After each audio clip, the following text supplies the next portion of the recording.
dear faculty members, and participants joining us from across the globe. Good morning, everyone. I extend a warm and heartfelt welcome to each one of you to the International Conference on Holistic Innovations and Technological Advances for Sustainable Agriculture, organized by School of Agriculture, SR University, in association with Sri Konda Lakshman Telangana State Horticulture University and Just Agriculture Education Group. We are happy to announce that we have more than 1,000 participants registered in this conference, representing from various corners of our great nation. Furthermore, I extend a great welcome to the international participants hailing from the United Kingdom, the United States, and the African countries. Your presence enriches our discussions and adds a truly valuable global dimension to our exploration of sustainable agriculture. In the spirit of technological innovation and collaborative learning, we look forward to embracing a collective vision that unites us regardless of geographical boundaries. This conference serves as a bridge connecting minds and expertise from various corners of the world. As we embark on this journey together, let us celebrate the diversity of the thought, experience, and knowledge that each one of us brings to the table. We encourage you to actively participate, engage in meaningful conversations, and forge connections that extend beyond the confines of this virtual space. Innovations in sustainable agriculture is crucial, addressing global challenges faced by humankind, visually, food security, environmental degradation, and climate change. This conference holds immense significance as it provides a platform to share groundbreaking knowledge and foster collaboration among diverse stakeholders. Visually, faculty, researchers, scholars, and students. By gathering experts in sustainable agriculture, we aim to catalyze innovation and amplify the impact of sustainable practices. Through this collaborative effort, the School of Agriculture, SR University, aspires to accelerate the adoption of sustainable practices globally. Together, with our collective knowledge and commitment, we can create a more sustainable and secure future in agriculture. Without further ado, let's extend a warm invitation to our eminent dignitaries who will be gracing us with their insights and officially inaugurating this momentous event. I take the opportunity to request Dr. Nira Prabakar ma'am, Vice Chancellor, Sri Konda Lakshman Telangana State Horticulture University, to grace the dais.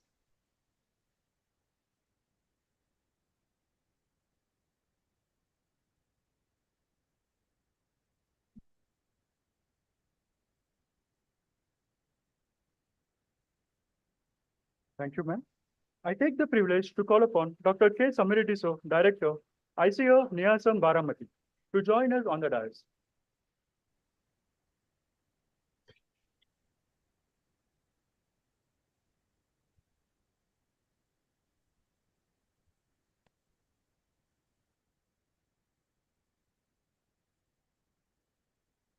Thank you, sir.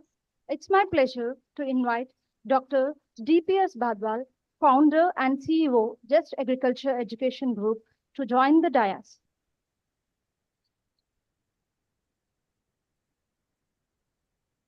Thank you, sir. I'm happy to call upon Dr. R. Achina Reddy, ma'am, Registrar, SR University, to join the dignitaries on the dais.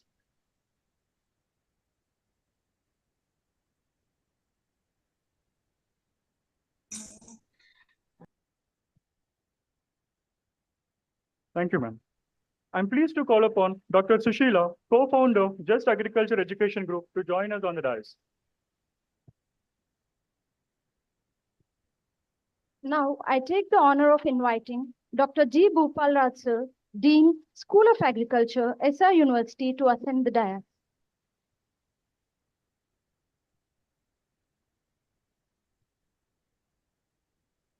Thank you, sir. Embracing the divine Indians, we extend a heartfelt welcome to our honored guest. As we gather to kindle the lamp and invoke the blessings of Ma Saraswati, the goddess of wisdom, let this lightened lamp illuminate our minds and spirits. May the light signify the journey of enlightenment and prosperity, guiding us through the auspicious beginnings of this event. As we proceed to the lighting of lamp, a prayer song will gracefully follow.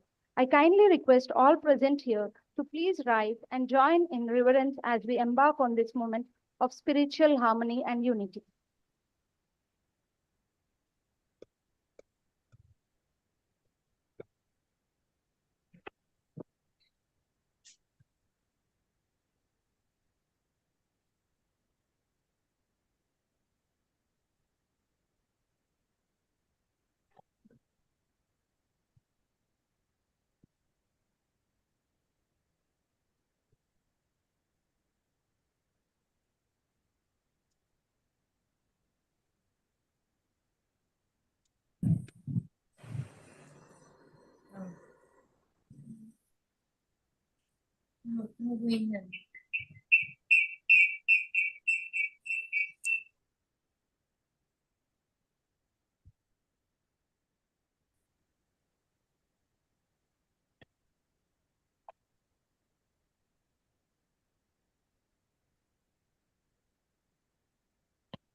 And Dignitary.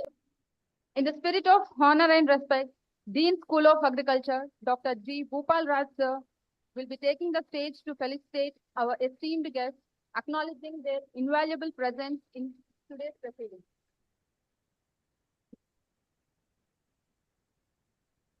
Now I kindly request Dr. Neeraja Prabakar, the Vice Chancellor of Sri Konda Lakshman Telangana State Horticultural University, to step forward and accept the token of appreciation from our respected team.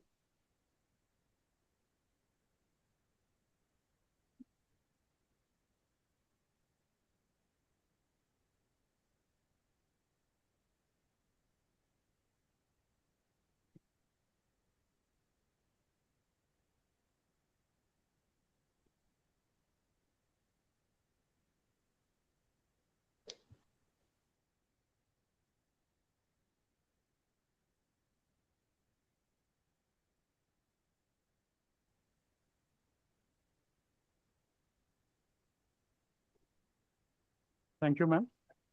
It's now time to extend our gratitude to our next dignitary.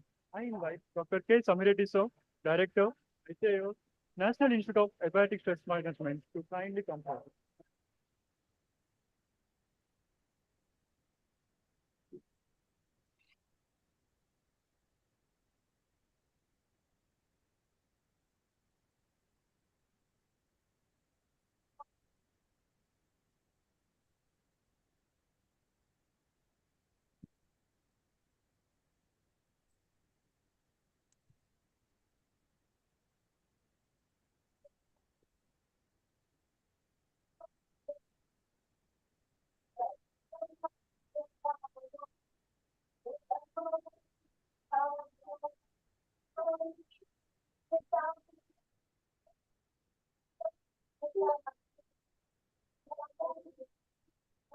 Thank you, sir.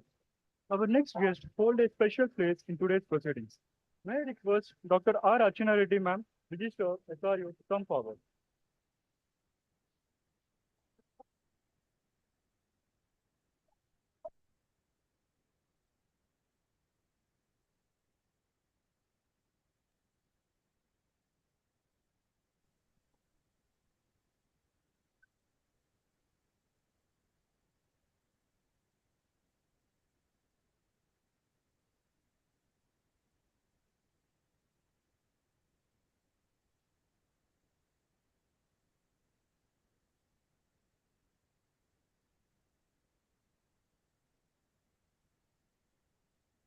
Thank you, ma'am. Our next guest has played a pivotal role in shaping the essence of today's event.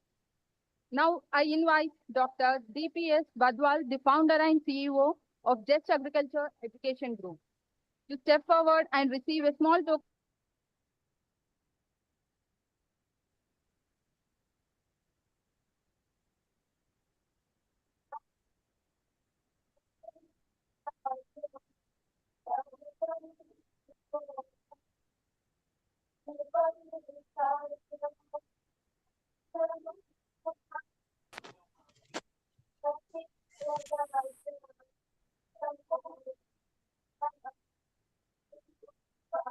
Thank you, sir. With immense pleasure, I invite Dr. Sushila, co-founder of Just Agriculture Education Group, to come forward and be recognized for their invaluable service.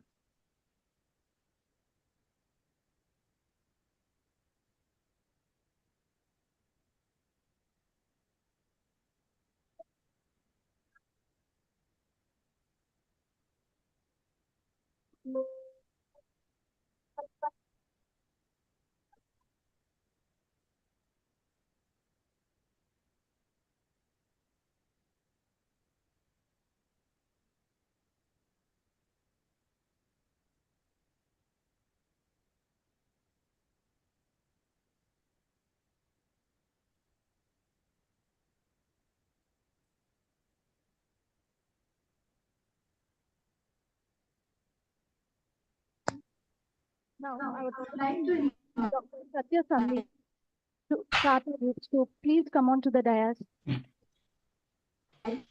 Dr. Satya Sandhi. हाँ sir कर रहा था क्या biodegradability तो first time मैं एक week के लिए रखे पर डे रीडिंग लिया एंड उसमें कुछ चेंजेस नहीं आया फर्स्ट सोच में डाल के रखा था एक वीक के लिए देन 32 सैंपल्स का रीडिंग लिया then it was not degrade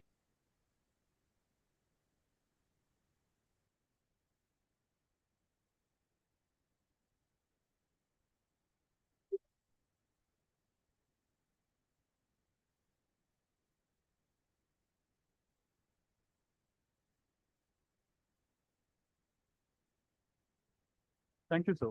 A warm thank you to all our esteemed dignitaries for stepping forward and accepting our gestures of appreciation. Your presence has truly elevated the significance of today's event. Thank you all. Now, it's time to move forward in our conference. I'd like to invite Dr. DPS Badwal onto the dais to speak a few words about the conference.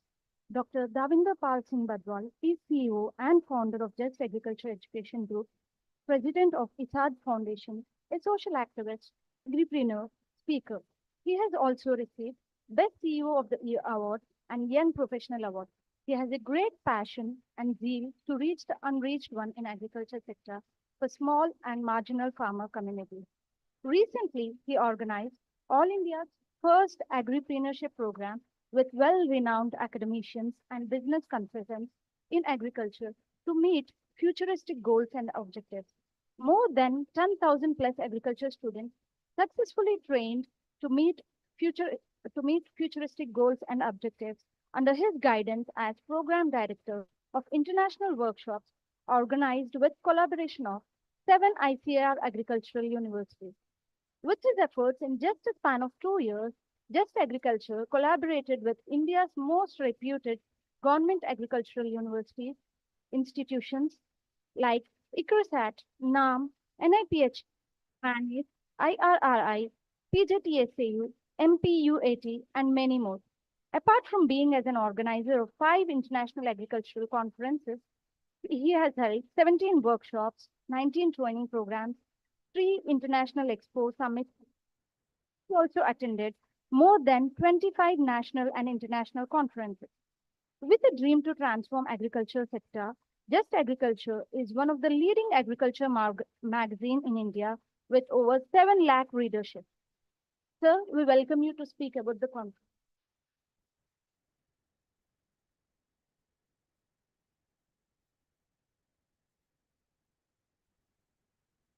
Thank you, ma'am.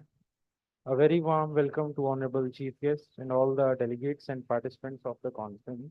First of all, I would like to thank and welcome you all in this sixth international conference on holistic innovations and technological advances for sustainable agriculture. I extend my deep gratitude towards our Chief Guest and the guest of honor, Honorable Chief Guest, Dr. B. Neeraja Prabhakar, Vice Chancellor, Sri Konda Lakshman, Telangana State Horticulture University, Hyderabad, Dr. Vangur Ravindra Reddy, former Vice Chancellor, P.V. Narasimha Rao, Telangana Veterinary University, Hyderabad, Dr. K. Sami Reddy, Director ICR, National Institute of Abiotic Stress Management, Baramati, for giving their valuable time and presence at the conference, either in the online or offline mode, and many other guests and dignitaries who has joined through the online mode also. So the primary objective of this conference is to create a global platform where researchers, academicians, industrialists, professionals, experts, and all the stakeholders of the agriculture and allied sciences can come together to exchange their ideas with their new innovative ideas and present their research, networking, and collaboration findings in meaningful discussion. So this conference aims to facilitate the collaborations among the participants, among the farmers, students, along with that, researchers, to build connections and explore the potential partnerships. So by attending this conference, participants will have the opportunity to stay updated with the latest trends, all the challenges, advancements in the agriculture sector. Along with that, uh, it serves as an important platform for sharing their knowledge also. So overall, this conference may lead to enhance the agricultural approaches, along with that contribute to the overall advancement of the agricultural industry also. So this conference stands out as it brings together esteemed scientists, scholars to engage in meaningful discussion, along with that on the crucial topics of the modern agriculture. This conference offers a diverse platform for the invited talks, lead papers, oral presentations, poster sessions, allowing participants to share their ideas. Along with that, it provides a unique opportunity to gain the valuable information, foster collaboration, and develop new perspectives for their future endeavors. And I am gratitude is extended to the eminent speakers, invitees, delegates, and all the participants who have joined through this conference in the online mode also. And more than a 1,000 people have joined through Just Agriculture through the online mode also from across India, along with the international few countries also. And I am very much thankful to especially Dr. G. Bhupal Raj, Dean, School of Agriculture, SR University, Warangal, sir, with all the efforts and for putting his best efforts in making these arrangements for this international conference. Along with that, many faculty members, the core committee members who are engaged in this international conference from last 4 5 months. And I am also thankful to all the knowledgeable partners of this international conference. Thank you.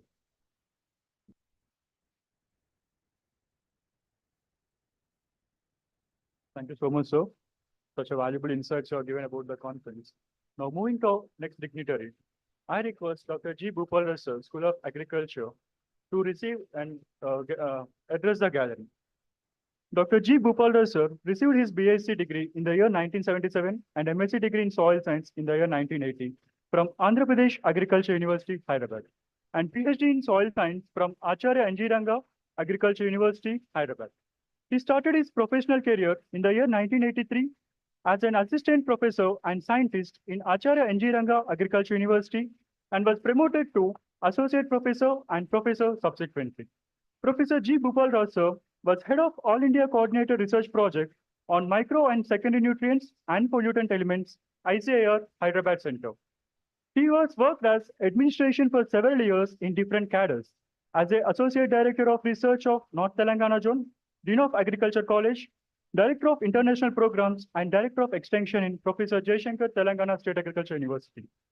After retirement for service, again he worked as an advisor, R&D, Specialty Nutrition Division in Coromandel International Limited. Director of Extension and PG Programs from MS Swaminathan School of Agriculture Sciences, Centurion University, Odisha. And currently, he is working as Dean, School of Agriculture, Warangal, Telangana State.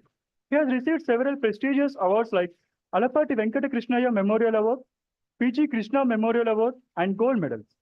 International Zinc Association and Fertilizer Association of India Award, Dr. I.V. Subbarao Memorial Raitu Nestam Award and Raitu Bandhu Awards.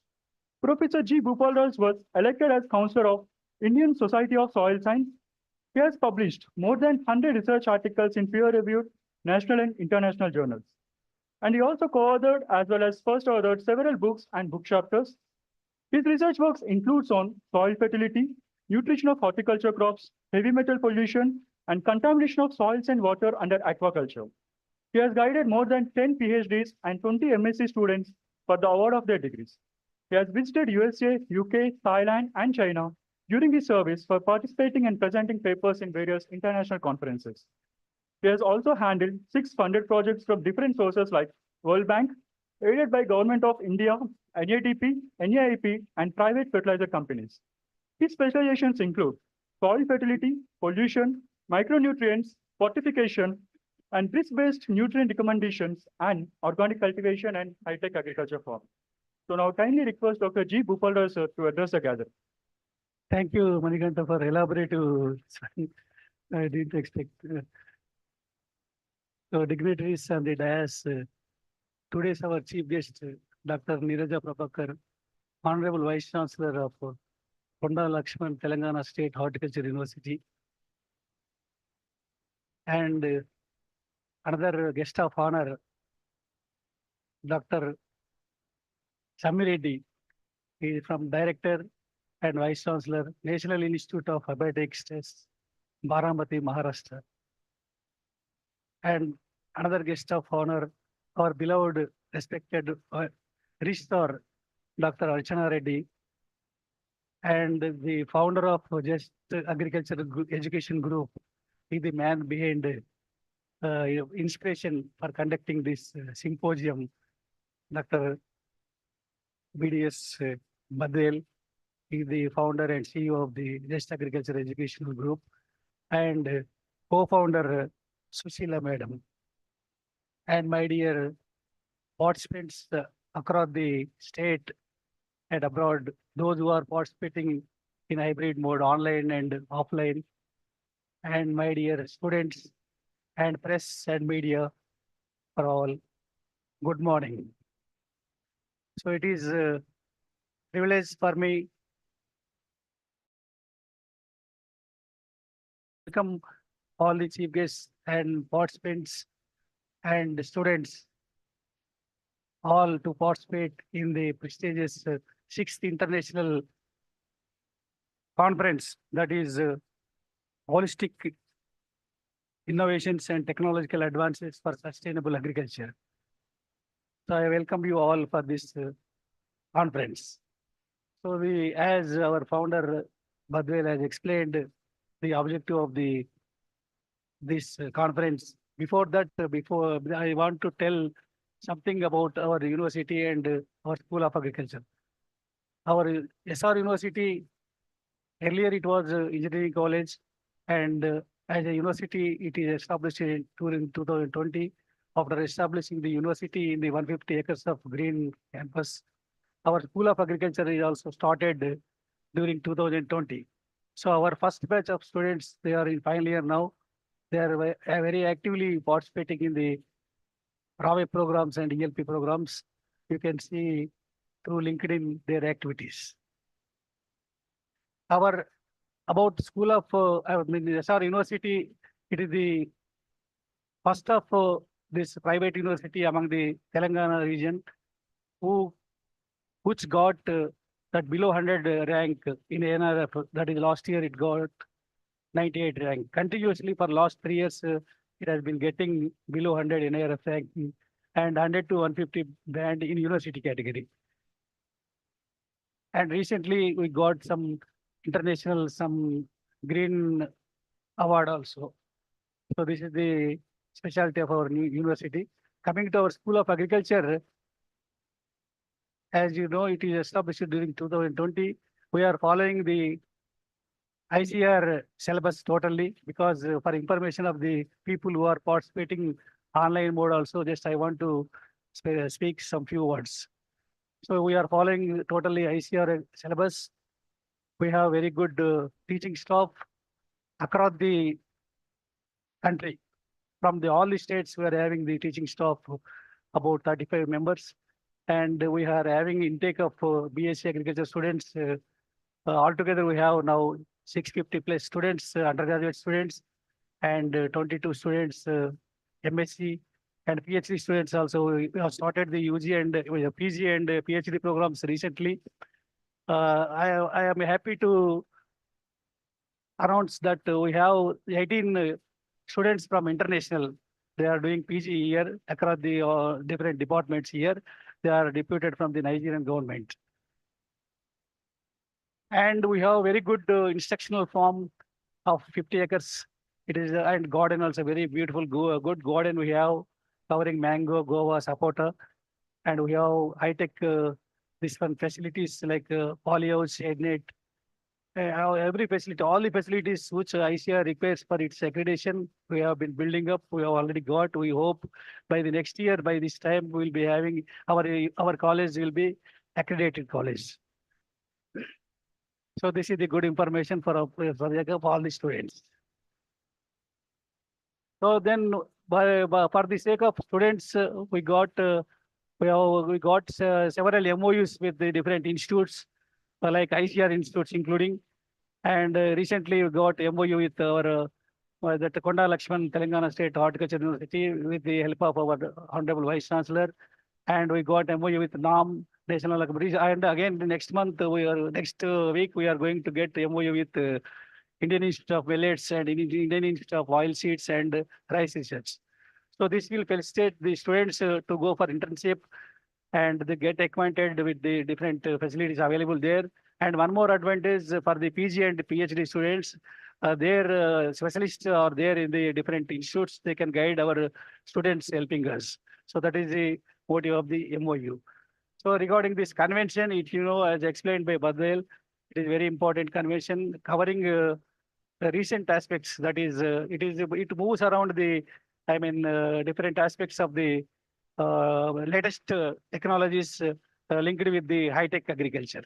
So recently, that IoT is playing great role in the agriculture. So with the help of the engineering people, we have an advantage developing different aspects of the high-tech innovations and linked with the agriculture. So it improves the productivity of the farmers and doubling the income of the farmers. So once again, at the end, I don't want to take much time. I wish all you best, and I hope that all you participate actively in the deliberations and you get advantage with the guest speakers. We have arranged one important guest lectures. Today, our Honorable Vice Chancellor is also going to deliver a very important lecture. And tomorrow morning, we have arranged one from US, that is Renuka. She is delivering the important lecture, that is role of IoT and AIML in agriculture. So that is very important. And next day morning also, one of my known friend, is professor in Alabama, Alabama University, he is going to deliver the important lecture. So you take advantage of all this material lectures, and I hope you participate well actively, and I wish all you best. Thank you very much for organizers giving me chance. Thank you. Thank you, sir. Thank you for your continuous support and encouragement. Now, it's an honor and privilege to stand before you today to introduce a dynamic personality who has been a beacon of leadership and innovation in the field of education. Madam has an illustrious academic background, holding a doctoral degree in mathematics from Jawaharlal Nehru Technological University. Currently serving as the registrar of SR University, she brings a wealth of experience and expertise, having dedicated 16 years to various roles within the university. She plays a pivotal role in shaping the administration landscape in the university. So, ladies and gentlemen, it's with great pleasure that I invite the distinguished registrar of SR University, Dr. R. Archana Reddy ma'am, to share her insights and wisdom with us on this auspicious occasion. Honorable dignitaries on the dais, Vice Chancellor, Dr. Nira Prabakar, Guest of Honor, Dr. DPS Badwal, the founder and CEO of Just Agriculture Education Group, Dr. K. Reddy, the Director of ICAR and IISM Baramati, And we also have Dr. Sushila, the co-founder of Just Agriculture Education Group, my colleague, Dr. Bhupal Raj, Mr. Sudarshanam Garu, and all the delegates sitting across in the audience, researchers, students, faculty. A very good morning to all of you.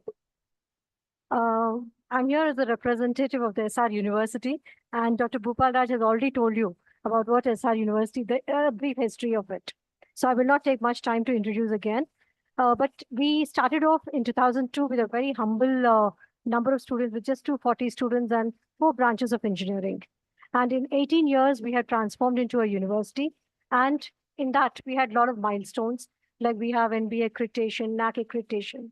And in 2020, during the peak COVID time, we have become a university. And it was very challenging because you all know the situations at that time. But in spite of that, we did a very good job by attracting a good number of students. And coming to the School of, which today I can proudly say, SR University strength is 8,000 plus students. And we're coming to the School of Agriculture. This is the 4th year. The first batch is graduating in 2024, means in a very short time, a few months from now. And they have shown their presence in the entire, not only in the state of Telangana, but also the country. And hosting such a conference, it is a witness to that. So I'd like to congratulate the Dean, School of Agriculture, Dr. Bhupal Raj, Associate Dean, Mr. Sudarshanam, and all the conveners, Suchit, and all the faculty who have been working hard. I think for the last 3 months, they've been consistently putting a lot of efforts to make this conference a success. And now coming to the conference part, today, as you see, I see the title as Holistic Innovations and Technological Advances for Sustainable Agriculture. The entire universe is talking about sustainability. UN has also released 20 areas where each university or institution or organization can pick up few and work on that.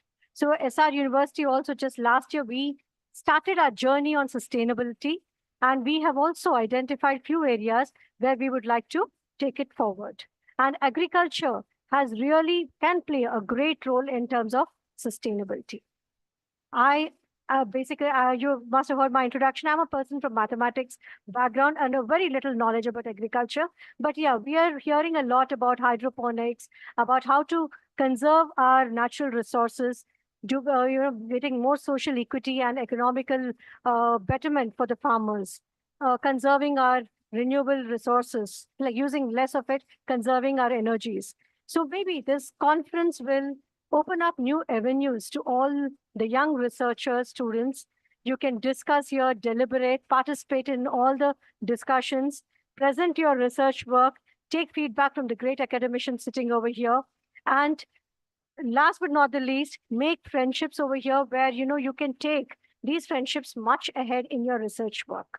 So attend such conferences, and this should be a starting point for you, for your growth in future. So I wish you all good luck, and I hope you really take back an abundance of knowledge from this conference, and I wish this conference a grand success. Thank you. Thank you, ma'am. Thank you so much for your valuable insights. And thank you for always supporting us and motivating us.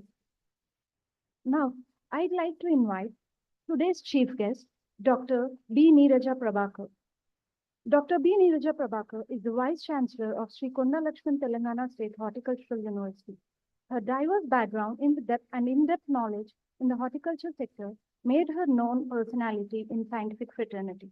From the past 28 years, her outstanding perseverance in the area of agricultural science in academics and research, she was awarded with various prestigious awards, including the state-level Best Scientist Award in 2007 from Dr. Y.S. Rajshekar Reddy, the former Chief Minister of Andhra Pradesh, and the University Best Teacher Award from Dr. M.S. Swaminathan Sir in 2010, and the State Best Teacher Award in 2019.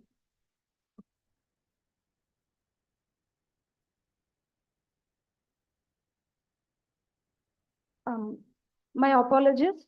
There's a small change. We would like to invite today's guest of honor, Dr. Reddy sir, to speak ahead of Neeraja.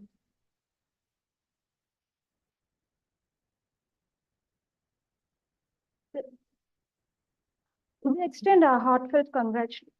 Now it's time to call our renowned chief guest, Dr. K. Reddy, Director, ICAR, National Institute of Abiotic Stress Management, specialized in areas of soil science and agricultural chemistry. Dr. Reddy made remarkable contributions in the aspects of soil health and quality, carbon pool dynamics, carbon sequestration in soils, soil testing, fertilizer and manure recommendations to different crops, efficient nutrient management in different crop production systems. Dr. Reddy significantly contributed to scientific fraternity, which was evident from enormous first and co-authored publications in reputed journals. Dr. Reddy is also a recipient of various prestigious awards, Biru Morarji Memorial Award of FAI 1995 and 2005. He has also received FAI Golden Jubilee Award for Excellence in 2008 and 2013. National Academy of Agricultural Sciences Associate Fellow in 2006 to 2010. He has received Best Paper Presentation Award of ISSS in 2011, 12th International Conference of Soil Science Commemoration Awards of ISSS 2013. He is a Fellow of Indian Society of Soil Science in 2018. Sir, please welcome onto the dais to share your insights about today's conference.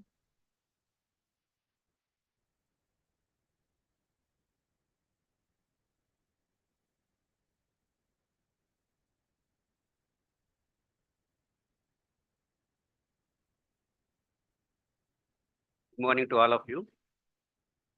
Today's chief guest, Dr. Nira Prabakar, happens to be, we were classmates, 1983 batch of undergraduation, then MSc.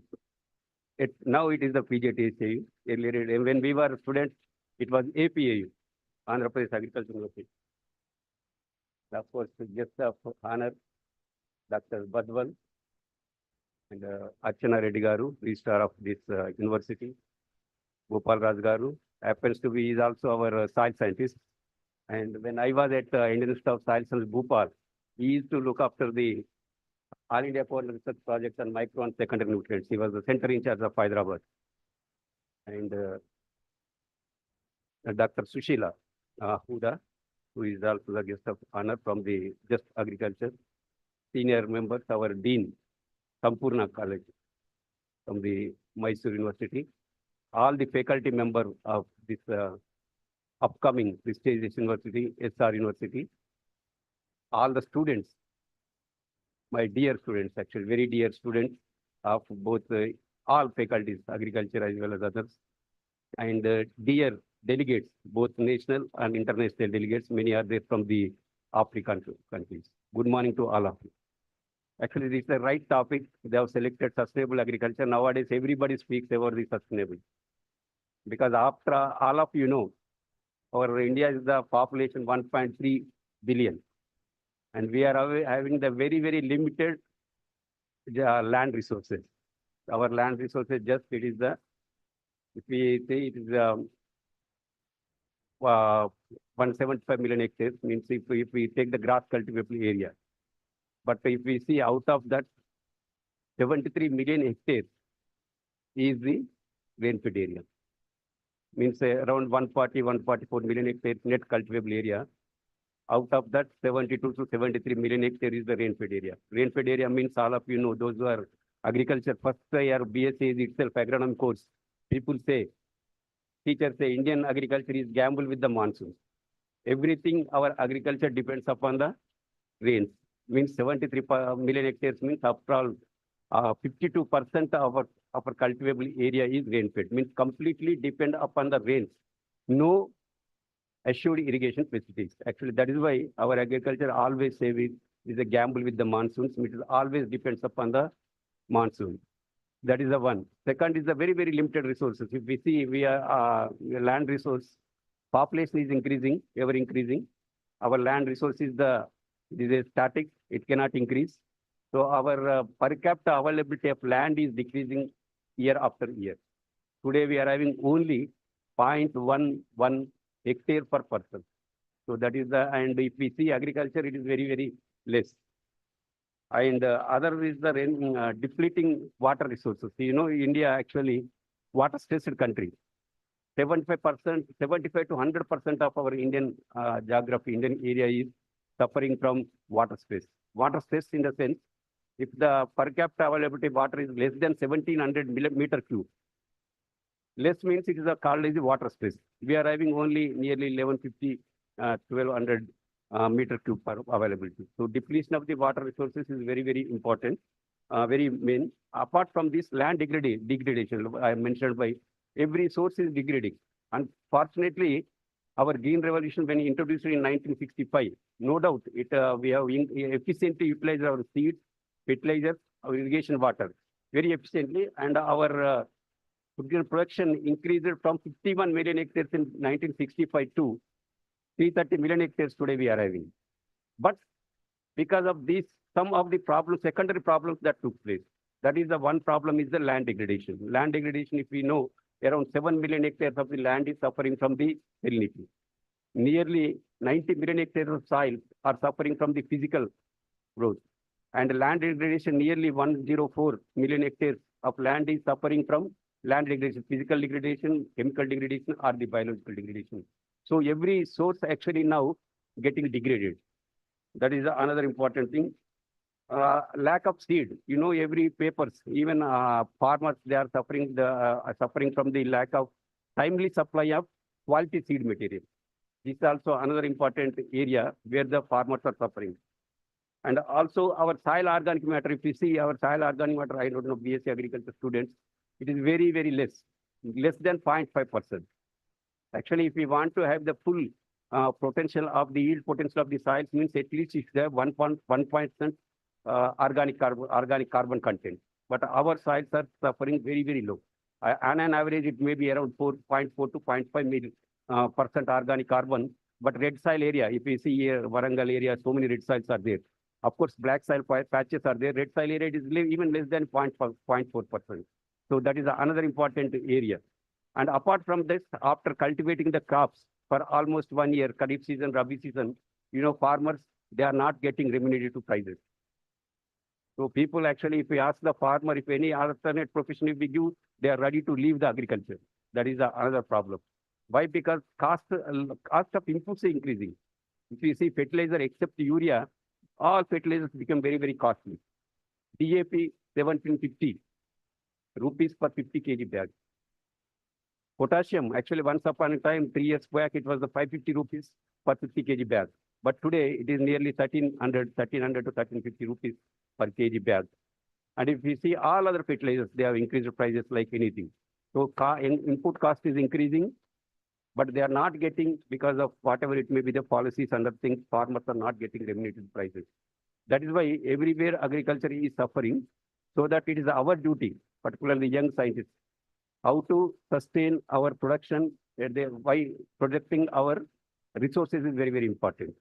All of you know, 3 resources are very important for agriculture. You know, all of you know, maybe now Prime Minister, whenever he speaks, that Sri Narendra Modi ji speaks about the Panchabhutas. You know, Panchabhutas means 5 Bhutas are there. They are the first is the Kshiti. Kshiti means Prudvi. Prudvi means soil. So agriculture is the direct related to the first Panchabhuta, that is Prudvi. Second is the important is the Jal. Jal means water.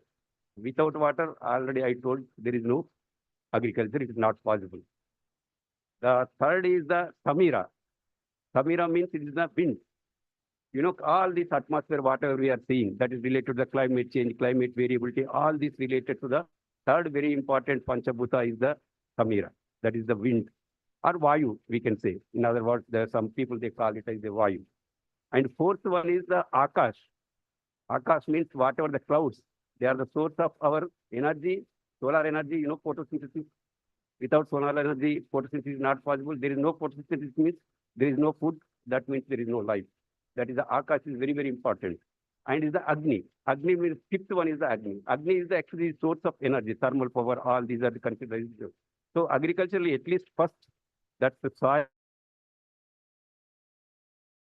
the Samira, wind, or the energy. These 3 are very, very important for us. And when I was the director of Krida Hyderabad, we have organized one seminar, national seminar on Panchabhutas. In that one line conclusion, I want to bring to notice of all of you. That is, we have to respect our Panchabhutas. Means whatever these resources are there, which are very, very important for that, we have to give them value. We should not say it is a waste. We should not misuse that. We should not abuse that. We should respect.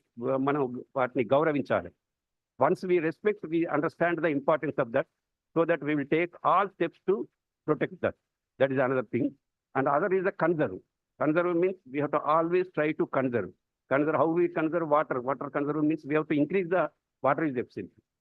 Instead of, suppose the water is efficiency means how much grain that is produced for the 1 liter of water or 1 meter cube of water or unit of water. Like Prime Minister says or the government says, more crop per drop. That means we have to get for each drop, we have to increase the food grain production, more food. That means we have to increase the water efficiency.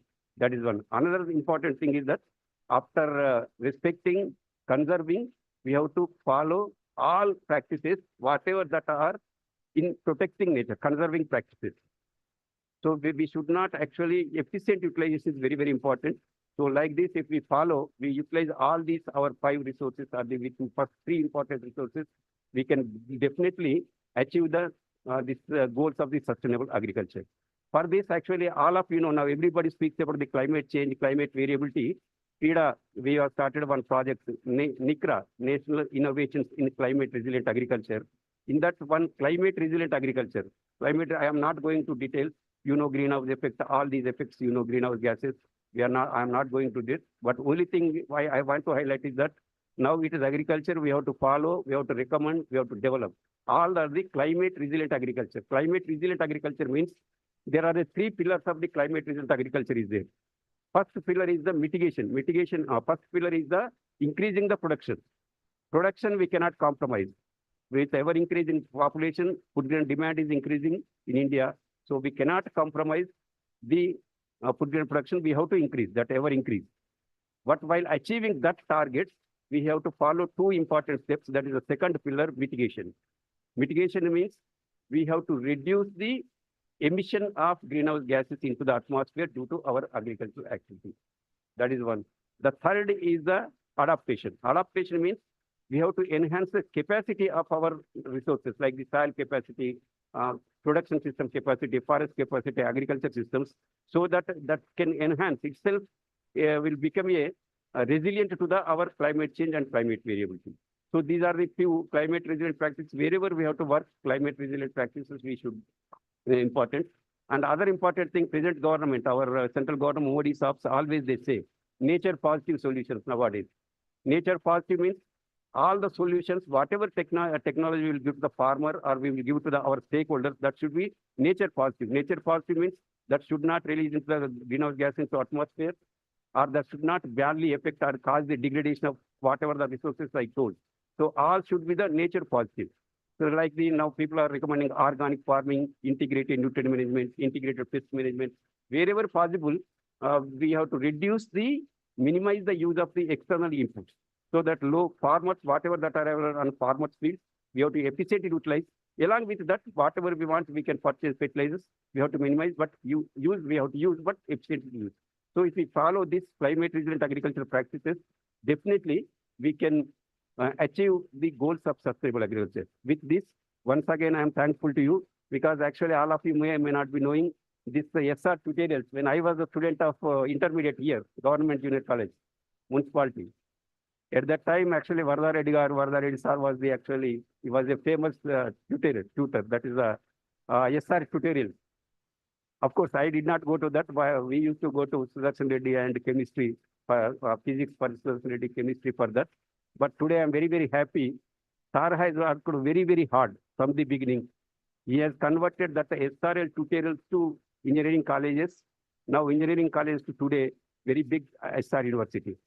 I would like to congratulate all these. Actually, Warangal is after Hyderabad, all of you know, in Telangana, after Hyderabad, Warangal is the education hub. You know, very high top ranks our people are getting, our students are getting from the Warangal. So I think this particular university, madam is there, Reddy Aruna is not there. I hope because after Hyderabad, it is the education center in Telangana. So SR University will be developed into one of the best university in India, in the world. I wish all the university organizers, faculty, either students, all the best from my own behalf of and on behalf of our National Institute of Abiotic Space Management family. Thank you very much. Thank you, sir.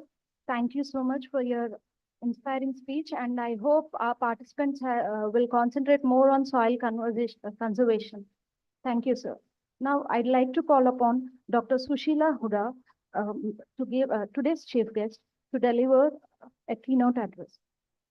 Dr. Sushila Huda is a businesswoman and co-founder of Just Agriculture Education Group.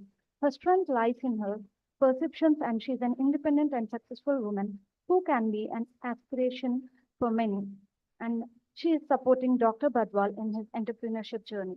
She has obtained her graduation, master's, and doctoral degree in agribusiness management from Chaudhary Charan Singh Haryana Agricultural University, Hisar, Haryana. And she is the gold medalist and securing first division in all the classes with UGC NET and JRF from Indian Council of Agricultural Research. She has published over 25 papers in leading national and international journals, 3 books, 10 book chapters, and also presented more than 30 research papers in national and international conferences in the country as well as abroad. She has received Best Business Entrepreneur of the Year 2023 for outstanding contribution and achievements in the field of education and entrepreneurship. Dr. Sushila Huda is contributed to the agriculture extension activities in the villages, active as an associate coordinator in trainings, meetings, and workshops. Apart from this, she is the co-organizer of 5 international agricultural conferences, 17 workshops, 19 training programs, 3 international expo summits, and events. She has also attended more than 45 national and international conferences. Everything is possible if you have got enough nerve, is what she says. Ma'am, please welcome.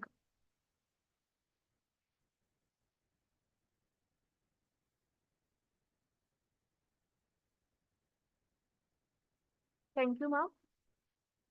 A very good morning to one of our present here. I welcome you in this 6th International Conference from Just Agriculture Group. Today, I want to share my view on Vision 2050 about agriculture. The Indian Council of Agriculture Research, since inception in the 1929, is spearheading science and technology, the development in the agriculture in the country.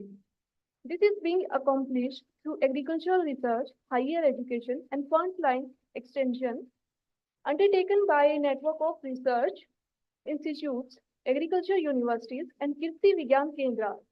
Besides developing and disseminating new technology, ICR has also been developing competent human resources to address the present and future requirements of the agriculture in the country. Committed and dedicated effort of ICR have led to appreciable enhancement in productivity and production of different crops and commodities, which had enabled the country to raise food production at a faster rate than the growth in demand. This has enabled the country to become self-sufficient in food and emerging as a net food exporter. However, agriculture is now facing several challenges that are expecting to become even more diverse and stiffer. Natural resources, both physical and biological, are deteriorating and getting depleted. Risks associated with climate change are rising. New forms of biotic and abiotic stress are emerging. Production is becoming more energy intensive, and biosafety concerns are growing. Intellectual property rights and trade regulation impacting technology and transfer, declining preference for farm work, shrinking farm size, and changing in dietary preference are formidable challenges. These challenges call for a paradigm shift in our research approach to harness the potential of modern science, innovation in technology generation and delivery, and enabling policy and investment support. Some of the critical areas as molecular breeding, diagnostic and vaccines, nanotechnology, secondary agriculture, farm mechanization, energy efficiency, agri-incubator, multidisciplinary and multi-institutional research will be paramount importance, and given the fact that technology generation is increasingly getting knowledge and capital intensive. I am happy to note that the Vision 2050 document of Indian Agriculture Council Research Institution, New Delhi, has been prepared. Based on the assessment of present situation, trends in various factors, and changes in operating environment around agriculture to visualize the agricultural scenario about 40 years, I am sure that Vision 2050 would be valuable in guiding our efforts in agriculture research and development to provide food and nutrition security to the billion-plus population of the country over the time to come. Thank you.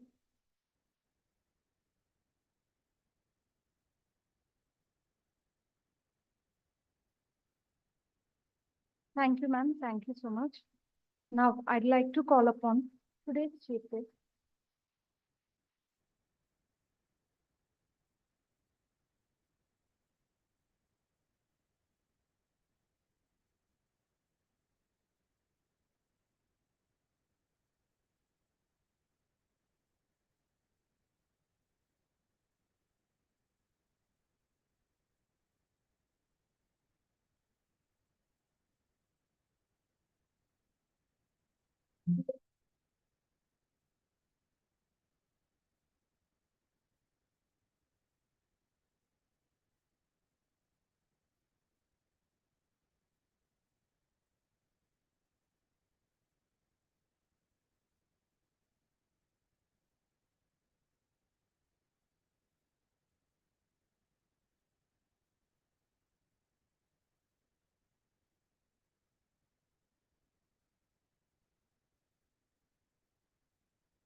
Now, I'd like to call upon Dr. B. Neeraja Prabakar, the Vice Chancellor of Sri Konda Lakshman Telangana State Horticulture University, to deliver the keynote address.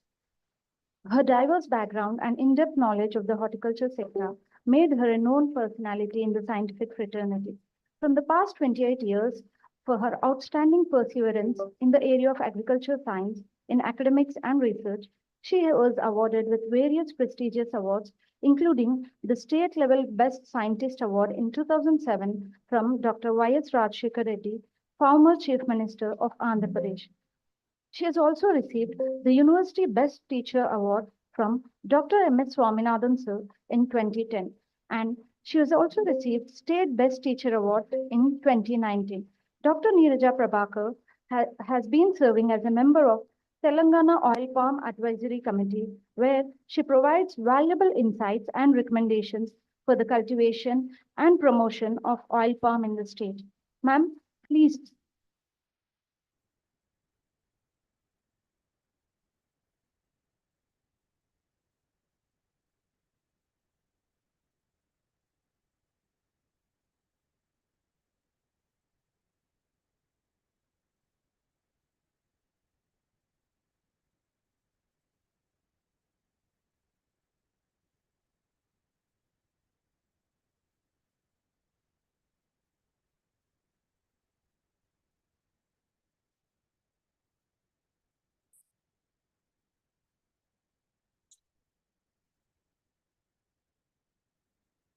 SR University was established on a sprawling campus of 160 acres with all branches of engineering, management, and agriculture courses with excellent hostel facilities exclusively for boys and girls. School of Agriculture.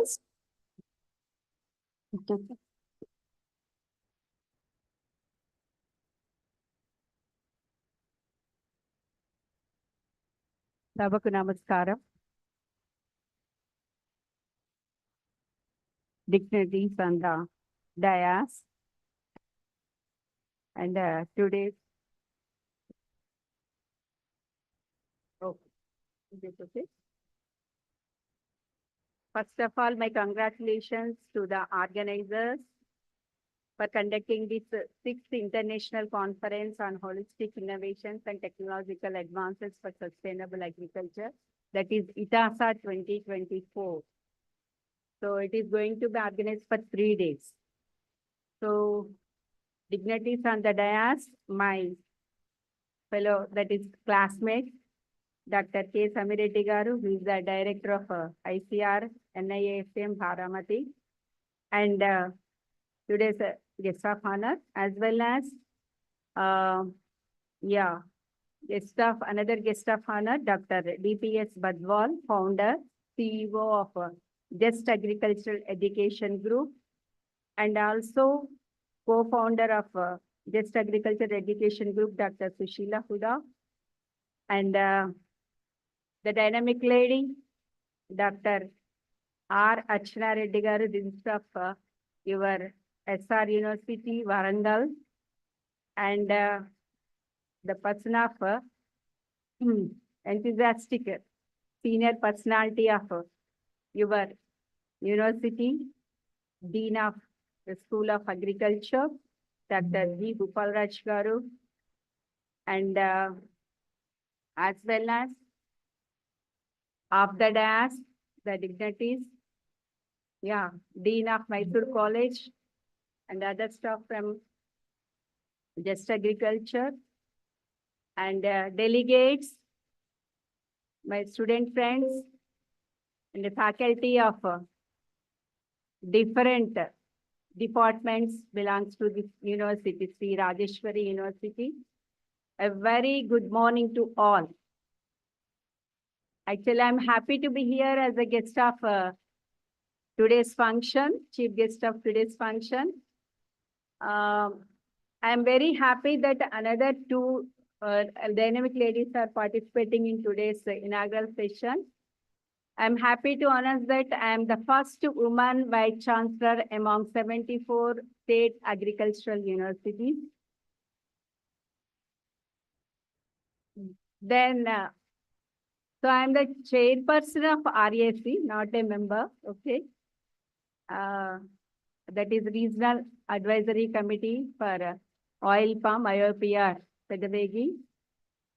And I came to know that these actually SR group of educational institutions initiated during the 1975, and with the all schools, tutorials, intermediate colleges of a total of 187. It's a very, very big group. So my hearty congratulations to this educational institution, and moving forward with the multidisciplinary approach.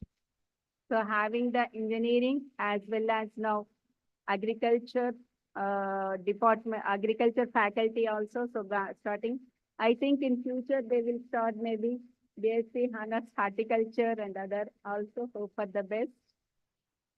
So my best wishes to the Chancellor of this university, Dr. Sri Varada Reddy Garu, and also Pro-Chancellor, I know him personally, Madhukar Reddy Garu, and all other ministerial faculty, ministerial staff and faculty members. And coming to the today's this sustainable agriculture. So as a part of the 17 Sustainable Development Goals, so the first one is no poverty. The second one is zero hunger. Then the third one is good health and education. So which are considered to be top three, very important. Whereas coming to the, which is interlinked with the sustainable agriculture, are coming to the whatever the previous speaker spoken about Panchabhutas. So that is related to the climate. So the climate is, so that comes under the goal of 13. Okay. So we will see that especially the soil, maintenance of the quality of the soil, water, as well as the environment. So these are very, very important things.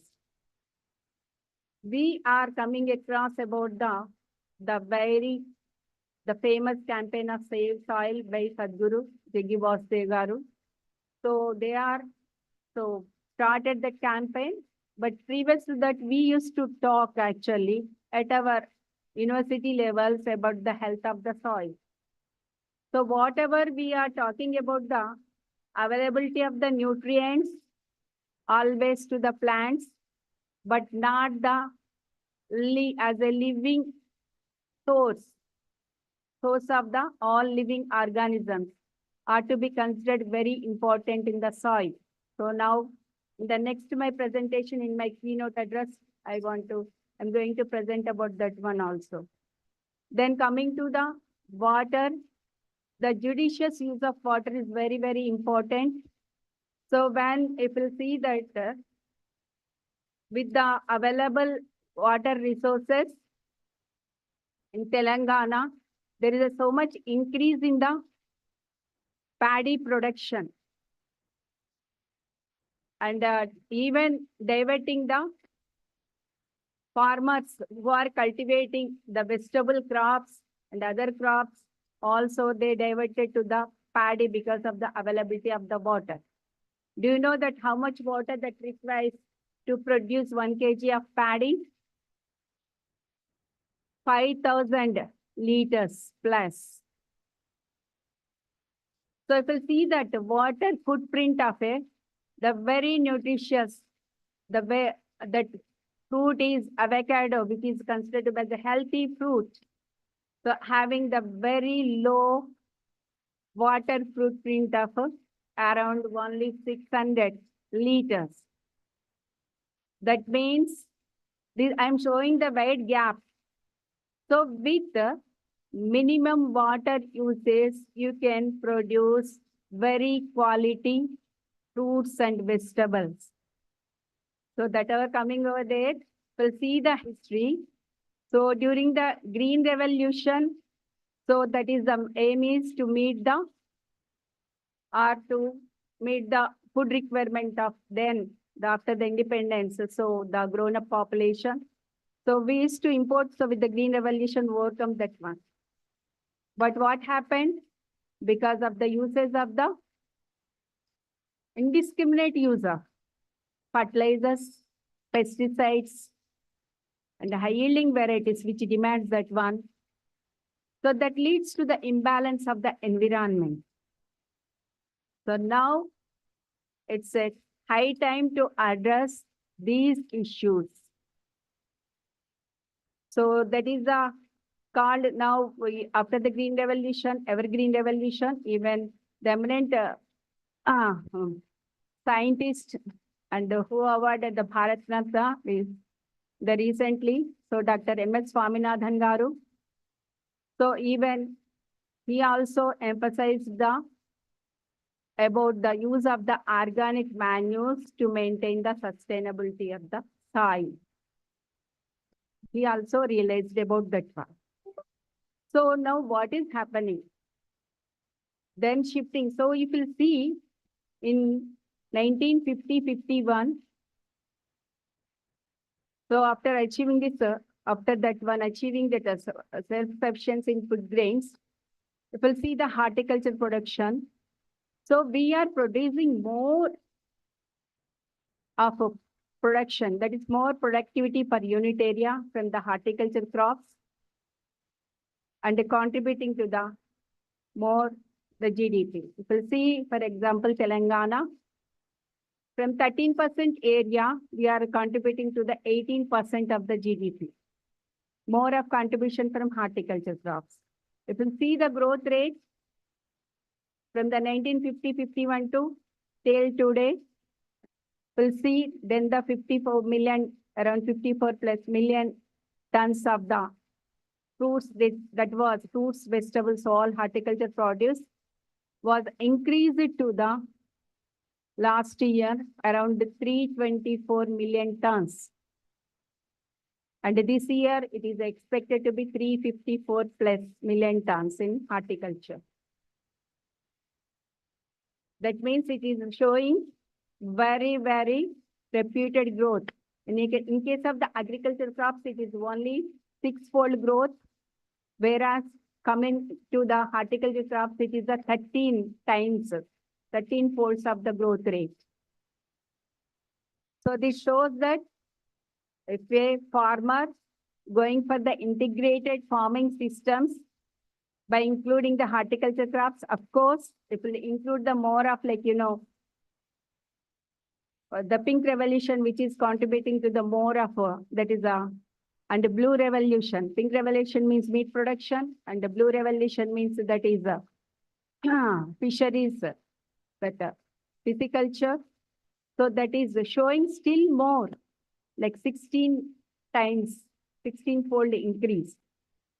So with the dairy, so all these integrated, that will give an answer to this sustainable agriculture.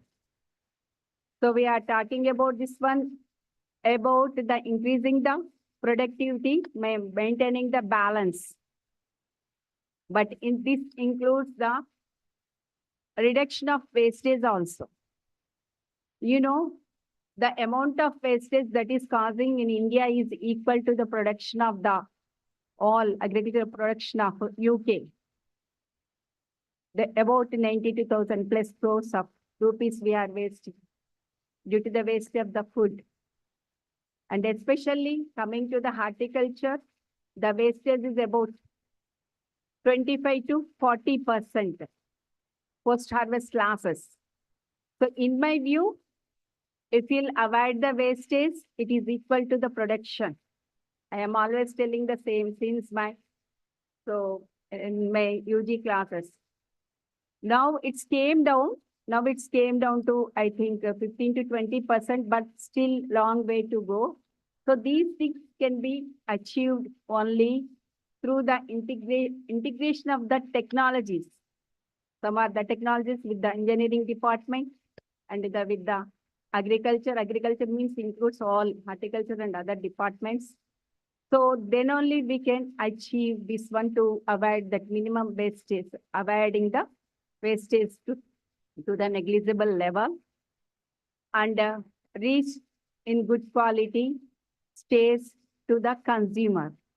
And this is more required attention in case of the highly perishable products like horticulture, fruits, vegetables, as well as the like meat and fish related products. And so I'm just close because I am to give keynote address. So coming to the nature, so just I thought of telling one thing, how we can contribute to reduce this impact on the climate. Though you are not agriculturist, not a farmer, but how we can contribute to the society. There is one study that is conducted that a vegan, if we'll compare the meal of the vegan with the vegetarian meal, with the non-vegetarian meal, in terms of the carbon footprint, or mainly in terms of, I will talk the water footprint. So it having more impact by the vegetarian people. Vegetarian means including the milk-based product, that is having the 3 times more impact on the climate. If you are coming to the non-vegetarian meal, it is having an impact of 13 times more on climate when compared to the vegan. So this is showing that it is a scientific study. One of the scientific study I'm telling. So by changing your food habits also towards increasing the intake of the vegetarian-based meals, you can reduce the carbon and water footprint that you can indirectly contribute to the sustainable agriculture for maintenance of this climate.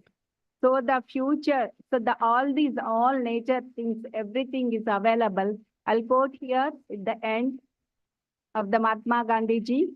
So the nature is providing for everyone's need, but not for the everyone's greed.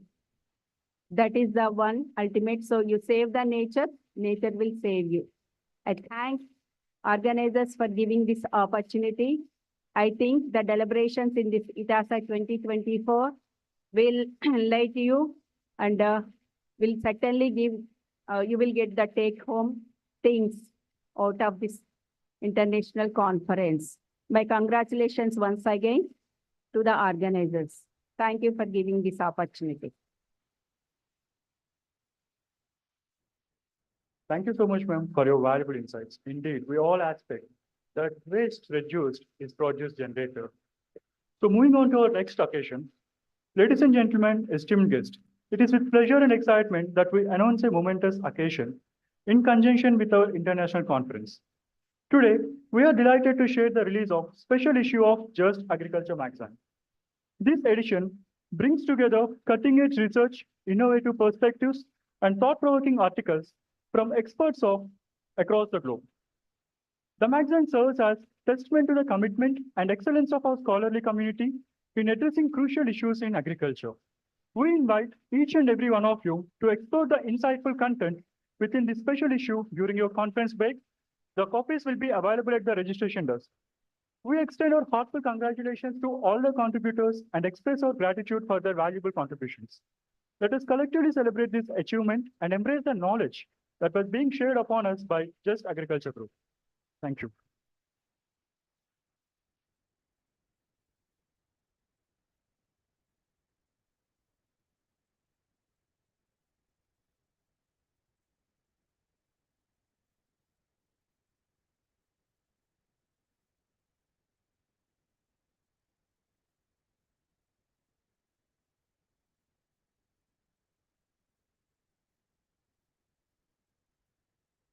I request all the guests to please come forward to release the magazine.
Ladies and gentlemen, distinguished guests, it's with immense pleasure and pride that we gather here today at Hitasa 24 conference where excellence and innovation converge.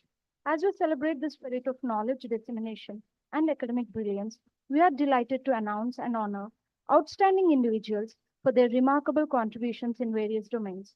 Our conference is privileged to present these awards. I request all the guests to please come forward to give the awards, to present the awards to the winners.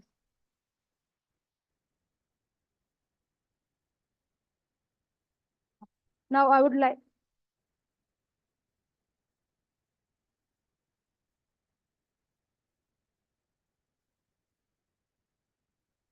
Now I would like to call upon the award winners. And our first award goes to Young Extension Educationist Award, Extension Education, Dr. Bhagyashree Akshay Raikar, Assistant Professor, Tilak Maharashtra Vidyapith, Pune.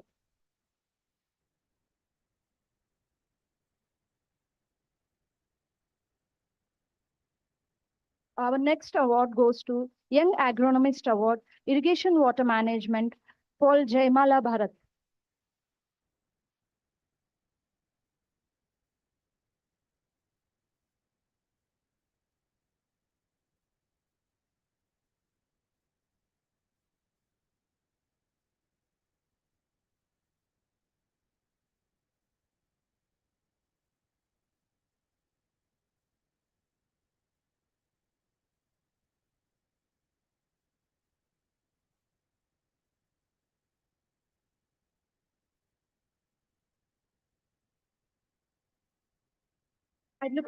Like to call upon the next award winner, Young Agronomist Award, Irrigation Water Management, Paul Jaimala Bharat. Okay, next award goes to Dr. V. Kuren Award, Dairy Science, Dr. Suraj Ramraj Yadav. I request Dr. Suraj Rajaram Yadav to please come forward. The next award goes to Young Scientist Award, Horticulture, Dr. R. Siddhappa, Assistant Professor, UHS Bagalkot. I request you to please come forward to receive the award.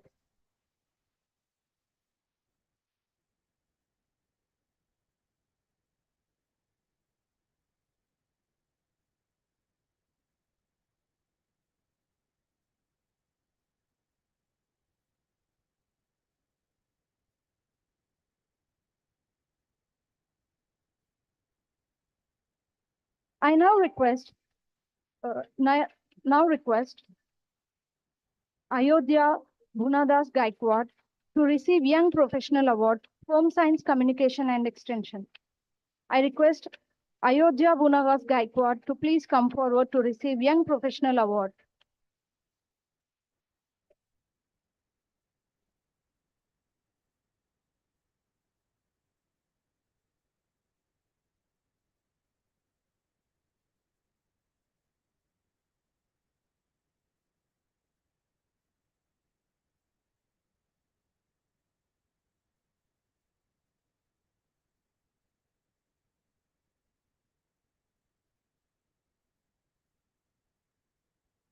I now request Dr. Jabina Ashfaq Syed to come forward for receiving Excellence Teaching Award, Agriculture Extension.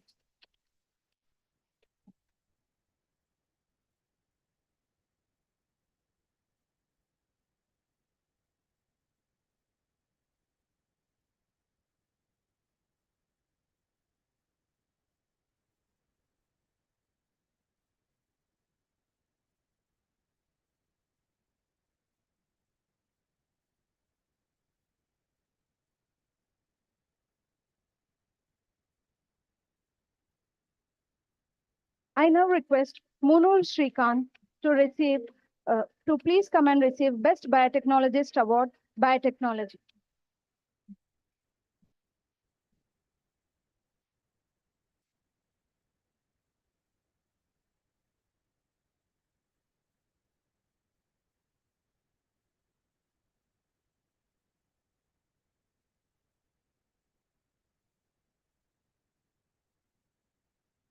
Now, I'd like to call upon Dr. C. Yuvraj to receive Excellence Teaching Award, Agriculture Extension Education.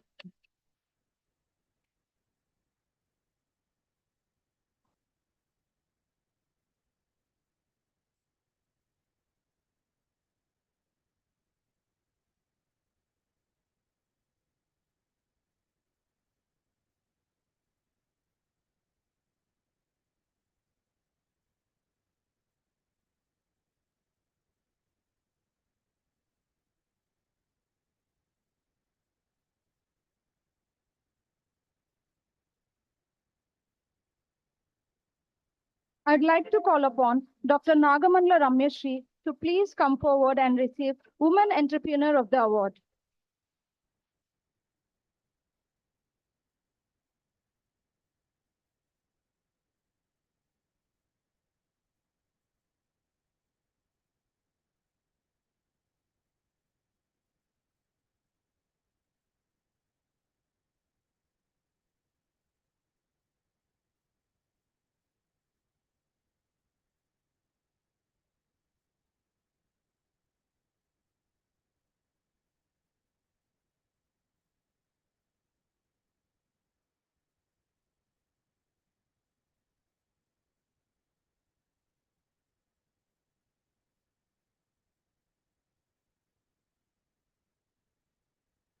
I'd like to call upon Jayavardhan Bhaud to come and receive Young Researcher Awards.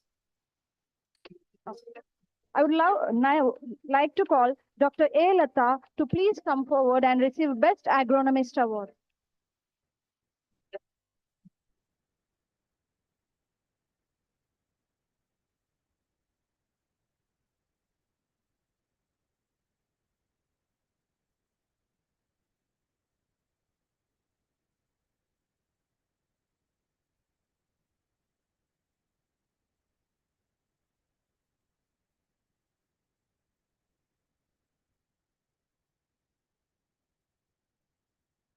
I'd now like to call upon Dr. Mittal S. Supe to receive Eminent Scientist Award, Soil and Water Conservation Engineering.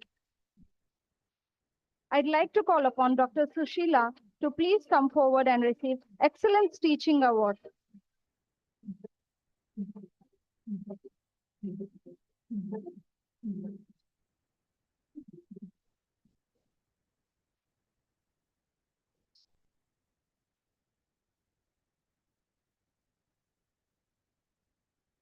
Moving on to the next category, I would like to call upon Dr. B. Naresh Kumar for receiving his Best PhD Thesis Award in Extension Education.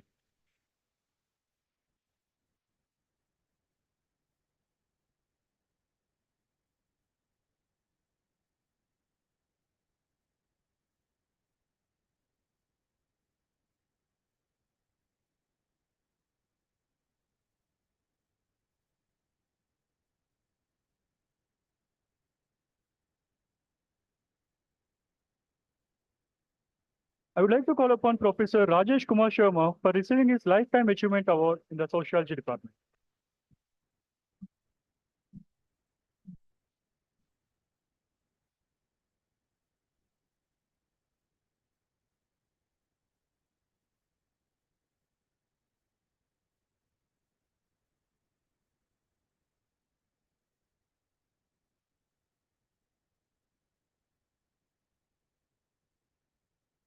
I would like to call upon Dr. J.D. Sunil for receiving his Best PhD Thesis Award in Agriculture Statistics.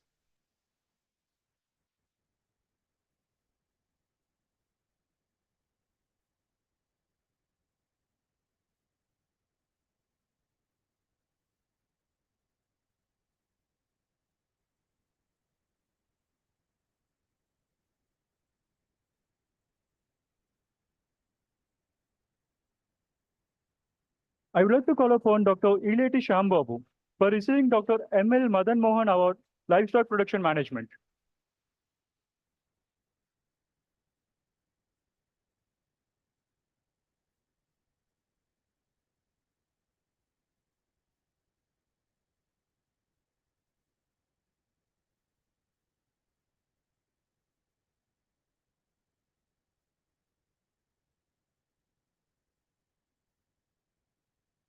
I would like to call upon Dr. Girish Reddy for receiving Dr. B.B. Mukundar Award, Plant Pathology.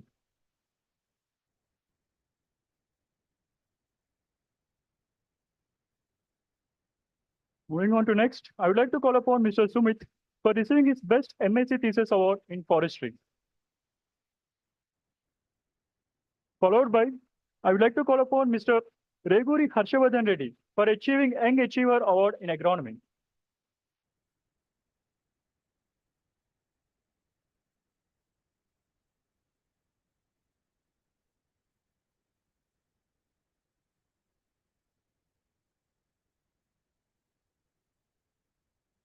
Moving on to next, I would like to call upon Dr. D. Harikarthik for achieving Young Researcher Award, Agriculture Microbiology.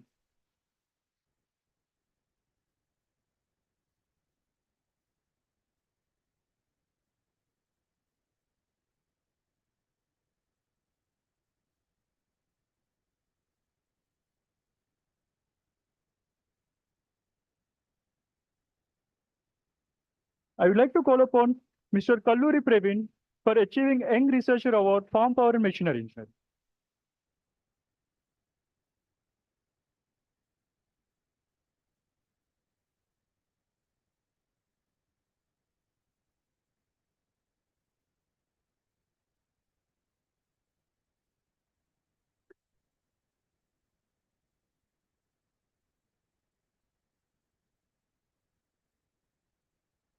I would like to call upon Dr. S. Srinivas Naik for Young Scientist Award, Trips Taxonomy and Biological Control of Insect Pest.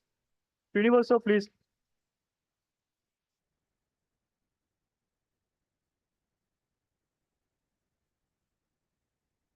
Moving on to next award, I would like to call upon Jayasai Deepika to receive Young Entomologist Award, Agriculture Entomology. Ma'am Jayasai Deepika, please come forward.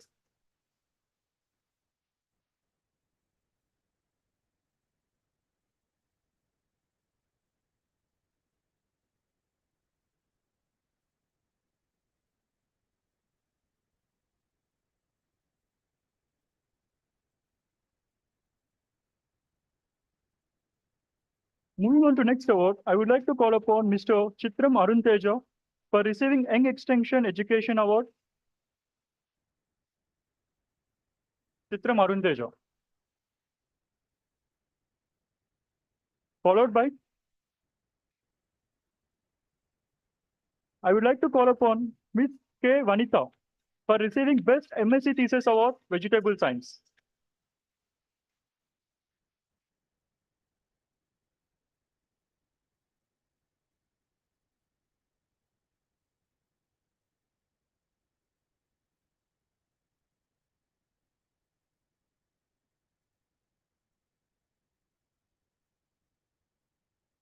Dr. K. Vanitha, please come forward.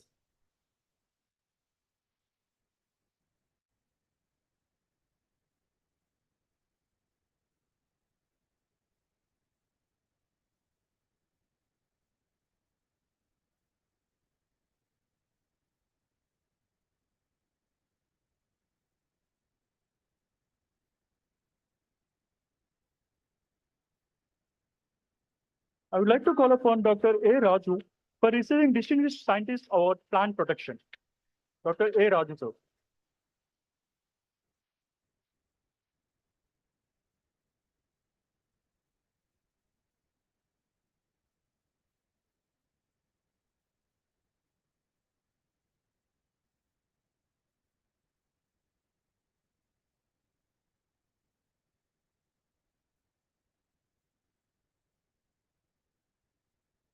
Moving on to next award, I would like to call upon Dr. Machala Chandana for receiving Eminent Research Fellow Award, Plantation Spices, Medicinal and Aromatic Crops.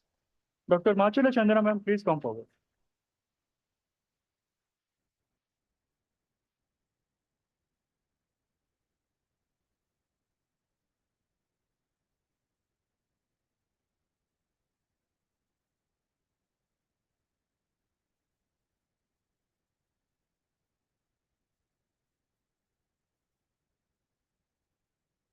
Moving on to next award, I would like to call upon Dr. S. Lakshman Balaji for receiving his Best PhD Thesis Award, Horticulture, Vegetable Sciences. Dr. S. Lakshman Balaji, sir, please come forward.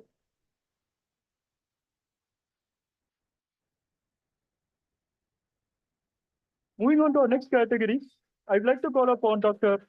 Ganesh BN for receiving Dr. M.S. Swaminathan Award, Genetics and Plant Breeding. Sorry, sir, it's Ganesh BN.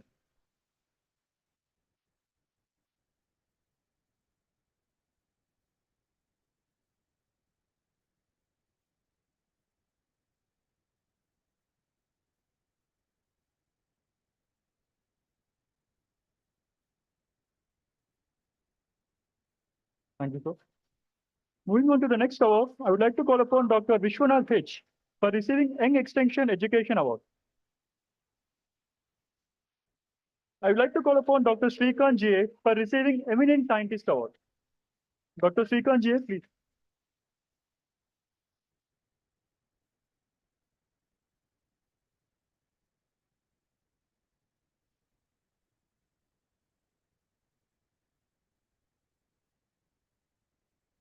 Followed by, I would like to call upon Rohit AK for receiving Best Research Scholar Award. Rohit AK.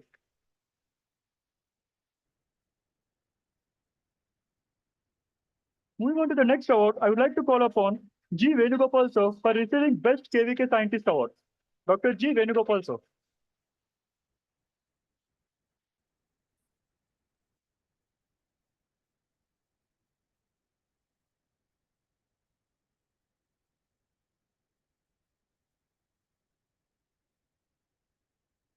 I request the audience to encourage the awardees. Moving on to the next award, I would like to call upon Dr. Srinivas Naik for receiving Young Scientist Award. Dr. Srinivas Naik. Thank you.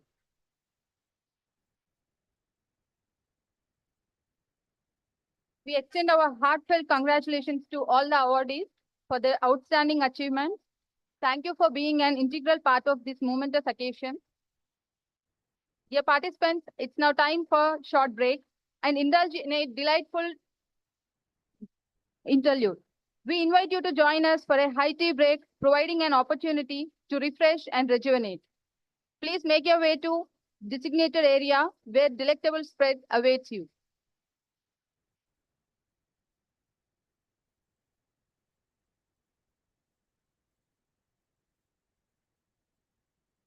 Dear students, a small honor for you. Please go to the right. I request the boy left of the to collect your snacks. How do you make a farm or ranch more sustainable? There's no single answer, but there are common practices used by producers across the country to improve profitability, quality of life, and environmental stewardship. Farmers and ranchers who prioritize sustainability aim to produce enough food, fuel, and fiber to meet today's needs without compromising our ability to do so tomorrow. While we use different practices that work best on our unique farms and ranches, we all share this same vision. We also view our farm or ranch as a holistic system, and we look for ways to improve our farm's overall health and resilience. So, practices that are considered sustainable should meet 4 criteria. They're productive, they're profitable, they enhance the quality and abundance of our natural resources, and they improve quality of life for our families and communities. We find ways to work with nature when raising crops and livestock by focusing on things like biodiversity, soil health, ecological pest management, and water conservation. We use practices like crop rotation, cover crops, rotational grazing, and locally adapted breeds and resistant varieties. We lower our use of tillage and chemical inputs as much as possible. Sustainable practices are also profitable, usually because they improve our efficiency with resources. We're creating a productive growing environment that uses fewer purchased inputs.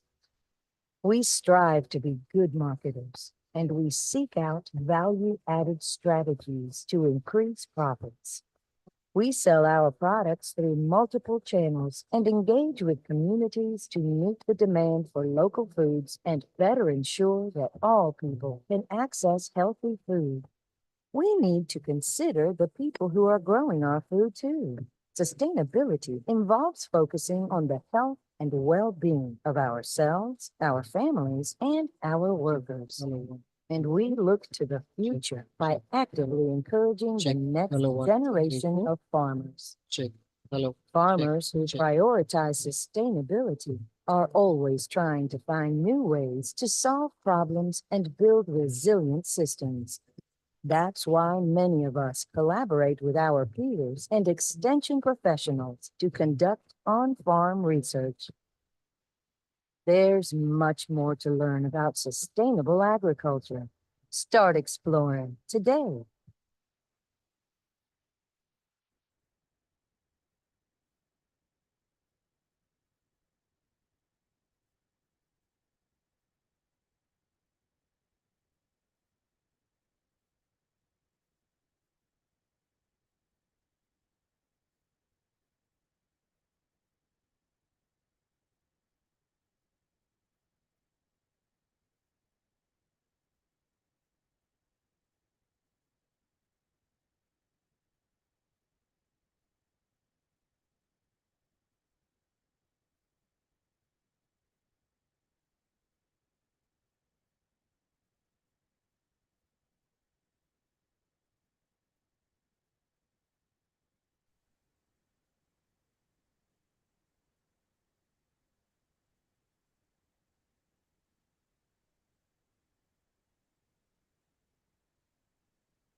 Hello, 1, 2, check, check, check. Hello, check, 1, 2, 3, 4. Check, check. Hello, check, 1, 2. Okay.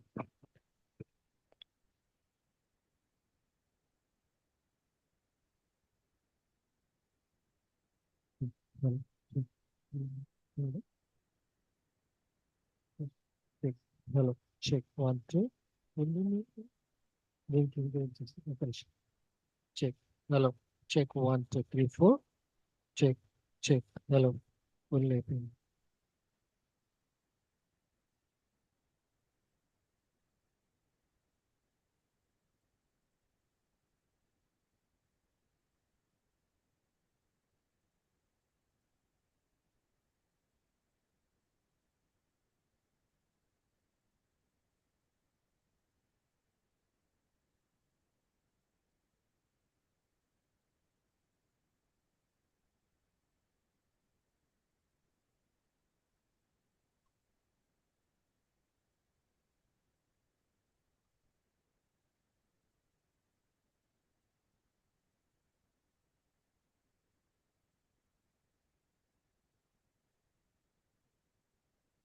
Check, check, check.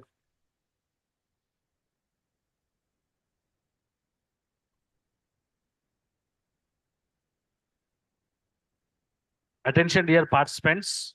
All those who have to give their technical session, that is either oral or poster presentation, kindly give your names at the registration desk.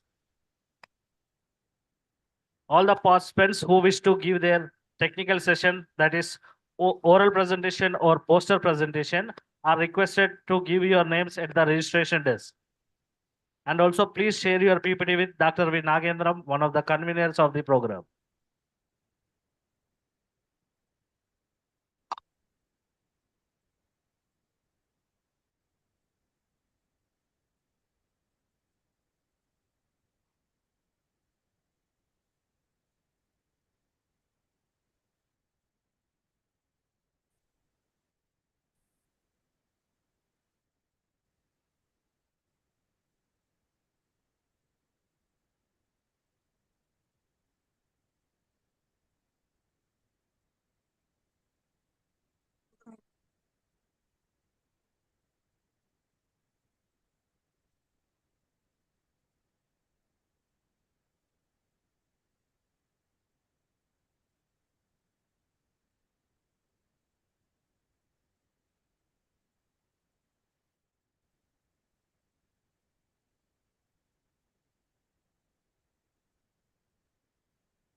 How do you make a farm or ranch more sustainable? There's no single answer, but there are common practices used by producers across the country to improve profitability, quality of life, and environmental stewardship. Farmers and ranchers who prioritize sustainability aim to produce enough food, fuel, and fiber to meet today's needs without compromising our ability to do so tomorrow. While we use different practices that work best on our unique farms and ranches, we all share this same vision. We also view our farm or ranch as a holistic system, and we look for ways to improve our farm's overall health and resilience. So,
हाँ sir. Dear participants, a humble request. Participants, those who wish to give their office में है। technical session, that is either oral or poster presentation, are requested to please give their names at the registration desk. Dear participants, those who wish to give their technical session, oral or poster presentation, are requested to register your names at the register desk.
Crafting masters of cutting-edge entrepreneurship. Sri Rajeshwara Educational Society, a renowned exemplar in the field of education, has been irradiating its quality services in both the states of Telangana under Sri Rajeshwara Educational Society at Hasanparthi, just 15 kilometers from the city of Warangal, Telangana. SR College offers a world-class leading ambience with its huge campus designed with state-of-the-art infrastructure. The campus sprawls over 140 acres of serene landscape, and with a temple in its magnificent divinity offering peace of mind. With a vision to be among top 20 private engineering colleges in India is marching forward, reaching the self-set interim goals and thus eventually rising to be a Class 6 center for high-quality technical education that creates an intellectually strong student community with a dedication and zeal to excel in every walk of life, credited by NAAC and its programs accredited by NBA. The institution offers undergraduate programs in computer science, electronics and communication, electrical and electronics, mechanical engineering and civil engineering, along with 5 PG programs in engineering streams.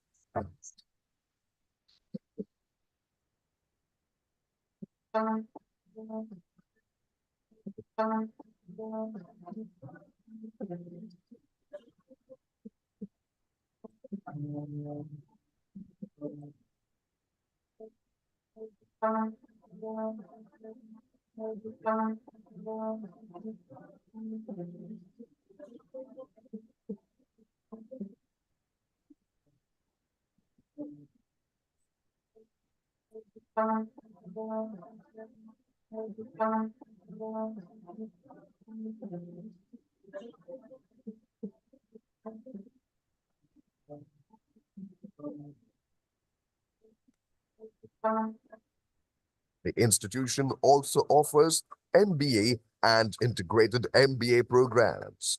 The institution proclaims to have in its staff a host of devoted stalwart professors who are highly qualified with PhDs and a great source of innovation and inspiration to the voraciously enthusiastic graduate entrepreneurs. Boasts of its curriculum that blends perfectly innovation, creativity, and entrepreneurial mindset, industry relevance, interdisciplinary learning, and information technology, aiming at crafting cutting-edge technocrats to meet the real-world needs, is the first and only private engineering college in Telangana to launch a technology business incubator, SR Innovation Exchange. The incubator open to all across the country, bringing entrepreneurs, mentors, researchers, and academicians together to create an inspiring ecosystem to transform startup ideas into concrete ventures. With its in-house training program for employability skills and with a dedicated special drive, CSSP for placements, creating a huge network of industrial opportunities, is consistently topping all other private engineering institutions in terms of campus placements. Proudly proclaims alumni have been accommodated in the most prestigious companies like Infosys, IBM, Cognizant Technologies, Satyam, Wipro, Integra, Sintel, Tech Mahindra, Leo Labs, and so on, while many of its students have been successful in grabbing chances for higher studies in leading universities in India and USA, sharing the experience and enhancing the expertise with internationally reputed universities like Purdue University, St. Louis University, University of Massachusetts, University of Central Missouri, supported by its own R&D center, several research projects funded by DST, AICTE, and UGC, enriching and eliciting the full potentiality of its faculty, and thereby creating veritable environs for sublime teaching and learning experience. Is the Netra partner, which has a vision of making India the ESDM product innovation hub by building entrepreneurial ecosystem in engineering campuses through industry partnership, is one of the collaborator institutes of the project, making deep learning and artificial intelligence skills mainstream in India, an initiative by Royal Academy of Engineering, United Kingdom, under Newton Baba Fund.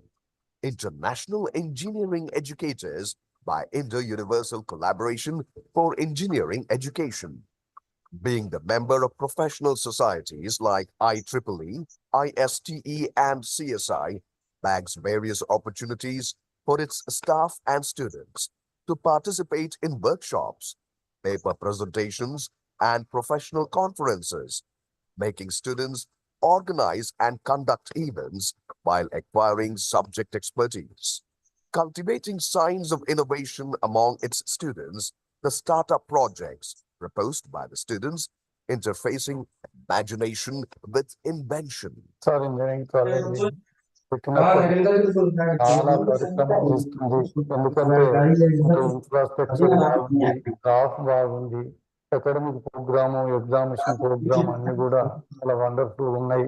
అంతేకాకుండా ఇది నాక్ accreditation ఉంది, NB accreditation ఉంది. తర్వాత ఇక్కడ కావాల్సిన DST projects, UGC projects ఉన్నాయి. ఆ రకంగా ప్లేస్మెంట్స్ కూడా మేము ట్రైనింగ్ ఇస్తున్నాం. మంచి మంచి ఇండస్ట్రీస్ వస్తున్నాయి. చాలా మంది స్టూడెంట్స్ క్యాంపస్ ప్లేస్మెంట్ లో సెలెక్ట్ అవుతున్నారు. తర్వాత ఇక్కడ విద్యార్థులందరూ కూడా చాలా హైయెస్ట్ పొజిషన్ లో ఉన్నారు, చదివిన వాళ్ళందరూ. తర్వాత ఆలంనీ స్టూడెంట్స్ కి మీకు తెలుస్తుంది ఏం లేదంటే వాళ్ళు మన దేశంలో కానీ ప్రపంచంలో చాలా దేశాల్లో కానీ మంచి మంచి ఇండస్ట్రీస్ లో హైయెస్ట్ పొజిషన్ లో ఉన్నారు. ఇక్కడ ఈ కాలేజ్ ఏం లేదంటే ఈ తెలంగాణ ఏరియాలోనే కాకుండా ఇండియాలోనే ఇది బెస్ట్ కాలేజ్ తీర్చిదిద్దాలనే ప్రయత్నంలో మేనేజ్మెంట్ ఉన్నది. వర్క్ చాలా సిస్టమేటిక్ గా జరుగుతున్నది. విత్ ఇన్ షార్ట్ పీరియడ్ లో కాలేజీకి మంచి భవిష్యత్తు వస్తుంది. To monitor the performance of students on a regular basis and to counsel and motivate them, 20 students are allotted to each faculty who function as faculty advisors, and these faculty advisors mentor the students throughout their program, translating the learning from lectures to practice, providing a hands-on experience to the student, drawing out the fullest learning potential. With over 43,000 books and journals, an automated library within the campus, along with excellent reference section and a comprehensive digital library with high-speed internet facilities, access to e-journals serve as a repository of knowledge, igniting the minds of techies. The entire campus is covered with high-speed Wi-Fi network facility, encouraging the students and staff to use digital notebooks. The institution provides a hostel for girls within the campus with high security measures, offering a homely and comfortable ambience with a lot more personal space in an ideal environment, with a view to develop a healthy and cordial relationship among the inmates. Vibrant sports life with indoor and outdoor games in its campus, abundant extracurricular activities, coupled with conforming infrastructure, offers a wide range of choice in the form of various clubs to its students to choose from. Sports, martial arts, drama, and theater, according to the taste and interest.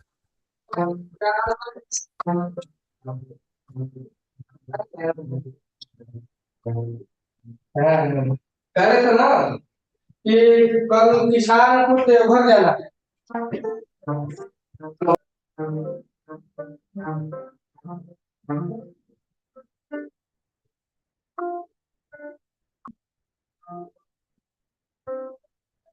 A very large and spacious modern canteen within the campus is a favorite refreshing point to the wraths of hungry techies to satiate from an elaborate menu of different cuisines, thereby saving time and energy to launch a women technology park funded by DST to empower the rural women of this region.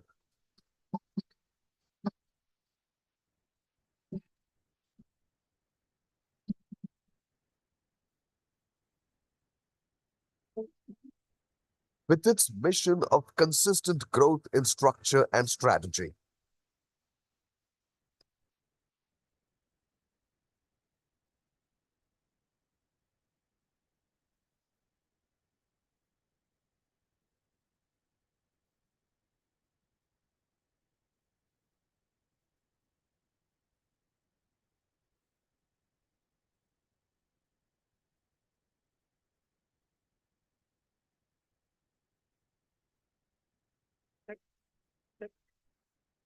Hello.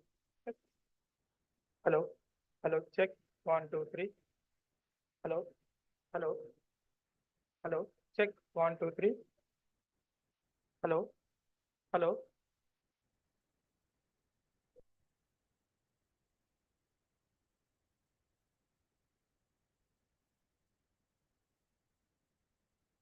Check. 1, 2, 3. Hello. Check. 1, 2, 3.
Ladies and gentlemen, welcome back for our delightful tea break. We trust that you had a moment of relaxation and had an opportunity to engage in enriching conversation with your fellow participants. As we resume our conference proceedings, we encourage you to bring the same enthusiasm and energy to upcoming sessions. Our agenda is filled with insightful presentations, discussions, and valuable networking opportunities. We are excited to continue this journey of knowledge sharing and collaboration. Without any further ado, let's dive into the heart of HITASA 2024. Thank you. Before we proceed into the presentations, I would like to call upon all the dignitaries over the dais for a small felicitation from Dr. DPS Badwal. Ma'am, please. Archana, ma'am. Dr. K. Samiriti, sir, please be available on the dais for a while. Dr. Nira Prabakar, ma'am, please be available on the dais.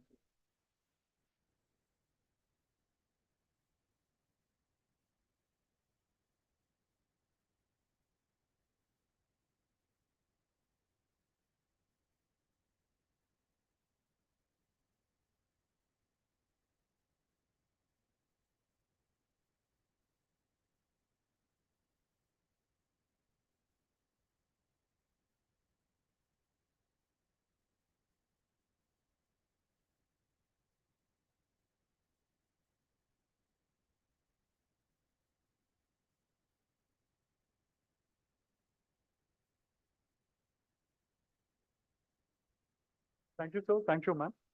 So now we request Dr. DPS Badwal to felicitate Vice Chancellor Konda Lakshman Telangana State Horticulture University, Dr. Nira Prabakar, ma'am.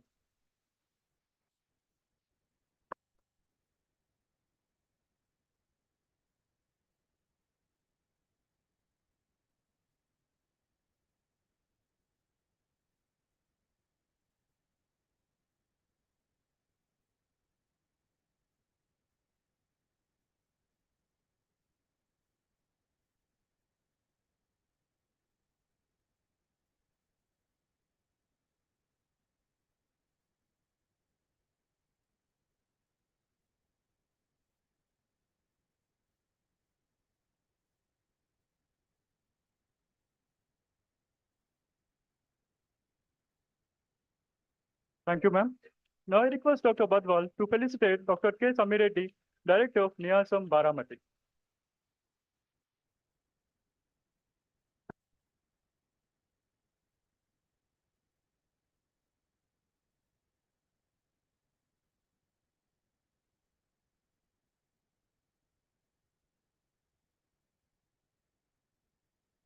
Thank you, sir.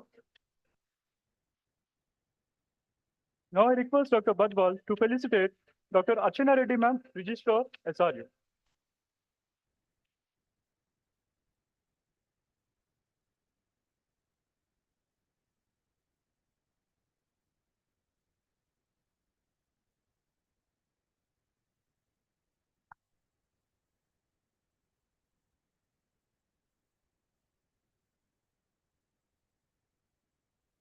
Thank you, ma'am. Now I request Dr. Badwal to felicitate Dr. G. Bhupal, Dean, School of Agriculture, SR University.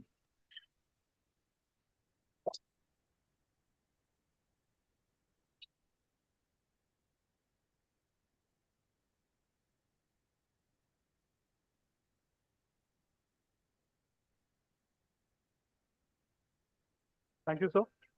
Now I request Dr. DPS Badwal to felicitate Dr. T.S. R.S. Sandeep, sir.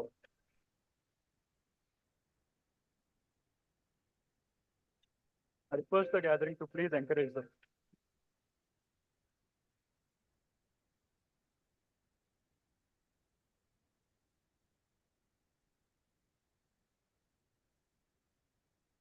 Thank you, Dr. Badwal, and all the dignitaries. There are two awards which are need to be called here. So I now request Dr. V.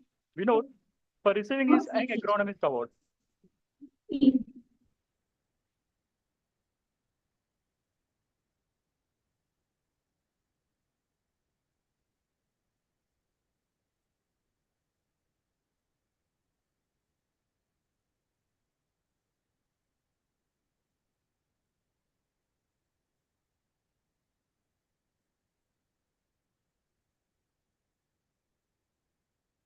I also request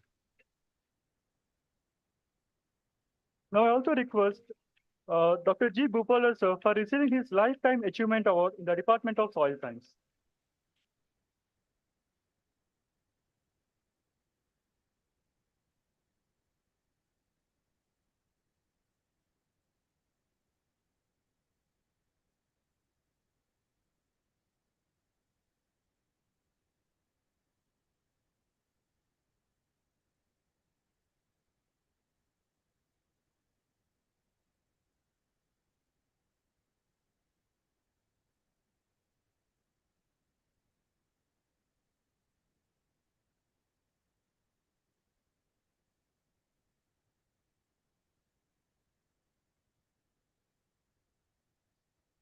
Thanks to all the dignitaries.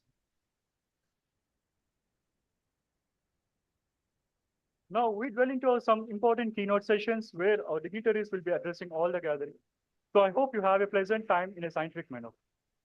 Please.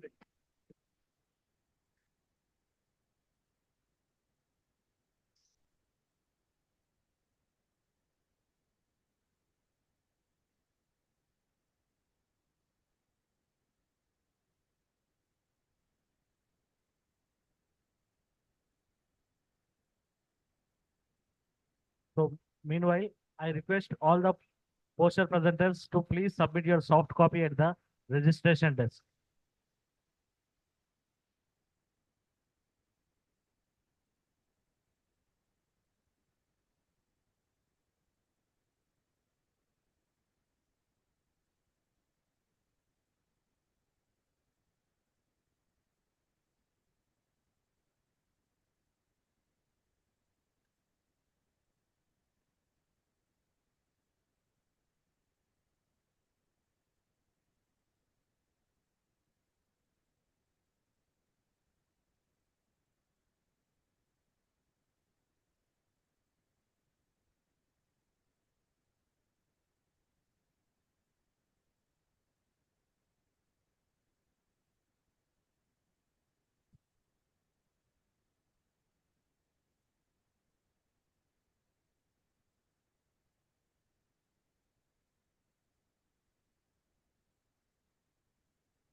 Very good afternoon, my dear student friends.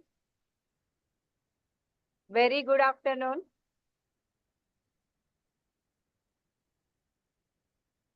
So, are you energetic? My suggestion always I tell, you should present mentally, not physically. Not only physically is enough. Okay, your mental presence is very important.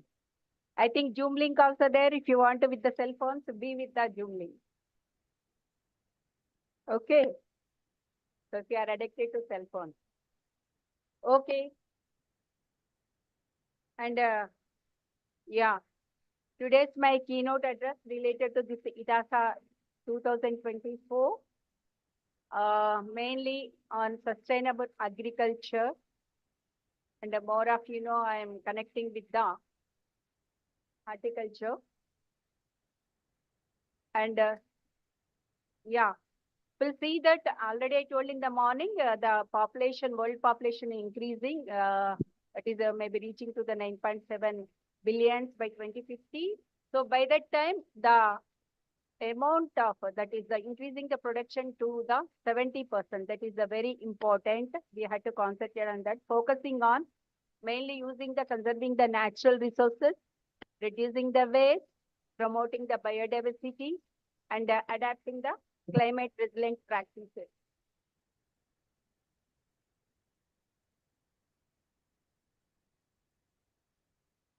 So if we see here, this is sustainable agricultural practices that which is including the climate change, scarcity of natural resources facing this one. What is the demographic? Because demographic window. Now the India is facing the demographic window that is contributing to the more of the youth. So 27% of the population of India is between the age of 15 to 35 years. So contributing to the economic growth of the India. That means youth are playing very important role. And the So this is the one thing, the food wastage, already I told in the morning, and which are, so these are the things we had to address in the sustainability of the agricultural system. So this system will help to reduce the greenhouse gases emission and to conserve the water and to increase the soil fertility.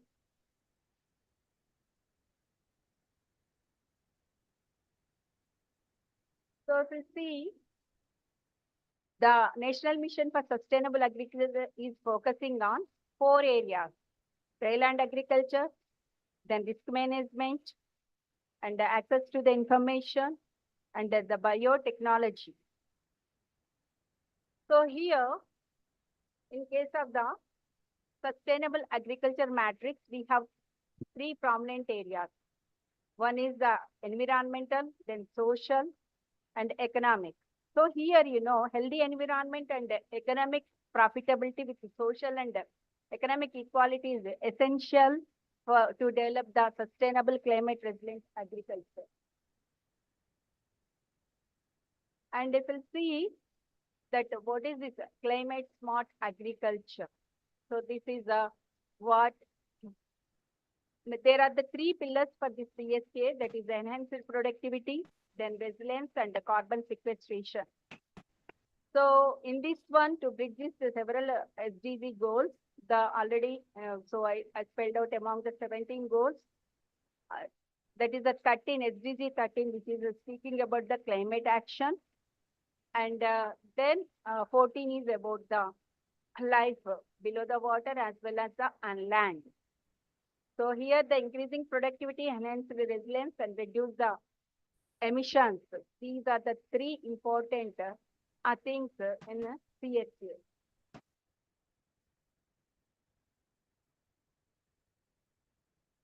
So if we'll see, CSA is an approach that includes the sustainability using the existing natural resources that is including the livestock component also to achieve long-term higher productivity. So this is what it is showing the importance of the IFSC, integrated farming system. Then, so the first one is soil resilience. So in this one, to reduce the soil erosion, to improve the water retention capacity, these are the 2 important things. For this, site-specific models has to be worked out for as a soil health indicators. Then crop advisors to aid identification of the management practices, and farmers to diagnose the soil health and ecological resilience of their farms.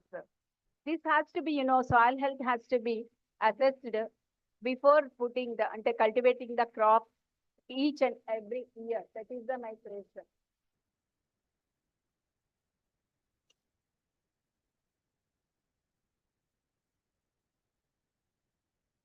The second one is adaptation in crop varieties. So now to address that drought and the heat tolerance, or else the cold tolerance, as well as the flood resistant, these are the things to be considered. For example, if we'll say that in case of the wheat also, the heat tolerant, in case of the paddy is resistant to lodging, in case of the potato to cultivate in south, that some heat tolerant varieties has to be identified. Then another area is the biotechnology. So it plays an important role to enhance the agricultural productivity, quality, and sustainability. In this one, we had to discuss the biotic stressors and the abiotic stressors where the biotechnology plays important role. Coming to the abiotic stresses, I told that in horticulture crops, in tomato, so to have that slightly tolerant to drought, so that gene source is here the Papilla stimula that is mentioned. Then in case of the salt tolerant, the source is sorghum, and in case of the bean, for drought and salt and cold tolerant equally is the source. And in case of the potato, then salt tolerant, that is again equal. Then in case of the cabbage, for diamondback moth for this biotic stresses, so cry 1A, and in case of the tomato, early blight In case that is the variety Arka Vikas, the source is Trichoderma hasbarium. And late bite, that is the PGIP gene. In case of the potato, that is the GTLC 2-127 and the KPLC 2-53 line. Like this, actually, we have a number of innovations are going on, and especially in case of the tomato, to reduce the ripening losses, to enhance the shelf life also, there is about that is the flavor saver is one more, this one. Then the fourth factor is water management. So in case of the water management, how to collect each and every drop of water that is received through rain. So that is very important. Catch rain wherever falls, whenever it falls. That is a slogan that is given by our Honorable Chancellor, Dr. Tamilsai Soundararajan Garu. So these are the some of the methods that are adapting, like trench water harvesting, half-moon harvesting, micro-catchment areas, crescent bunding, contour bunding. So this crescent and contour bunding plays important role in most of the hilly areas. And the catch pits, of course, this also plays important in case of the farm. Now we are talking about the farmhouses like that, where you can improve the underground water table. Then the fifth one is the adoption of the natural farming, organic farming, and that biogas and waste management practices. These plays important role in maintaining the circular economy of rural ecosystem. I'm going to discuss about the natural farming in coming slides. Then the sixth one is precision farming. So the precision farming also, like, use of the available resources in an optimum way, in right time, in right site.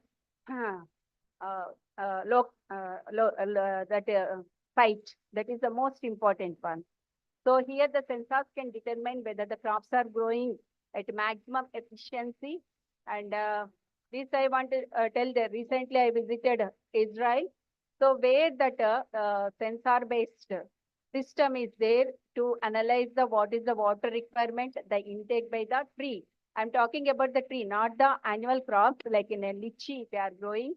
And depending on that one, whatever the readings they are getting on that stuff, so they will decide and by analyzing the data, so whether the plant, the tree is responding properly of the applied the nutrients or water. If not so, if it is not responding properly, so what is the reason behind it?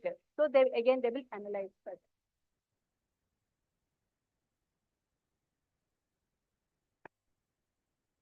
So here I told what is mean by precision farming. So that is at right location at the right time to enhance the production and decrease the input. So optimum utilization of the inputs. So in this one, new technologies like global position systems and sensors, the satellite or aerial images and GIS, they are utilized to analyze the data, and in agriculture as well as in horticultural production, how to improve the productivity. That is the production per unit area with quality production.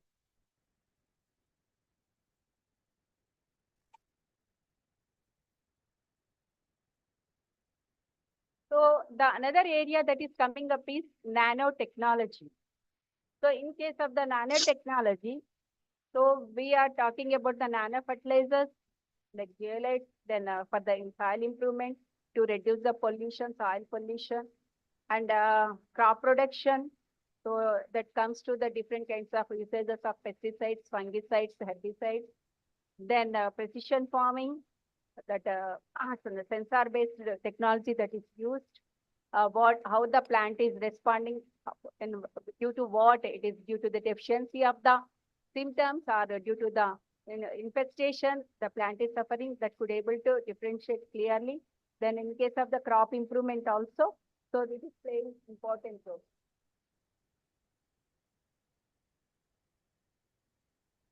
Then the eighth one is the agroecology. So here, agriculture and the environment which are interconnected with this agroecology. So that is the optimizing the interactions between the plants, animals, and humans and environment. So it plays a pivotal role in developing the roadmap for rural empowerment with assured sustainability objectives like social, economic, environmental, and nutritional and health.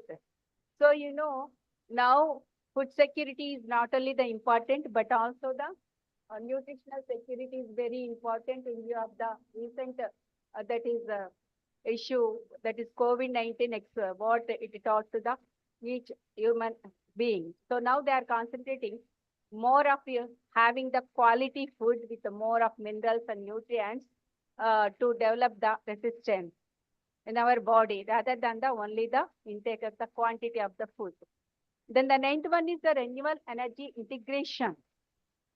So we are talking about the how to use the renewable resources like solar by using the solar panels or wind turbines or biomass system, that is biogas plants, to generate the power which are used for the agricultural operation.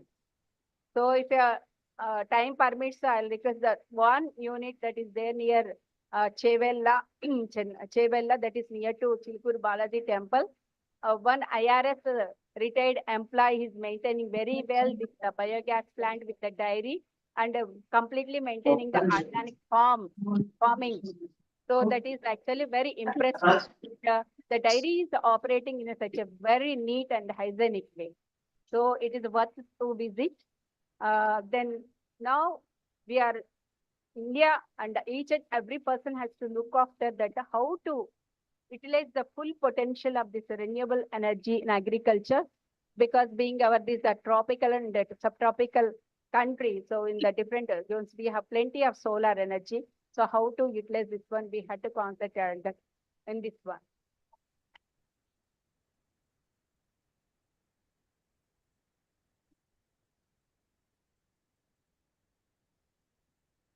Then the digital agriculture. So this is the era of, AI and IoT, that is the Internet of Things, and sophisticated technologies are available like robotics and big data. So all these things, we are talking about all these technologies. Now, even the recent this conference, what they spelled out, even in the international conference that was occurred in Ayodhya also, and vegetable crops. So everyone is talking about, and just they are initiating this work, but not working to the depth. So the field utilization of this digital technology in agriculture is still, it is infant stage only.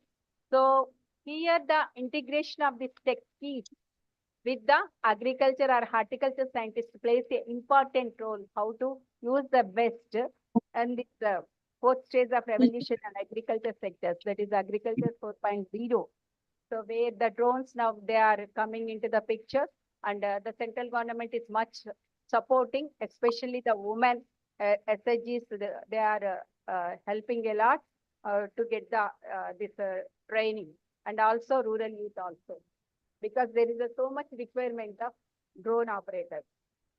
Then circular agriculture. So this is the one important thing. It looks like simple, but it is very important. That is reduce 3 R's: reduce, recycle, reuse. So this is the main concept. So here, by maintaining this closed loop nutrient cycles and minimizing the waste generation throughout the agriculture value chain is very important. Actually, in this one, horticulture-based or tree-based agriculture plays an important role, where it is considered as a nutrient closed system of nutrient recycling. So with the tree component, which will add the lot of organic matter to the soil, which plays an important role. Here I quote one example in northeastern states. In case of the sweet orange orchards, after the 10-15 years of growing, if you analyze the data, there is so much increase in organic carbon up to the 6 to 7%. That is the what. So it's an enormous increase, and also increase in availability of the P and K, which plays especially K plays an important role in maintaining the quality of the fruits. Then the 12th one is the data analytics and the farm management software. Of course, the same what I showed previously. And what are the new technological initiations that are all these years, last in 10 years? Ours is a very infant university, just it was emerged in 2014. Now we entered into the 10th year after the bifurcation of the state. So we entered in number of MOUs. Among that one is the ATGC is there, which is much more working on. They established a lab 1.5 crores plus at our university, and it is creating the facilities and also allowing our students to work in that one. It is a molecular entomology labs are there, molecular based. And one more is the Samhita. Of course, you know that is the crop care clinic, the unique precision farming advisory. So with the Samhita, so our raw web students, they are working together, and the Samhita, it is includes the that is a DTHA, that is a digital tree health audit, and UAV. So which will, what it will do, it will actually collect the data and the neglected sweet orange orchard in nearby Nalgonda area, and they will analyze the data. Then by depending on the growth of the tree and the symptoms, so that will generate the data which are the sick trees and which are already sick trees and which are going to be sick in future. As advanced technology, it will create that platform. So they will identify such one, and in advance they will take care of either the identifying the micronutrient deficiency or any occurrence of the pestilent disease. Thereby they will come with the that is the with the spray schedule in advance they will give that one to the farmers. Then they will overcome this problem of dieback and other diseases or infection diseases. Then one more thing is unnatural farming. So this actually a complete paper I presented in Jabalpur about this one.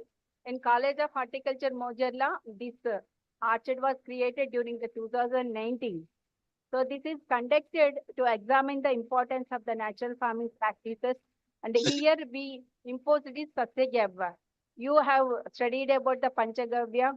So that is the liquid forms and the solid form of Bijamritam, so all these things. And this is the one we studied here, which its influence on the organic matter, organic carbon, as well as the available total nitrogen.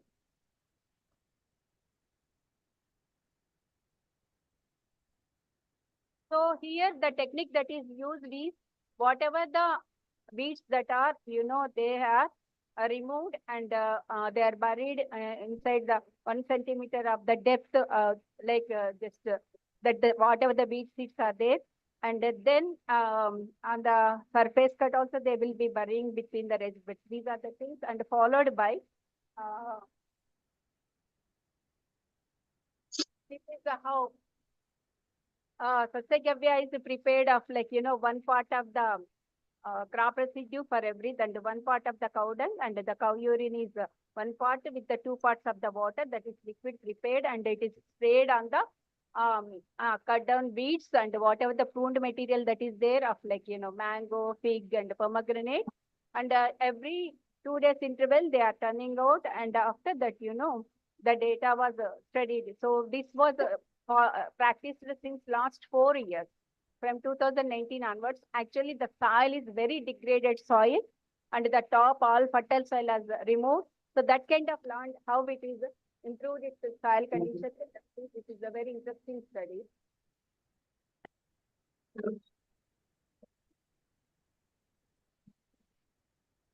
So can you forward it?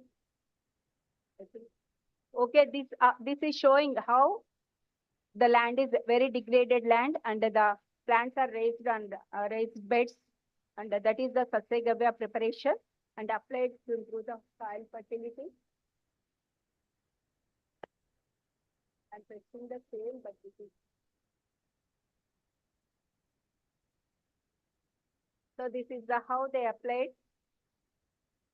And so here you can see the organic carbon that is increased from 0.243 to 0.533. And that is indicative of, level of organic matter that is increased from 0.1 to 1%. And the nitrogen content also from 0.015 to 0.045%. So here the organic matter means which includes the organic carbon. If you multiply the organic carbon content with the 1.72, you will get the organic matter content. I think this Satsagavya is easily in age-old times we used to implement, and we are calling it as a now regenerative agriculture. Even in Israel and South, that Nevada in grape orchards, they are following whatever the weeds that are generating, just they are incorporating in the soil itself. Then soil organic, this is the representation, statistical representation. So very low, low, medium. Now we entered into the medium category in both the total N as well as in the soil organic. So here the total nitrogen. So you can see that that is the T analysis, which is showing that minus 8.96, minus 12 in case of the total nitrogen, soil organic carbon. That is there is a highly significant effect of this natural forming on this available, that is the soil organic carbon as well as the total N. Please. Then if you see the soil pH, how? So it is almost near to neutral only, pomegranate, guava, fig and mango. So this is the how that Satsagavya application gradually it is converted the low quality soils into the medium quality soils. That is a good indication of the gradual improvement of the soil fertility status by accumulating the soil organic carbon. Next one. So if you see that how the soil organic carbon increased in the crop wise, here it is done in pomegranate. So it is improved like 0.58 organic carbon, total N is 0.049, and then in case of the guava also like 0.55 and total nitrogen is 0.047. That is in fig also like 0.52%, 0.044. So this is the how it is showing an additive effect in increasing the soil organic carbon, total nitrogen and organic matter content. Next. So if we see the yields, so here is the average of the 2 years yield. After the 4 years, so second year onwards, we got the yield. So in case of the pomegranate, we received of 3.96 kg per plant. And in case of the guava, it is 11.65. And in case of fig, I'll show the pictures also 13.8. Actually, we got very, very good quality size of the fig there now. So this is the natural forming field view. And we didn't get any yield in mango. I inquired back. Why? What is the reason? Because generally we'll get the yield, starting yield by 4th year onwards. What is the reason? When I visited that one field, because entire these the new bud woods that is generated, they are using for the grafting purpose. They are cutting it. So it is continuously producing the vegetative growth, not the flowering. So this year onwards, they ask them to stop and observe the, in case of the mango also, mango we have and 7 varieties. This is the, your 3 varieties, the brown turkey. Next, brown turkey, Diana, this one, please, back. So that is the golden yellow color is there now. Actually, very, very sweet and very good quality. They are preparing, that is the dry fig and they are selling at a premium price. Very good size. I never saw that good size in the market even till today. Next, please. So apart from that, what are the different precision farming? So related to the next, please. This is the water management studies in this one.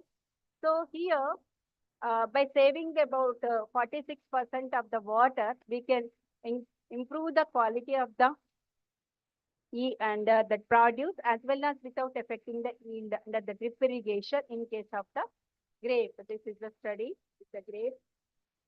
Then the next one is in case of the turmeric. So 4 liters per day of water at 80% of the potential evapotranspiration, which recorded the highest peak yield of 23.18 tons per hectare when compared to the surface irrigation. the occurrence of the actually, the disease like a rot of the rhizome, that is also, it was reduced. In case of the broccoli, so it is considered as a highly nutritive vegetable and, which will play important in reducing the cancer, that is having the rich antioxidant properties. So here, this is also recorded the highest yield of 16.8 tons per hectare with the 100% potential evapotranspiration. The next one, this is actually method of planting and sewage modular, so high raised bed.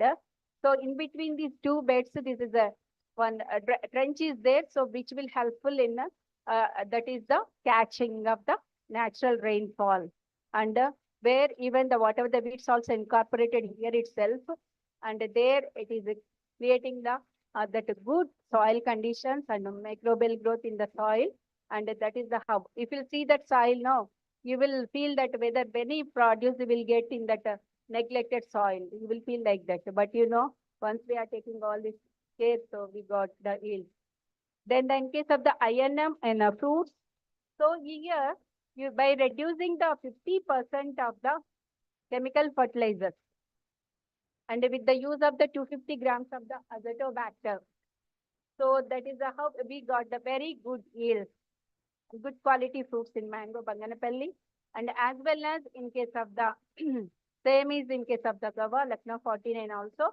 There is an increase of yield from 1.96 to 4.6 tons per hectare with good quality fruit and with more of your shelf life. Next one, in case of the vegetables, here also it is in French bean.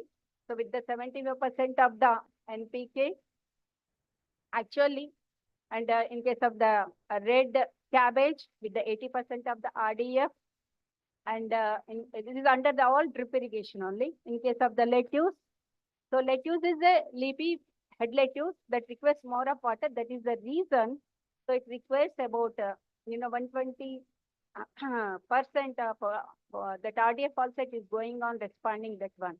But here one thing I want to tell, in case of the vegetables, response to the applied organic matter is less because it will require one more season to respond to that applied organic material, especially incorporation of the weeds. In case of the perennials, there is no such problem.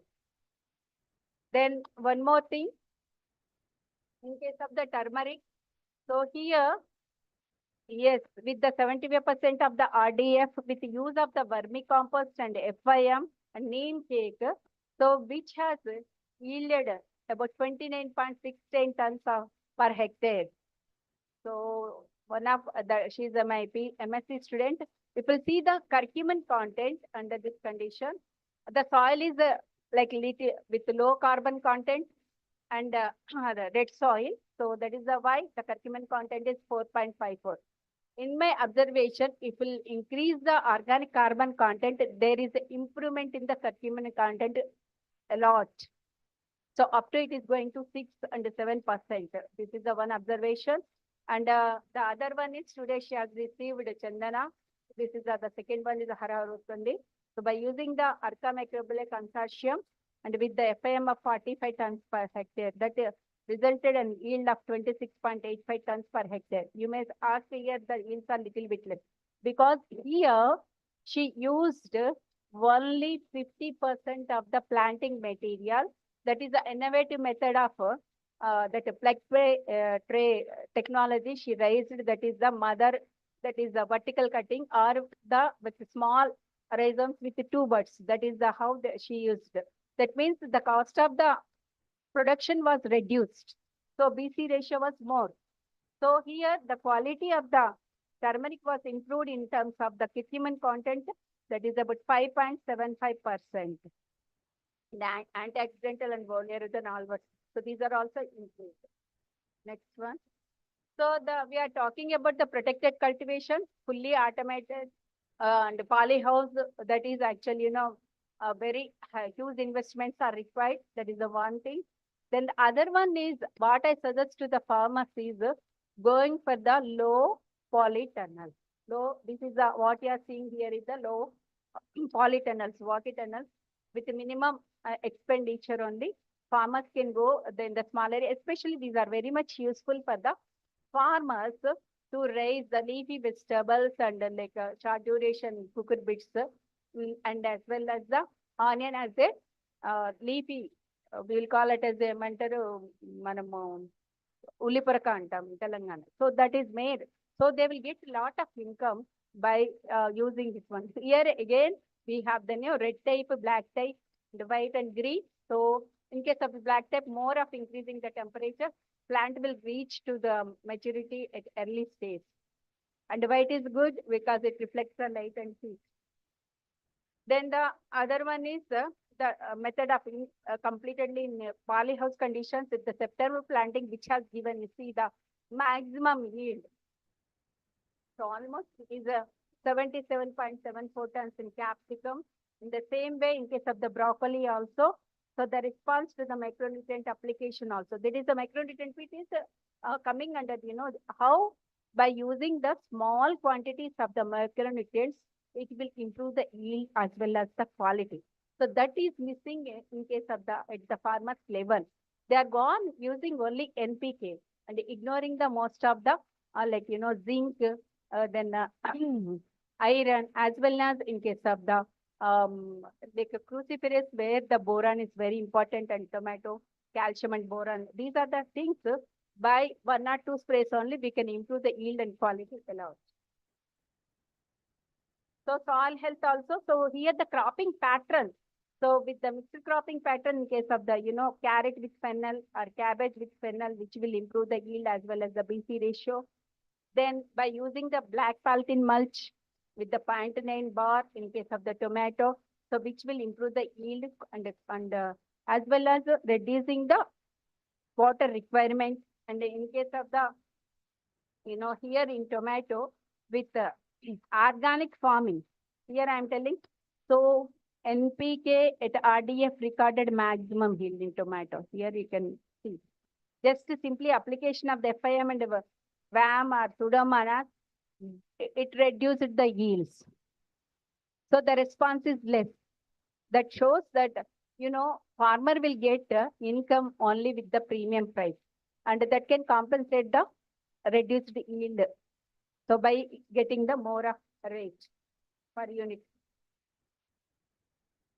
So here it is, yeah, using the different plastic mulches here. In case of the turmeric, so that is also here. Maximum yield of 46.23 tons per hectare, which was recorded. That is the 30 mm. You see the difference between the 30 mm and 25 mm difference. That shows the impact. Here I want to tell this one. Okay, so that is the scientific study. This kind of information has to reach to the farmers.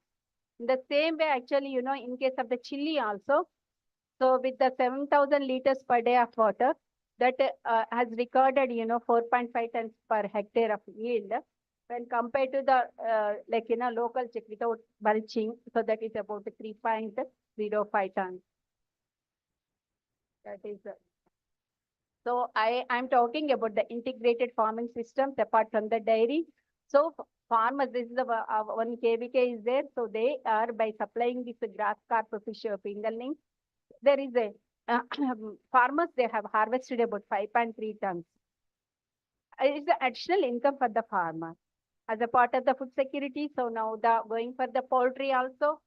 So, you know, when there is availability at home level, the intake also increases, thereby improving the quality of our intake. Okay. And, so these are the challenges to be addressed in new innovations.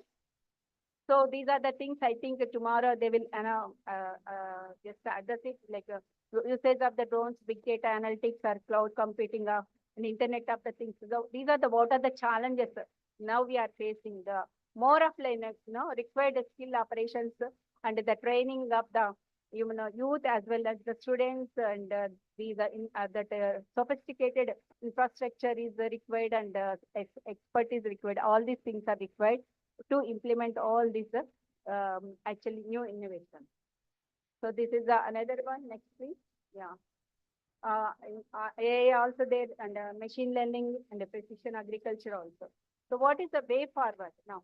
So this there is a demand for climate smart agriculture practices. The intervention which are customized to suit the local needs by using this digital technology, and especially we had to concentrate on the issues like conservation of the natural ecosystem, soil conservation, especially avoiding the runoff losses and undulated topography and poor soils where the less salt, that silt content will be there in such areas, and the reduction of the pollution and the development of climate resilient varieties.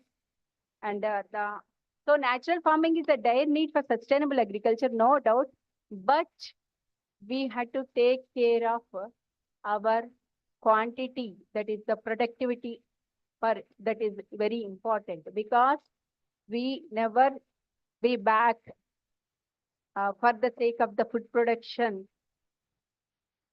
If we are more, everyone is going to concentrate only the organic farming, natural farming, or completely avoiding the usage of the chemical fertilizers, it may lead to the drastic reduction of the production of the food grains or fruits and vegetables. So here I will tell about the integrated management, nutrient management or pest management or disease management, whatever. The balanced approach is very important to avoid the pollution of the soil, water, environment without affecting the yields. So from the Sri Lanka, we had to learn that lesson. Slowly, we had to move towards the organic farming. But natural farming as one of the practice, you can implement. So this is a great message from Dr. M.S. Swaminathan Garu. If conservation of natural resources goes wrong, nothing else will go right. Thank you. Thank you, ma'am, for such a thought-provoking session on sustainable agriculture.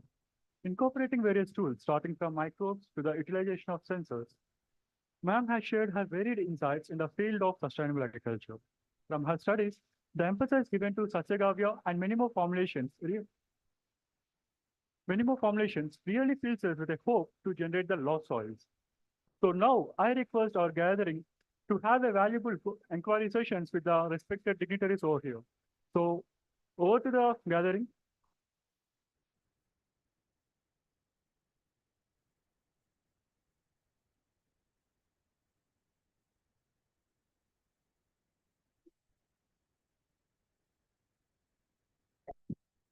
Madam, just one clarification.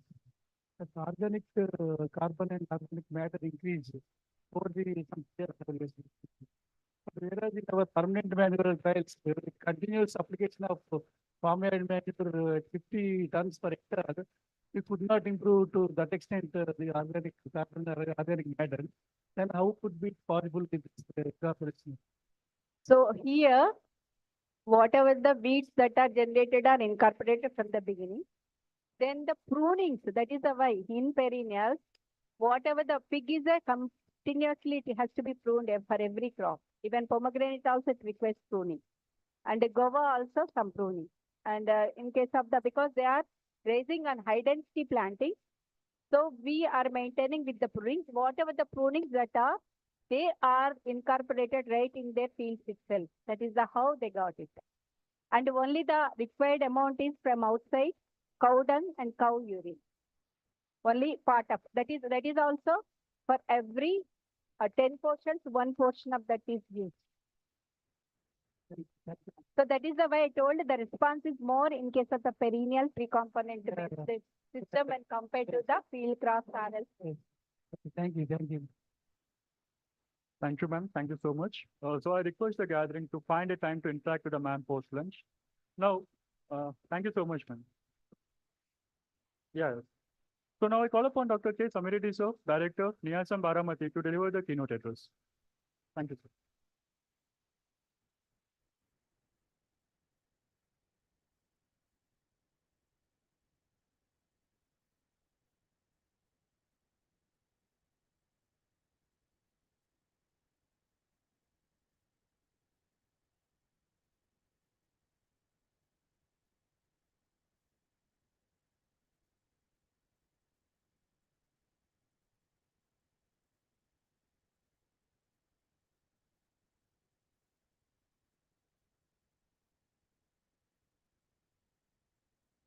Make it a side, na?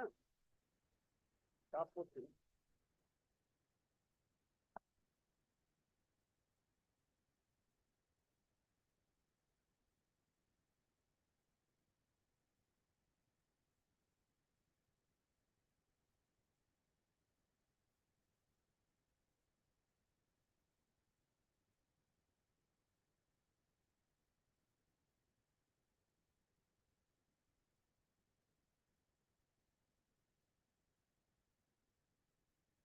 Dear delegates, next half an hour, because I am there between lunch. So within half an hour, we'll finish. There is no problem, but you can interact anytime you can call me. There is no problem. Phone number is there. Even phone number is available on website also, our website. Just for next half an hour, I am presenting 10 innovations that have been researched during the last 5 years, whatever work has been done at National Institute of Abiotic Stress Management, Baramati.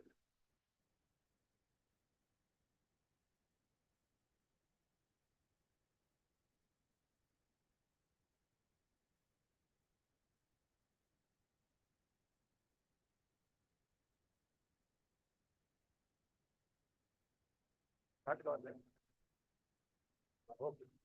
All of you know the climate change and climate variability. It is a common man topic. We see because of the climate, what has happened that the global average temperature increased by 1.0 degrees centigrade as compared to the pre-industrial area, that is before the 1800.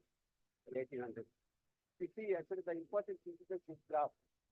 Actually, the increase is very steep after the during the 20th century, and because of this, actually, whatever that is there happening, climate change is the main.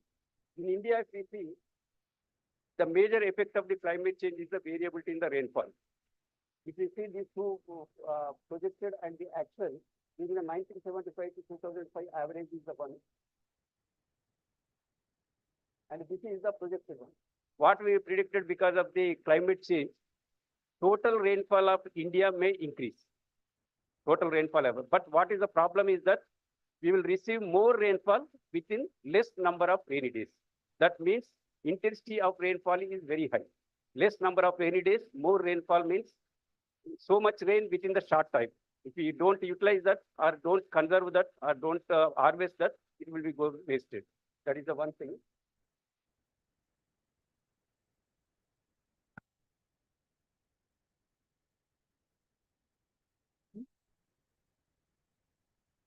Now it's still okay. Because these are all the effects of the impacts of the climate change in India. If we see any year, from 1998 to even 2020-23, one or other part of India is receiving any one abiotic stress. It may be flood, it may be cyclone, it may be drought, it may be prolonged dry spell. All are written according to this. And moreover, rainfall. If we see, this is the last 140 years of Indian data. If we divide into this 140 years from 1870 to 2010 into two halves, that is the first 70 years, next 70 years. First 1870 to 1939, there are only 10 droughts were there, drought years. But latter 70 years, if you see, there are the 15 droughts. What is that means? The frequency of occurrence of droughts is increasing because of the climate change in India. Here, drought means entire country drought. It is not the sporadic. Every year, actually, some are the one or other part of the localized droughts that are happening. And because of this abiotic stresses, all of you know abiotic stresses, no need to tell. First is the actually atmospheric stresses like the high temperature, low temperature, pollution, chemical, physical, and the soil are there, nutrients, high availability of nutrients, low availability, excesses. Deficiencies are there, excesses are there. And drought, water shortage, that is the prolonged dry spell, flood, or the drought, or the cyclones like that.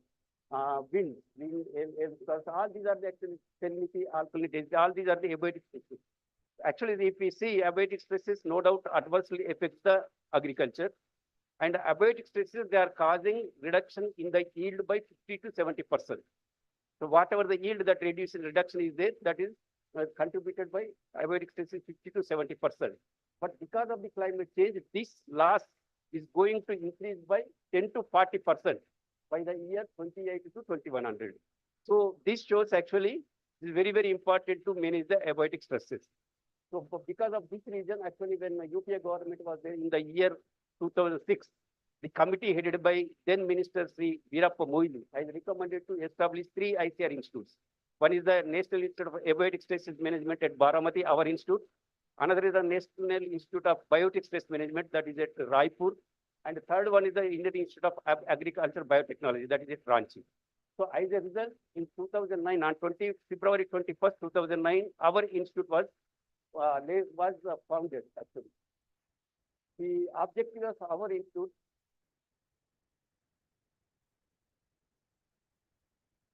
these are actually our major mission is managing abiotic stresses for sustainable agriculture, and mandate is first one is to undertake basic and strategic research to manage abiotic stresses in crops, livestock, and fisheries. In our institute, actually all disciplines are there. Crops are there, horticulture is there, agriculture is there, livestock is there, fisheries, all are there. I am not going to be there. And to achieve this, we have got the 4 schools.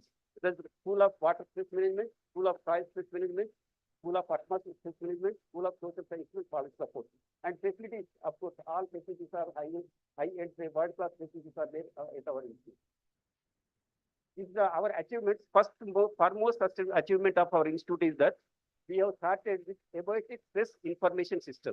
It is there. If you go to website of the NIASM Baramati, you can see all the data, whatever we are going to develop on different abiotic stresses, their vulnerability, their management, both is using the mitigation as well as the adaptation technology in this website. So this is a continuous process, but already it has been started. Second innovation is that actually we were given that type of the land.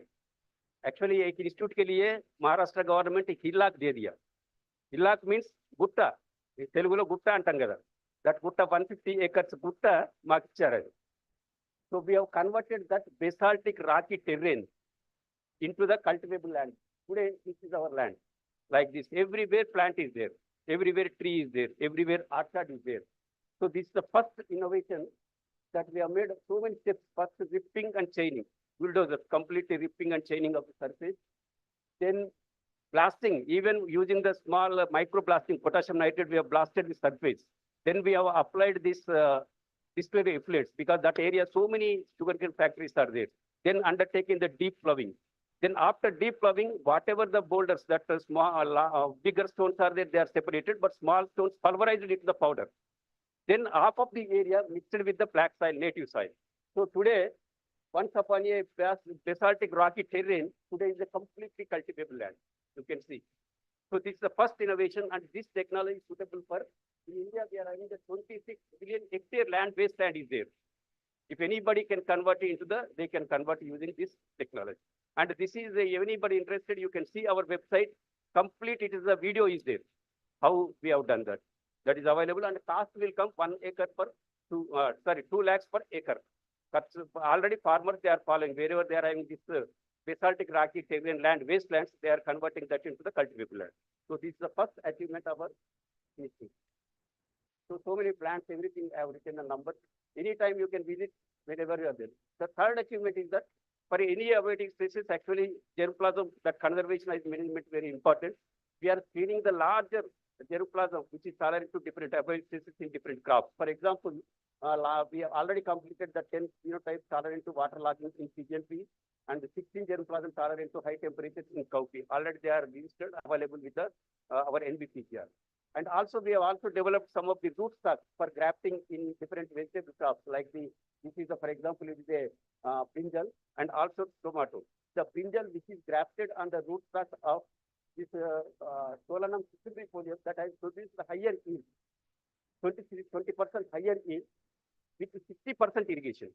100% above transpiration means full irrigation. So when that water, 40% water is saved because of this grafting. Similar results are also found in grape as well as the tomato. So rootstock are available. We are registering this rootstock with the agencies, and also we have commercialized this. Some of the companies they have come up, signed MOU. They want to produce actually rootstock on mass scale. This and fourth achievement is that actually dragon fruit. Actually, another strategy what we have followed is that land you have seen, that highly degraded land. It's a Muram type of land. And rainfall of Baramati is very, very less than even Warangal. Warangal is also actually drought area. It is also the drought-proof area. There we have got actually only 588 millimeter long-term average. But this year, we have received only 402 mm of the rainfall. That means only 60%. Under that very poor soil, under the low water rainfall, we can take up some of the successfully other crops, like which crops which require low input. For example, dragon fruit is there. Dragon fruit in summer season that requires only the 5-6 liters per day. But other crops, they require even 20-30 liters. So the one is the dragon fruit we have tried, and another is the chia. Chia, it is very, very important crop. Nowadays, people are recommending to drink daily. Some of the 10-15 seeds you can put in the water, soak, and take the drink. That like that chia and fenugreek, of course, all of you know. So in dragon fruit, there are certain problems are there, but very classical work has been done at our institute. First, we have actually, for the first time, India reported the anthracnose disease as well as the stem cancer in dragon fruit, and also developed integrated disease management technology. That is one. And the second is that it is very, very sensitive to, even though the crop is grown in dry land or the arid region, but still it is sensitive to the sunburn. So that also we have developed a shading technology for controlling the sunburn, so that fruit size yield can be increased, even diseases can be controlled. That is the second technology. Third technology we have developed is particularly the dragon fruit. Two types are there. All of you know. I don't know how many of you have seen, but in Hyderabad and Warangal also very two exotic, in marriages they give two exotic fruit salad. One definitely it will be the dragon fruit. So pink pulp dragon fruit is there, white pulp dragon fruit is there. White pulp dragon fruit, that is very, very, that pollination problem is there. In that actually we have developed a high cell cross supplementary pollination technology, which has produced almost double yield. Without that, with natural pollination, it's 20 tons per hectare. But with cross pollination, it has given almost 40 tons per hectare. And with the fruit size, actually the price of the dragon fruit depends upon the fruit size. If each and every fruit is having a weight nearly 300 grams or above, means they will get nearly 200 rupees per kg. Otherwise, they will get 20, 70, 80 rupees. So fruit size is very, very important. For that, actually, we have developed this technology. And this also, whenever you want, you can see all our books are available on our website on each and every technology. And the fifth is actually conservation agriculture. We have developed technology for conservation agriculture along with the machinery. Machine also we have developed. Conservation agriculture, all of you know that ratoon crops, whatever the trash that is coming out of the sugarcane, large, like the rice, it will produce lots of the trash that can be utilized there itself with minimum tillage and using this trash as the surface. For that, actually, we have got our own technology. This technology was released by Minister also recently in conference, Director conference. In fisheries, actually, we have got the 4 patents in already fisheries. For fisheries, we have developed this nano mineral mixtures. If we impregnate that about the fish diet, that can help in tolerating the different stresses in the water. For example, high temperature of the water, arsenic concentration, arsenic toxicity, ammonia toxicity, even anaerobic condition within the water that can be helped. So we have got at least 10 to 12 nano mineral mixtures. So we have developed already 4 patents we have got, and 2 more patents they are on the processing. At Mumbai Patent Office. It's another. And very good work has been done at the biostimulants. For a particular student, very, very easy work it can be done. And lot of work is going on now, biostimulants. For example, biostimulants, whatever that were applied, here we have used the biostimulants that the vegetal protein hydrolysates.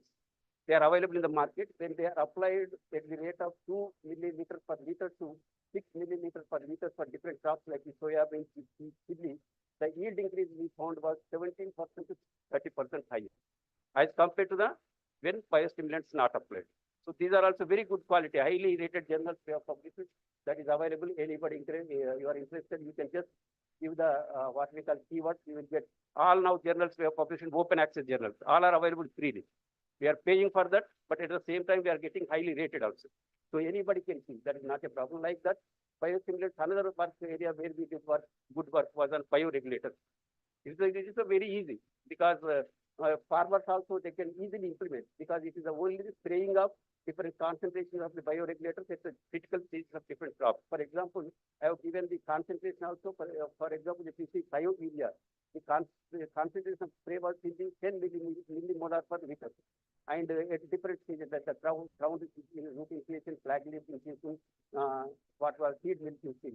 That is in case of the sorghum. Like that, for every crop I have given here concentration as well as the different stages where we can take, farmers can take up this spraying. If they spray, they can overcome different aquatic stresses, whereby they can increase the yield. Here the improvement in yield is there. Wheat, they have got nearly 20% hike in the yield. Sorghum 6 to 7 to 18%, soybean 4 to 14% like that. Onion 10 to 25%, eggplant 6 to 20%. So this is also very, very simple technology which we can recommend to the farmers. Another is actually, this is a very, very important. Now, the new campus, you can use in your university also. What we, at our campus, we are producing laboratories, guest houses, quarters per day, 10,000 liters wastewater. That may be coming from the toilets, that may be coming from the laboratories, that may be coming from the washing, whatever that is there. At our campus, we are producing really 10,000 liters wastewater. But entire wastewater we are collecting in one place, and we have developed this what we call wastewater use constructed system that we are calling constructed wetland plant filtration media technique. That is aquaponics. We are filtering use and reusing that water. Our capacity at present is 2,000 liters per day. So 10,000 liters per day we are producing, 2,000 liters per day we are filtering and using, means purifying and using. For that, we are going to apply even for this copyright also. If anybody is interested, we can also help. We want to establish in your own, means our scientists will come and help how to establish this system. So this is very, very important. Otherwise, wastewater also that will create pollution and again aquatic stress. So this is one of the important systems what we have developed our own systems these are. And another is that we have developed a biopolymer. Nowadays, you might have seen hydrogels, biopolymers, very, very important. Biopolymer is nothing but polymers are there, sanitary pads. Whatever the sanitary pads are we are using in huggies or even ladies, whatever sanitary pads, they are nothing.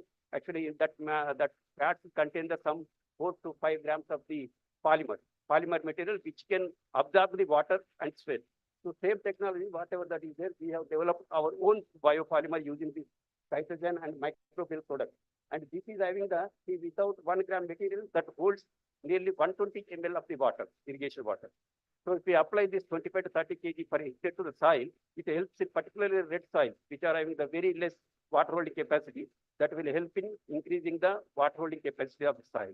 And when we apply this to the different crops, for example, if you see the mung bean means that Pesarlu green gram, the yield was increased by 13 to 24%, with even under the drought conditions. So that is another technology we have developed.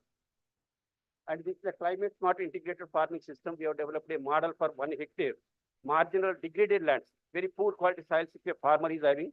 What are the different components that will contain all these horticulture, different components are there that has even otherwise they're loss making farmers. But when we applied this climate smart integrated farming system, that has produced 80,000 rupees per hectare net profit.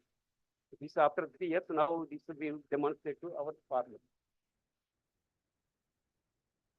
So of course, this is not important for you, it is not a technology, but we have also developed a methodology using the tier 2 coefficients for estimating the carbon sequestration potential of the different crops, even a field crop as well as horticulture crop. For example, here for coconut we have calculated pomegranate as well as this what we call mango. Because nowadays everybody is interested in carbon credits. Farmers they want to sell not only the produce, at the same time they want to sell the carbon credits. For that purpose, we have developed a methodology, and also we are using these calculations, helping the farmers, those who want the what we call they sell their carbon credits, we can help them. The methodology is available. Another is that real time, whenever actually, you know, last year, Maharashtra, all of you, some 1 or 2% are there from Maharashtra. Maharashtra, some parts of Maharashtra is very, very sensitive to the hailstorms. Even in Telangana last year, Vikarabad district, that has also experienced this hailstorms, Ralavana. Because of this, all that crops will be get damaged. But wherever this is there, our scientists visit that area, and we are collecting the data, studying the impact, and also advising the farmers, so that if they follow our measures, if the damaged crops, they can recover fast. Of course, completely damaged, we cannot help. But wherever the partial damage is there also we are helping by giving the real-time advisory. It's another innovation. I'm not going to detail. Technologies are available. You can read. I am leaving these slides also. There is no problem. You can go through it. It's actually every 15 days, we are also giving agreement advisories. If you go to our website, every 15 days. But at present, we are only giving for the Maharashtra, not for entire India. But some of them definitely available, applicable to Telangana also. There every fortnight advisory is there. In Maharashtra, as well as Hindi, as well as the English. 3 languages, 3 are there. That also, if anybody interested, one can follow. Farmer or students, anybody. Of course, now we are going to do the research, particularly on the nature policy solution, whatever that. And one we have got recently, 4.5 crore, which is the genome editing project. We have given the responsibility of the soybean for enhancing the tolerant drought and waterlogging tolerance in soybean through genome editing approach. One project we have got from the CG1, that is the IDA International Water Management Institute and the Alliance Biodiversity that has given the 50 lakhs. Of course, our Andhra Pradesh, that Right to Sadhikara Samstha is there. They have given us the 179 lakhs on natural farming projects. And we are also working, sometimes what happens, abiotic spaces and biotic spaces, 2 institutes are separate. But always it is not possible to separate them. Sometimes they occur together. That is why we are also developing the projects in collaboration with the Biotic Space Management Institute, Raipur, for managing both simultaneous occurrence of this abiotic as well as the biotic spaces. So these are some of the, another important thing is that we are also going to develop digital maps of multiple abiotic space areas so that we can link that maps with with whatever technology we are developing, adaptation mitigation technology. That is also, for example, actually methodology is not available. That's why we took a small project for developing on pilot basis as a model to the Western Maharashtra. After coupling that, we will extend that to the entire country. So that also we have started. And these are some of the actually digital maps already I told. Bio-based strategy is actually most focused because the government of India now, nature policy they are asking. So we are mostly going to focus on bio-based strategies for sustainable agriculture. And also we are working on developing evolve indices for major events such as the temperature related to livestock and fisheries also, poultry. Because of poultry, these are also, we are having the scientists from them. So these are some of the innovations that I wanted to share all of you. I told only one sentence to one slide, but if anybody wants your details, you can contact me or you can visit our website. All are available for each and every technology. There is one technical bulletin is available on our website. You can download and also you can. Thank you very much. Thank you very much for giving me this opportunity. Thank you, sir. Thank you so much. I hope our participants have got a clear idea on the innovations that have been taking place at NIASM through this PPT. And the panel is open for discussions. Anyone who would like to know more about NIASM, would like to ask the questions, can please raise your hands. Any participants will clarify your doubts. It's just for 5 minutes. If any one of you have any doubts, you can please ask.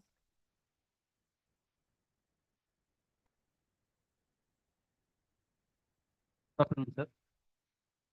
My question is related to actually nowadays the cost of sustainability from CJR side or ICR side we are advocating. Advocating? We are advocating conservation agriculture. Conservation agriculture. Okay. But there are like institution level performing well. And I think from my little knowledge, it's around 2.5 million hectares in India now. So, but actually at farmer level for adoption, there is so many constraints is there, sir. Especially we can say in the mechanization side and same time adaptation side. And I think I also earlier I gone through the website, sir, and ICR also is doing. So there is what is this policy level any further from ICR side? I think conservation agriculture, we should not take it as a technology. For example, earlier Keynote also in my division that was there. Yes. Here also it is there. We have to give conservation agriculture as a package. Yes. Package means first foremost important is the farm machine. Yes. Farm machine which can operate 3 functions. One is, for example, machine whatever I have shown that can sow the seeds with the straw on the surface. It can also apply the herbicide, simultaneous operation. And the third is also it can also apply the fertilizer. Means 3 operations it can do in one go. So that is the one. Another is actually the basic problem in conservation agriculture is the weed management as well as weed management is another problem as well as even nutrient management also. Nutrient management already I told. Weed management also herbicide, good herbicide we have to give. So that is also there. And policy as the government is definitely they are aware of this. All governments now they are giving the subsidy on farm machinery. For example, Maharashtra they are giving almost 50% subsidy. But Telangana what has happened earlier they used to give. But after coming this Raitu Bandhu, I think they have stopped all those subsidies, but everything they are giving in the form of the Raitu Bandhu. But policies also support is there. And even in Telangana, if you go to the Karimnagar, Nizamabad, some of the areas of the Warangal also, in maize, zero tillage maize is very, very popular. Yes. Here in Jagityal, I have seen so many on farmer fields.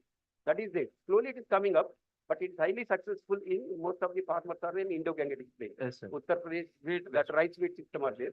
Here rice system, actually lot of straw is there. Two crops is straw, anyhow we cannot manage. One straw we have to go for the fodder as the plywood. And one crop straw we can manage. That is not a problem. It will come up slowly. So that mission only for sugarcane or for we can? This is for sugarcane. Sugarcane. This is for sugarcane. But you are having the Krida. When I was there, we have developed that zero till mission, zero till plant. That is available even if you see the Journal of Cleaner Production. One Pratibha, he was the senior author. I am the co-author. In that paper, photo is also given, and that is available with the industry also. And sir, any training available for regarding carbon credit methodology, sir, from your any training? Credit means we cannot give credit. Actually, you have to only we will help. And they have to because nowadays in the market also there is a job opportunities. Many new firms is coming out for this carbon credit and carbon trading. Carbon credits, of course, we can help you how to calculate. Yeah, yes, sir. Regarding methodology, that methodology is available. Yes, sir. Recently, I also attended one interview, sir. Recently, I gave one lecture at Andrew also. Okay, sir. Okay, thank you, sir. Anyone else from the participants? Thank you. Thank you so much, sir, for your thank you very much. patience in explaining the answers for the questions asked. And so now I'd like to call upon Mr. C.H. Suchit Kumar, convener of today's program, to propose vote of thanks for the inaugural session.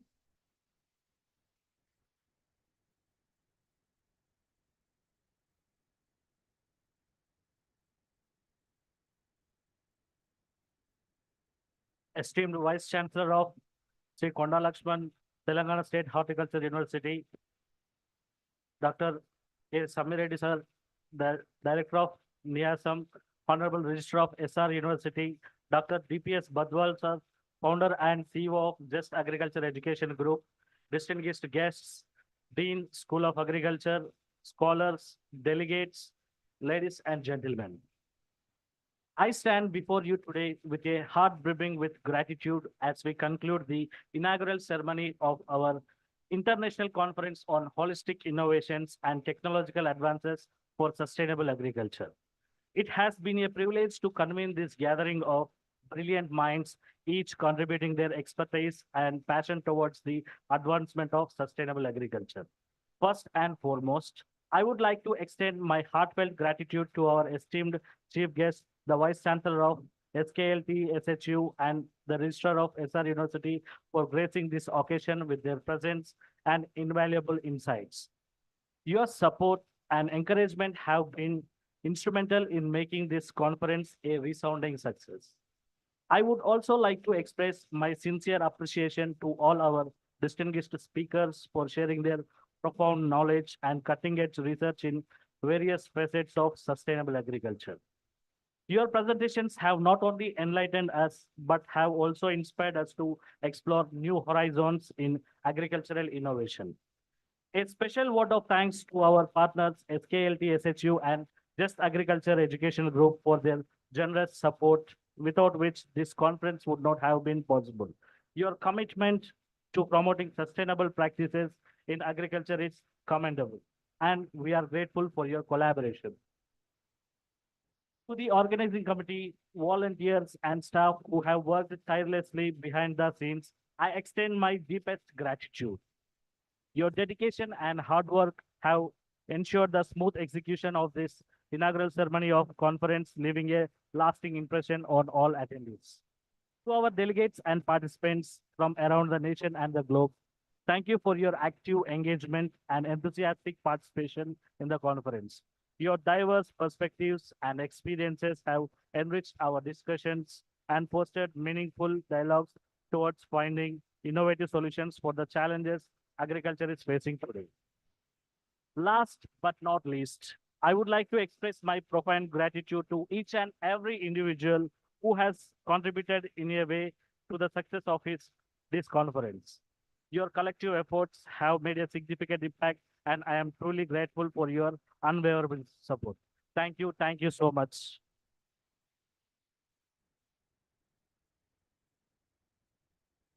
Thank you, Mr. Suchit Kumar. Now it's time to take a break and enjoy a delicious lunch. We invite you to proceed to the designated dining area where a variety of culinary delights awaits you. We kindly ask everyone to return promptly after the lunch break so that we can continue with the afternoon session as scheduled. And the technical session will begin at 3 o'clock. So enjoy your lunch, everyone. I request the participants to please return by 2:45.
I request all the participants to please be seated.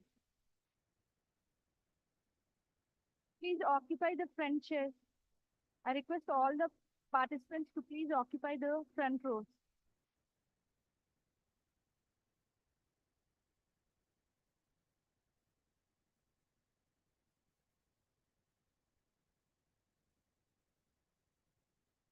The session will start. Check, 1, 2, check. I request the participants to please come forward.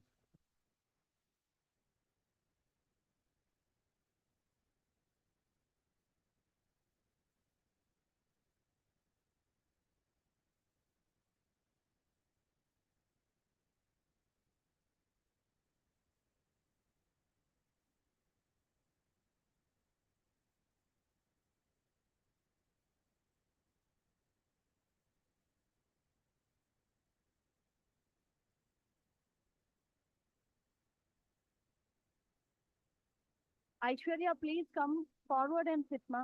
Vaishnavi, forward. Zubair, come forward, please. Please fill the front rows. Amul Gaur.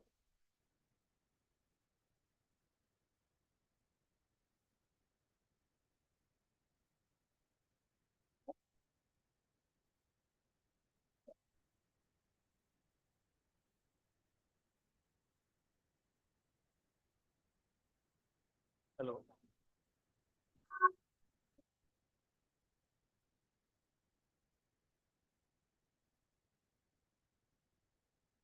Ladies and gentlemen, welcome back from the lunch break.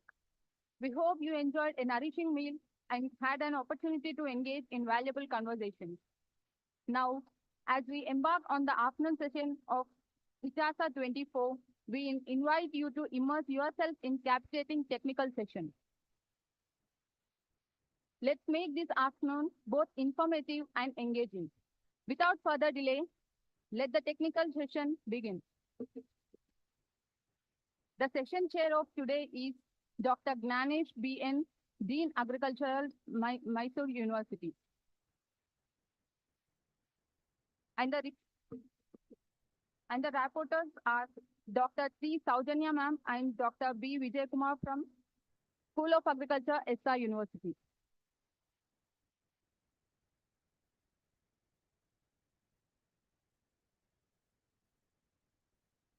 I request Gnanesh sir to please come on to the dais. Vijay sir and sir.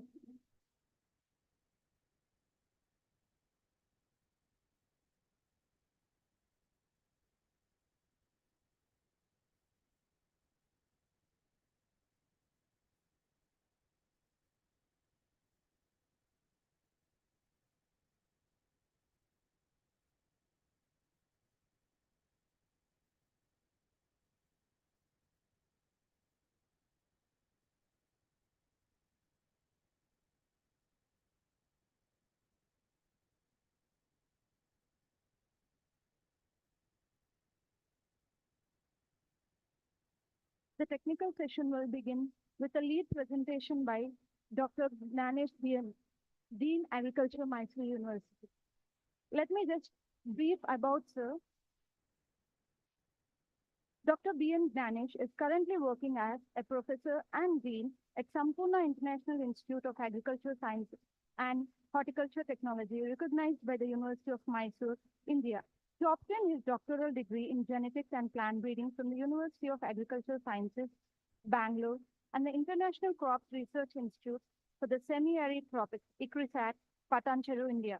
His PhD work is comprehensive resources for fusarium wells and SMD responsive express sequence tags in PGNP, contributing significantly to disease-resistant strategies under the supervision of Professor Rajiv Vershain and Professor Badwal.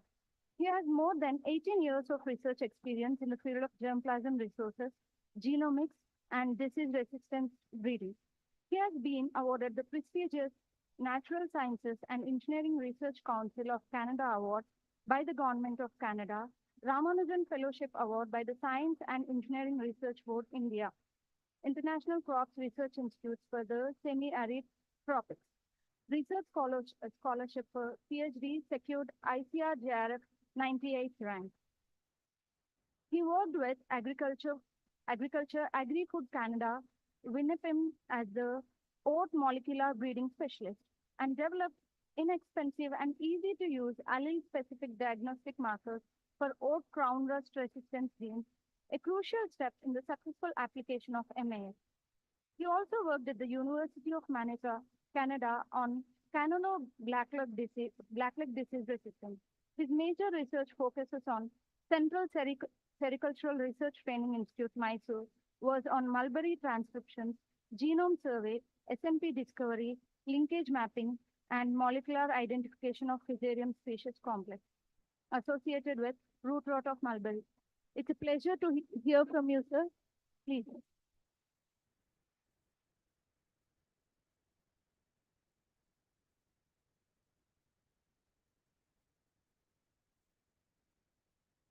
Good afternoon to all, and extremely thankful to Dean, SR Agriculture College, SR University, Dr. G. Balraj, sir. So it's a great opportunity. Thank you, sir, for giving this opportunity. All the way we are coming from Mysore. I also thank Dr. R. Archana Reddy, Registrar of SR University. And we had a privilege today to meet B. Nira Prabakar, Vice Chancellor, and also Dr. Sami Reddy, Director of ICR and SAM, and also the organizer, DPS Badwal. Once again, congratulate the organizing secretary members who did a wonderful job, and also students for participating. So I'll take quickly few slides to present my work and in related to this. So am I audible? Okay. So next slide. So as I told, sir told, I am from Sampurna International Institute of Agriculture Science and Agriculture College. I am working as a dean there, and we are affiliated to University of Mysore. We are currently have a BSc Agriculture course that is in between Mysore and Bangalore at Madur. Next, we can do our thing. So usually my talk is related to genetics and plant breeding, some part of the genomics part, what I have covered and how can we apply for the sustainable agriculture or climate resilience. So basically, important thing for any research to start is we should have genetic resources. Second thing is we have to know the genome size and variation. And another important thing currently what we are facing is genomic resources for market development. Finally, how to apply those resources in normal breeding program and why we should use them to develop climate crop resilient crops. So morning when we heard Vice Chancellor Madam was telling, one of the tool to achieve crop resilience or smart crops to develop is biotechnological tools. I will be going to discuss about them. So as we all know today, we have around 4.62 billion of farmland, and about plus additionally is 8 billion acres of pasture and 10 billion acres of forest land. We don't have much of cultivable land, 4.62 billion only. And if you destroy those lands, what will be the future of agriculture, especially for the future generation? And next is the food system accounts approximately 22% of the global green gas and biodiversity loss, consumption of 70% of freshwater resources. So with the increasing in greenhouse gases, what will be the next agriculture? So such growth will exert pressure on natural resources, increase greenhouse gases, and worsen inequalities between the different countries. There will be a future food fighting between Africa or other countries where there is a loss of poverty will develop, because one of the main reasons, as already you have seen in the morning, currently we have in world population is around 9 billion will become by 2050. And when that reach that population, nearly we have to increase 70% of the existing food population. So nearly 10 billion should be fed. So with the new technologies, how we can apply and sustain. Similarly, you can see India is the main target for high to extremely high temperature. As you see, by 2040, there will be extreme climatic conditions in India where you will have complete drought situation. Similarly, in other parts of the world, we have red marks. We should be very careful with this. And nearly due to increase in 1.5 degree every year, over the years, definitely it will create a major havoc in the food production. Especially the crop productivity is mainly constrained. Because of this, new types of diseases, pests, and abiotic stresses are developed. And what is the solutions? We have different biotechnological solutions. One is CRISPR-Cas, or as you all know, gene editing. Another one is genomics. And in genomics, we have proteomics, metabolomics, transcriptomics, and so on. But my focus will be only on genomics. So how to make use of the plant genome? And as we know, as already I discussed, we need germplasm collection, characterization, and how we'll use. So basically, most of the time, we'll use the germplasm, but how to maintain those germplasm over the years and apply these genomic tools and bring into develop a new varieties. So with this, 4 important things for any person who is a breeder or an associated person like crop physiology, other persons, they should be aware of this, how to handle the genetic resources. And second part is sequencing to know the genetic information, identifying the gene or QTL responsible for the trait, further going to apply those traits in the breeding program, that is genetic assisted breeding, and finally gene editing. I will take a case study in Mulberry. As we know, we have a collection in Mysore. When I was working as a scientist there, more than 1,700 germplasm lines we have. You can see the variation in fruit size and also the type of morphological traits. Some are highly resistant to drought, some are highly resistant to diseases, some are highly susceptible. With this, even though you have beautiful germplasm lines, but finally we end up with only selecting or domesticating few lines where we lose the important alleles responsible for disease resistant or other things. By doing this, finally we'll end up with a working collection which are good yielders, but which are highly susceptible. So this should be overcome. The crop wild relatives must be thoroughly utilized. Instead of using single alleles, we have to characterize multiple alleles from different germplasm and use them in the breeding program. And how to do that? By primary gene pool. Go for looking for diverse gene pool, identify them and use them. Okay. See, this is the germplasm collection at CSRT Mysore, and this is the leaf morphology and different characters of the fruits. And we have, as already mentioned, worldwide collection. Nearly in Japan, we have 1,375. Highest is from China, followed by India. And this is very important because unless you don't conserve any germplasm, you cannot do a good breeding. And one sort of creating variation is, one, you can do the mutation or hybridization program where you can cross 2 plants. Okay, diverse plants. And next is, very important thing is to knowing the genome size or cytology of the particular work. So here we can see whether why we should know the genome size means when you go for a sequencing an organism, unless you know the proper genome size, you cannot analyze those genomes. Or when you go for a comparative studies, we should understand whether which species they belong to. That's the reason we have to thoroughly know the genome size and genetic structure of a particular crop. And you can see in mulberry, it has 2n is equal to diploid, 24 chromosome up to 308, means docosoploid. So with that so many chromosomes, how to make use of the germplasm? This is through cytological work, easily we can define. And next is using the PI method, Propedium ion method, you can estimate the genome size. Because in the previous slide, if you see, okay, go back. the previous slide you can see here, it's very difficult to count morphologically using microscopic images. But when you go for a genome size, easily based on the measurement of the size. Suppose this is a diploid and this is triploid, tetraploid, hexaploid, and docosaploid.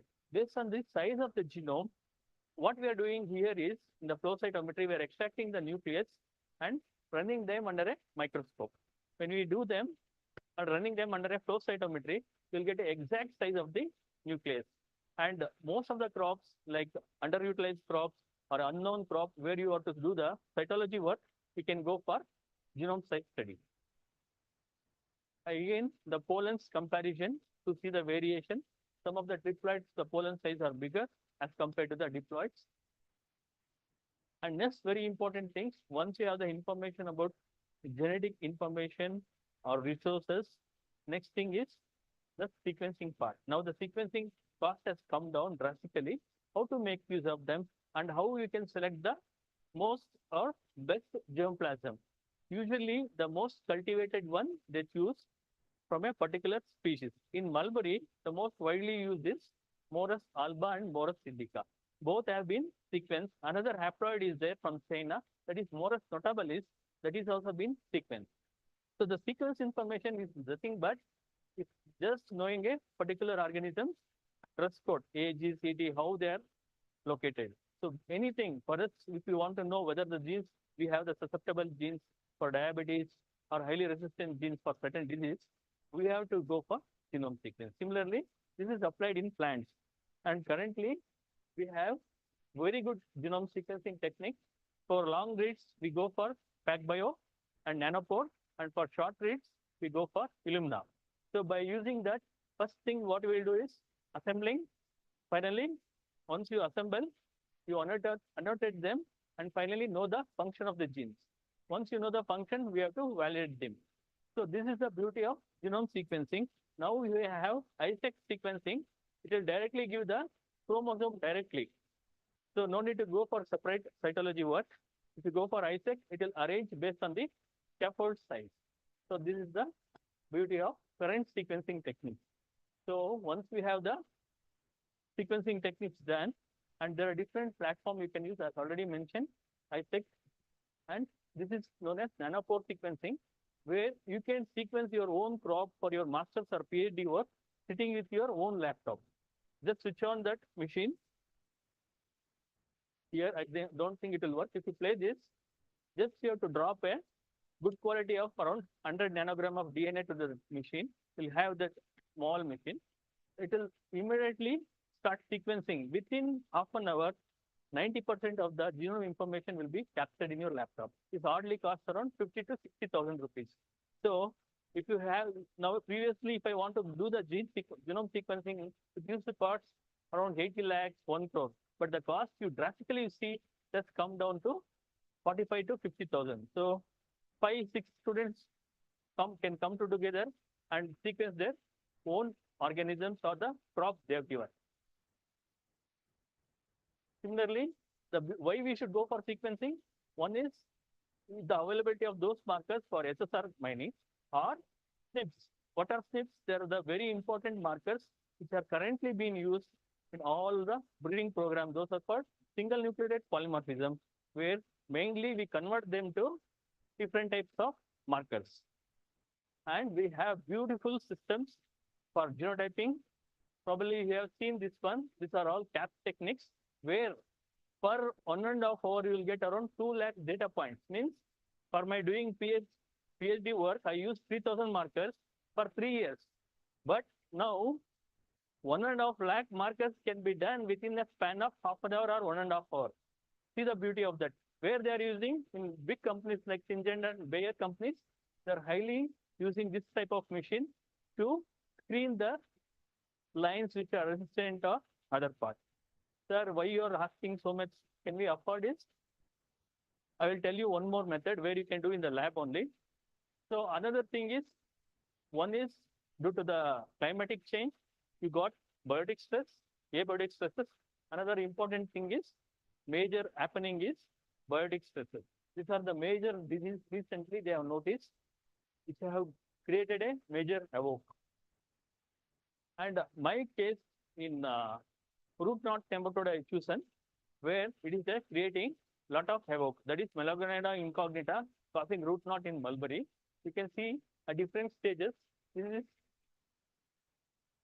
egg laying. After egg laying, this is the invasion phase where the nematode is invading, and this is called the feeding, breaking all the tissues, and finally the egg laying portion. This, all the three stages we have chosen for our transcriptomic work, and we have developed markers, both SSR and SNP markers. And you can see those around 415 diverse accessions were seen in the field, and we found around 23 germplasm lines which were highly resistant. Interestingly, the 32-year-old germplasm called Caribressa was still found to be resistant. So we use those to develop the mapping population, and also using this data, we did the association mapping. And we got a beautiful, this is morphological diversity, where we have chosen for 400 germplasm.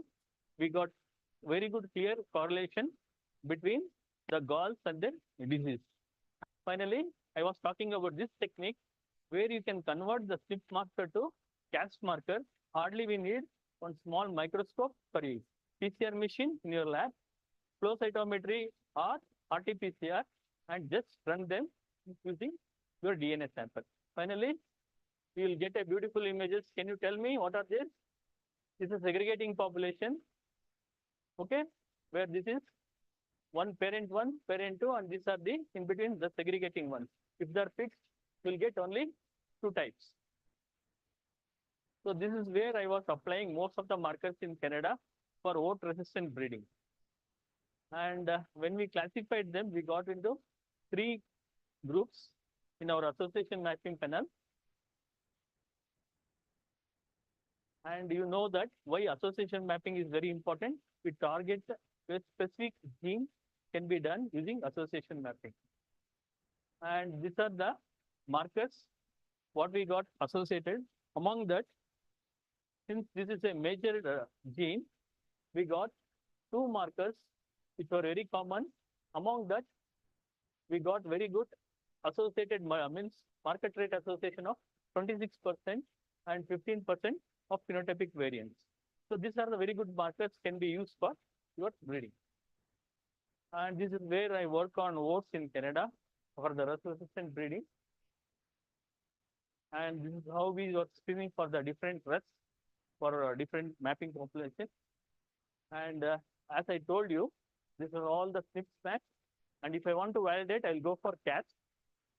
And here the beauty is the breeder can easily select the fixed lines. Here resistant, susceptible, resistant, susceptible. So we can remove the segregating one. Just we can keep the resistant one in the breeding program.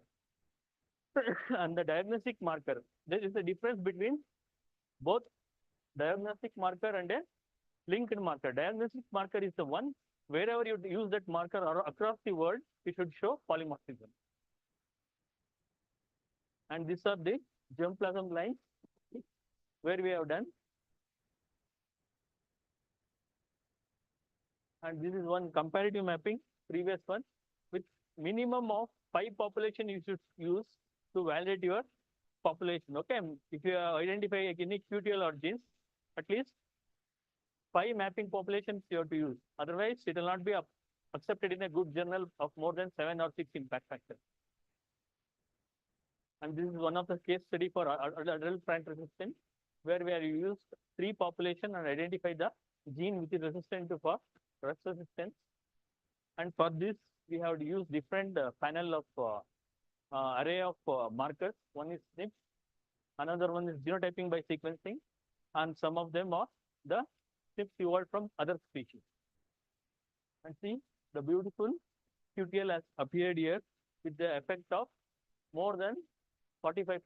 Okay, the log, approximately log value is showing 45, means this shows that it is a major gene controlling this disease. Similarly, we did for rust resistance across. First time when the farmers come and ask some problem with the plants, we go for screening in the field And as it is one of the work has been done at Baramati, you can see the similar kind of work we have identified for the first time, Fusarium species, lastly deployed the Theobroma species, and Oryza and other species. Okay, these are all reported for the first time in Mulberry. And you can see this is a diversity of Fusarium species. And similarly, this Rhizobium species. And this is the beauty. Once we have the marker data, here we screen with 4 markers, ITS, step, beta tubulin, and another actin marker. When we map all together, we can form a beautiful clusters where we can find the particular species and associated one. And this is the screening methods. And now currently, now moving ahead, we are in a pangenomic mode. Pangenomic is nothing but within a species, use multiple genomes and compare them. What is the advantage? You can see here with a single genome data, we couldn't identify any QTL or a associated marker on chromosome 2 and 3. Whereas same situation, when you have pangenome, we can go for second and third chromosome. So this is the beauty of that. And some other examples. So what is the next step? Our future breeders will go for. One is genomic selection with a high density of markers available and the robust genotyping. Currently, genomic selection is one of the best methods. Second thing is gene editing is very, very popular. And whether you imagine or not, the first ladies who got the Nobel Prize, within span of 7 years, they were awarded the Nobel Prize for genome editing. So this is the beauty of that. Just you're replacing a genetic base pair with the important base pair resistant or susceptible. So this is where I carried our work at 8 crore project. This is when I was doing my Ramanujan fellowship, where it involved multiple things. As I told, we need genomic resources, genotyping, abiotic cells, functional validation, and metabolomics. So with this, we can develop a smart mulberry crop resistant to multiple diseases and high temperature. So major limitation is, unfortunately, most of the funding get delayed, and that crop working specialization people will be very less, and thereby it is neglected. And very few, suppose in mulberry means very few groups are working, but if you take in rice or wheat or other groups, there will be more. So this is the recently published my book, Mulberry Genome, you can refer. And these are the recent papers related to this work. And thank you for this opportunity. Thank you, sir.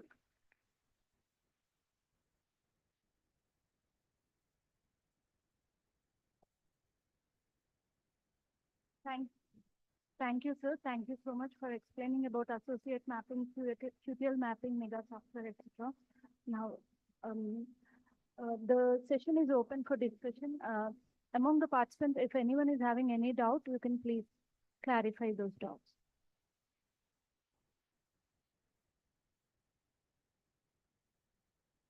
Yeah, so this plant breeding, raise your hands.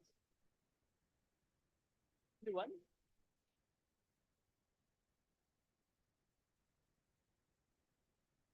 So in your lab also you can start working. Just you need hardly jump planting like that. Yeah, please. Okay, so my question is on the gene sequences. If you don't have like, you can't afford to buy those machines, is there any method you can use to? One of the best method is going for nanopore. Okay, that is very cheaper compared to other crops. But if you want to get a good quality data, you should have a reference genome.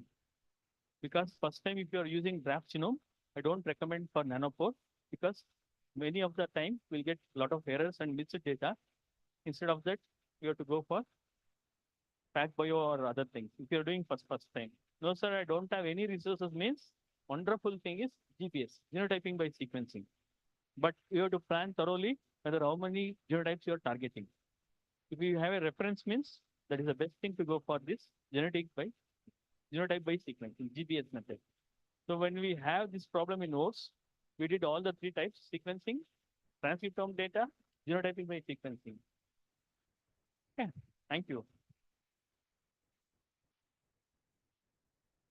Anyone else? Okay, thank you very much. I thank sir for giving this opportunity. Thank you, sir. Thank you Thank very you so much. Now we'll be moving on to the oral presentations. Oral presentation, and each presentation will be carried for 10 minutes.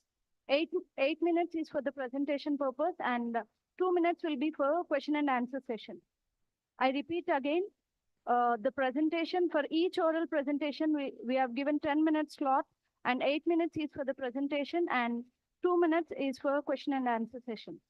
So let us begin, and I request Dr. S. Srinivas Nayak, Assistant Professor, to please come forward and present his oral presentation.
The most respected, commendable scientific community of the 6th International Conference, ITASA 2024.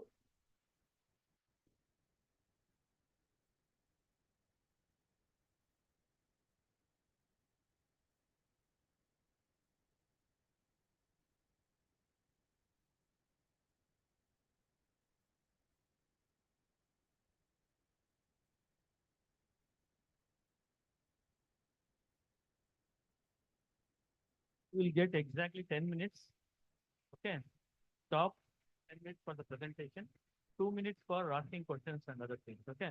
If you take beyond that, your marks will get 10 marks for your the way you present, 10 marks of your content, and 10 marks for your time and okay. Thank you. So this is my presentation topic. Today I'm here to discuss about the important topic in the Telangana and also the nation and also the world level. That is nothing but the taxonomic characterization of the invasive species, Thrips parvis pinus, especially in Telangana and also the India. So you might be known that chili is one of the important spice and vegetable crops. India is the first rank in the production, consumption, and also the export. So though we are having a greater cultivable area for the chili crop, but the chili crop has been facing more than 57 insect and also the non-insect pests. Among them, during 2014, a drudgery pest and also the new invasive alien insect species that is called as Southeast Asian thrips, that is nothing but the Thrips parvis pinus, has been entered into our country during 2014. So, but it got played up during 2021 to 22.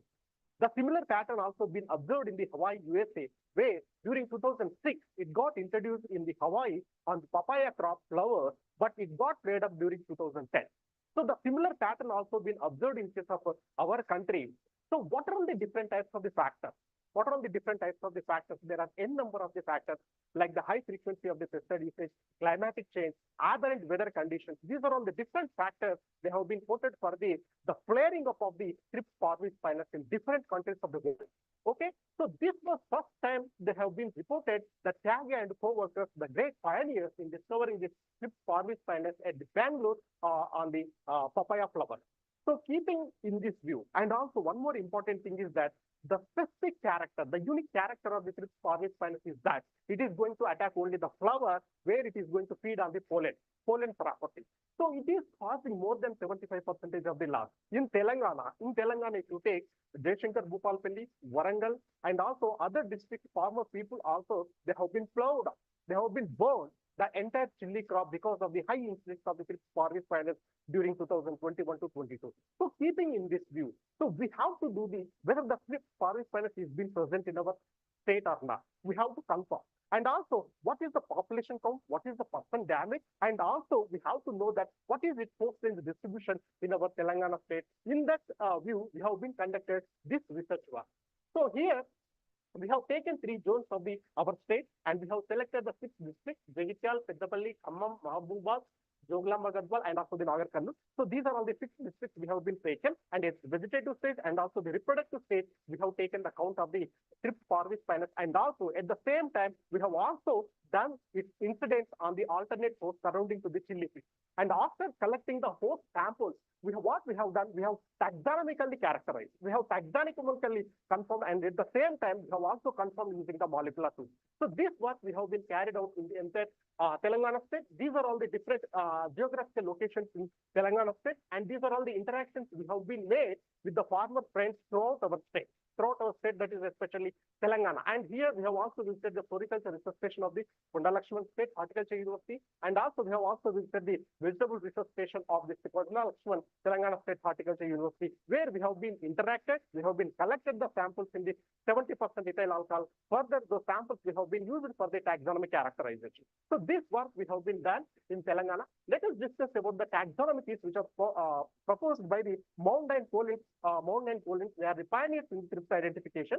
So here you could see that the male is yellowish color, smaller, and the female is complete black. Because of this, it is also called as a black Thrips. And here, the third antennal segment is completely yellowish color, whereas the fourth and fifth antennal segment is the basal half of is yellowish color, and where the remaining part is the blackish color. This is the typical character of the Thrips parvis spinus to take the identification. And also, you might be known that there are 3 pairs of the ocellular setae which are present in case of the between the compound eye. And here you can see the a pair of a longitudinal setae which are present on the posterior marginal setae, and also there are metanodal reticulations and also a pair of the setae which are present. And one more important thing is that how can you differentiate the native Thrips from the Thrips parvis spinus? Here there are 2 complete setal rows which are present in the both the wings, that is the first character, and also the clavus with the 5 complete setal rows. So based on, and also there is the absence of the abdominal comb, whereas in case of the Phytothrips dorsal, it is the major pest, native Thrips in case of the chili.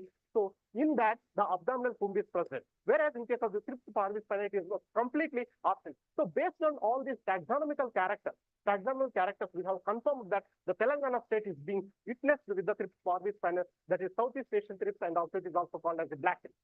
So now let us discuss about the molecular characterization. So what we have done, we have collected the samples, we have taxonomically identified, we have taxonomically confirmed.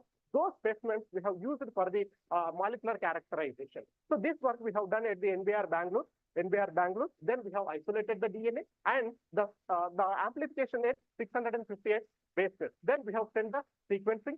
After that, we have submitted in case of the NCBI. These sequences we have used for the phylogenetic reconstruction using the MEGA7 software. So the results included that. The results confirmed that all the Thrips parvis spinus sequences are being formed a cluster, including our 6 sequences. Based on this, we have confirmed that our sequence data is very confirmed.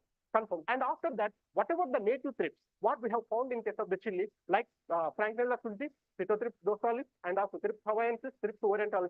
These are all the species which are found in the chili crop. They are being found in the outgroup. So this this is the clear-cut phylogenetic tree we have been constructed using the Mega 7 software. This indicates that this is the taxonomical confirmation of the Rift Forest Planet. Then coming to the population count and also the percent damage in Chile, if you take. So among the 6 districts, if you take, the Khammam district is found with the highest number, that is 34.39 number per flower. It is amazing and also surprising results we got from this flower. Single flower, you could imagine that nearly 35 numbers per flower means how a farmer can survive with this number. So this is an excellent result we have been found. And also the percent damage also we have been found. It is in case of the Khammam district, that is about the 58% of the percent damage. So here one important thing I could say that here in case of the nursery it was 0. And in case of vegetative stage leaves it is very meager. Whereas when the crop is being shifting to the reproductive stage, then the population is going to be increased. So it indicates that this population is going to be increasing at the reproductive stage, especially it is going to attract into the flower. So this is an excellent thing we have done. So these are all the different types of the alternate hosts we have been found in the vegetables, oilseeds, pulses, and also the commercial crops, fruit crops, and also the other crops. Totally 38 number of the alternate hosts we have been found with the Thrips parvis pinus. In the vegetables, it is the brinjal, it is about the 5, it is the highest. Red gram, it is about the 5.32, it is the highest. In case of the sunflower, it is about the 18.52 number. So this is the highest population, and the cotton it is 2.96, mango it is about the 9.04. So this is the thing. And coming to the ornamental, if you take the different categories of the alternate host, in the ornamentals it is found very excellent. So this is the thing we have been found in case of the marigold. So through the floriculture resuscitation, we have been found all these results. So in the marigold, nearly 30.48 numbers, 30.48 numbers we have been found. So this is the highest number we have been found in case of the marigold when compared to the vegetables, when compared to the oilseeds, when compared to the commercial crops, when compared to the fruit crops. And also one more important thing is that weed species also we have been found. In case of the weed species, in case of the lantana, we have been found 4.64 numbers for the flower. So this is the fascinating results we have been found. So that means it is having a wide host range. Not only the chili, it is having a wide host range. It indicates its distribution. So coming to the another thing, the safflower, it is the first of its kind. So safflower, it's first of its kind. It is found because the safflower petals are very, very economically important. So this is we could found. So coming to the summary and conclusion, the Thrips parvis pinus is the invasive alien insect species. It is having the wide host range. So we need to take up the location-specific IPM models. Then only we can support the farmers for its better results. So farmers are the great farm scientists. Let us join together to give the best technologies as input for the nation's prosperity. So thank you for giving this opportunity.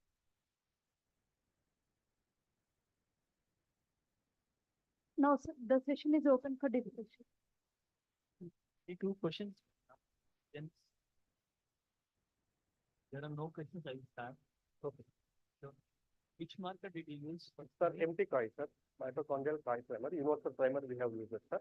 So there is a standard protocol, sir, for insects, especially the NDR doing their whole genome sequencing they are doing, sir. So using the standard protocol, they have suggested empty coil. PhD work? Yes, sir. PhD work, sir. I'm assistant professor, sir. I'm doing interest PhD under the guidance of Dr. K. Vijayalakshmi, madam, senior professor. She is a Thrips taxonomist. So, we came to know that why they are using the marigold and the Yes, sir. crop, huh? Yes, sir.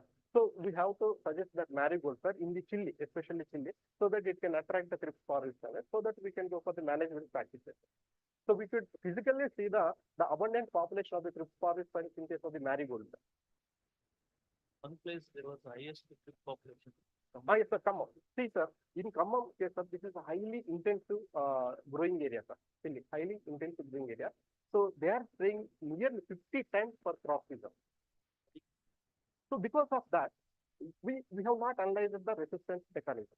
We have not analyzed, but there may be the chance of resistance mechanism of Thrips parvis pinus in Khammam region, I could say. But we have to do, because this is a new pesticide. So slowly we have to progress in this line, sir. Thank you. Any other questions?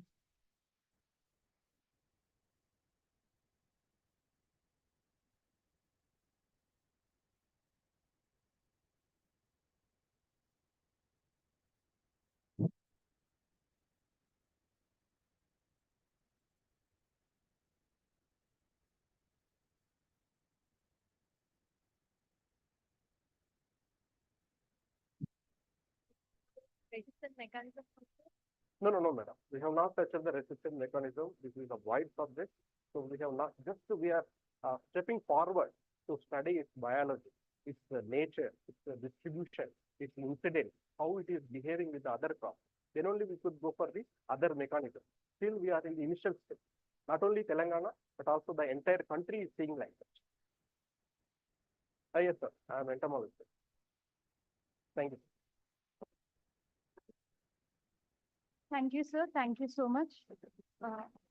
Now I would like to call upon Dr. Raju, scientist KVK Warangal, to give his presentation.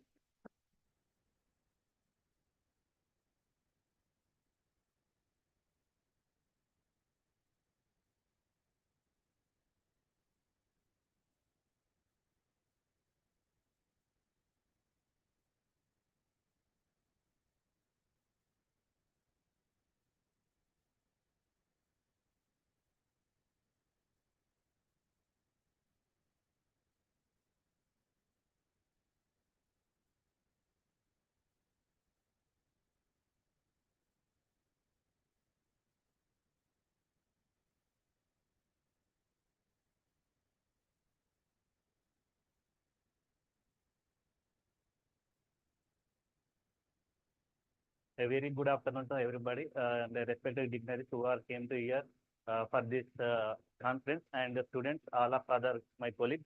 Very good afternoon. So myself, Dr. Raju Agala, working in a scientist in Krishi Vignan Kendra Mamnur, Warangal district. Here I have studied especially my topic is the spiders, the diversity of spider fauna and impact of weather parameters in major ecosystem of Warangal district. So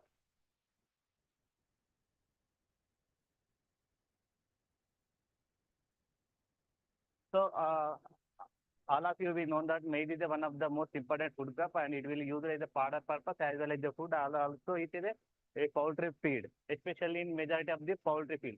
And here, recently one pest also is there, that is alarming. It is causing devastating damage in maize along with all other pests. Here we can see most of the farmers, they will dependent on pesticides. So here, especially in case of maize crop, recently there is a number of folds are increasing. That is the application of pesticide, and here with along with that pesticide, here we can forgetting that the biological control. Biological control is one of the most important control measure in a IPM practice. It is also one of the important component. So here, in case of the biological control, also we found that predator, spider, especially in case of predators, parasitoids, and microbial organisms. In case of the predators, here we can find many of the predators are there. In that, spiders are one of the active predators. They will hunt the prey, and they will decrease the number of the prey by devouring it. Here we can see so far why we are taken this spider means here.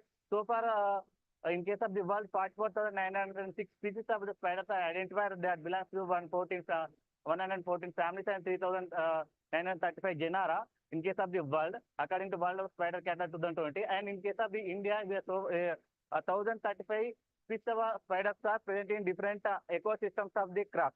But here, why these spiders are there? Usually, they are least studied and unexplored organisms in case of the biological control organisms. So that's why here, in case of the after bifurcation from the AP in Telangana, this is the first study in study of the spiders, especially in case of the maize ecosystem. So keeping in this view, here we have taken the formulated three objectives. One is the documentation, collection and documentation of spider species. Before we study anything, we need to document what are the different types of the species are present in that. Based on that, after that, we have to categorize their habitat, nature, and their guild structure.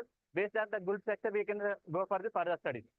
Then coming to the here, they are the active spiders. Though here environment is active, play key role in case of the development of the spider. That's why second objective is taken, and further studied the species diversity. Here there is many number of species are there. Some species are actually feeding some of the insects. Some species are there. They won't feed. They especially feed on other arthropods. So here. Material method throughout the Warangal district selected 5 locations. In 5 locations, here we studied 2 seasons. In 2 seasons, 2 times we are went for collect these spiders. That is roving survey.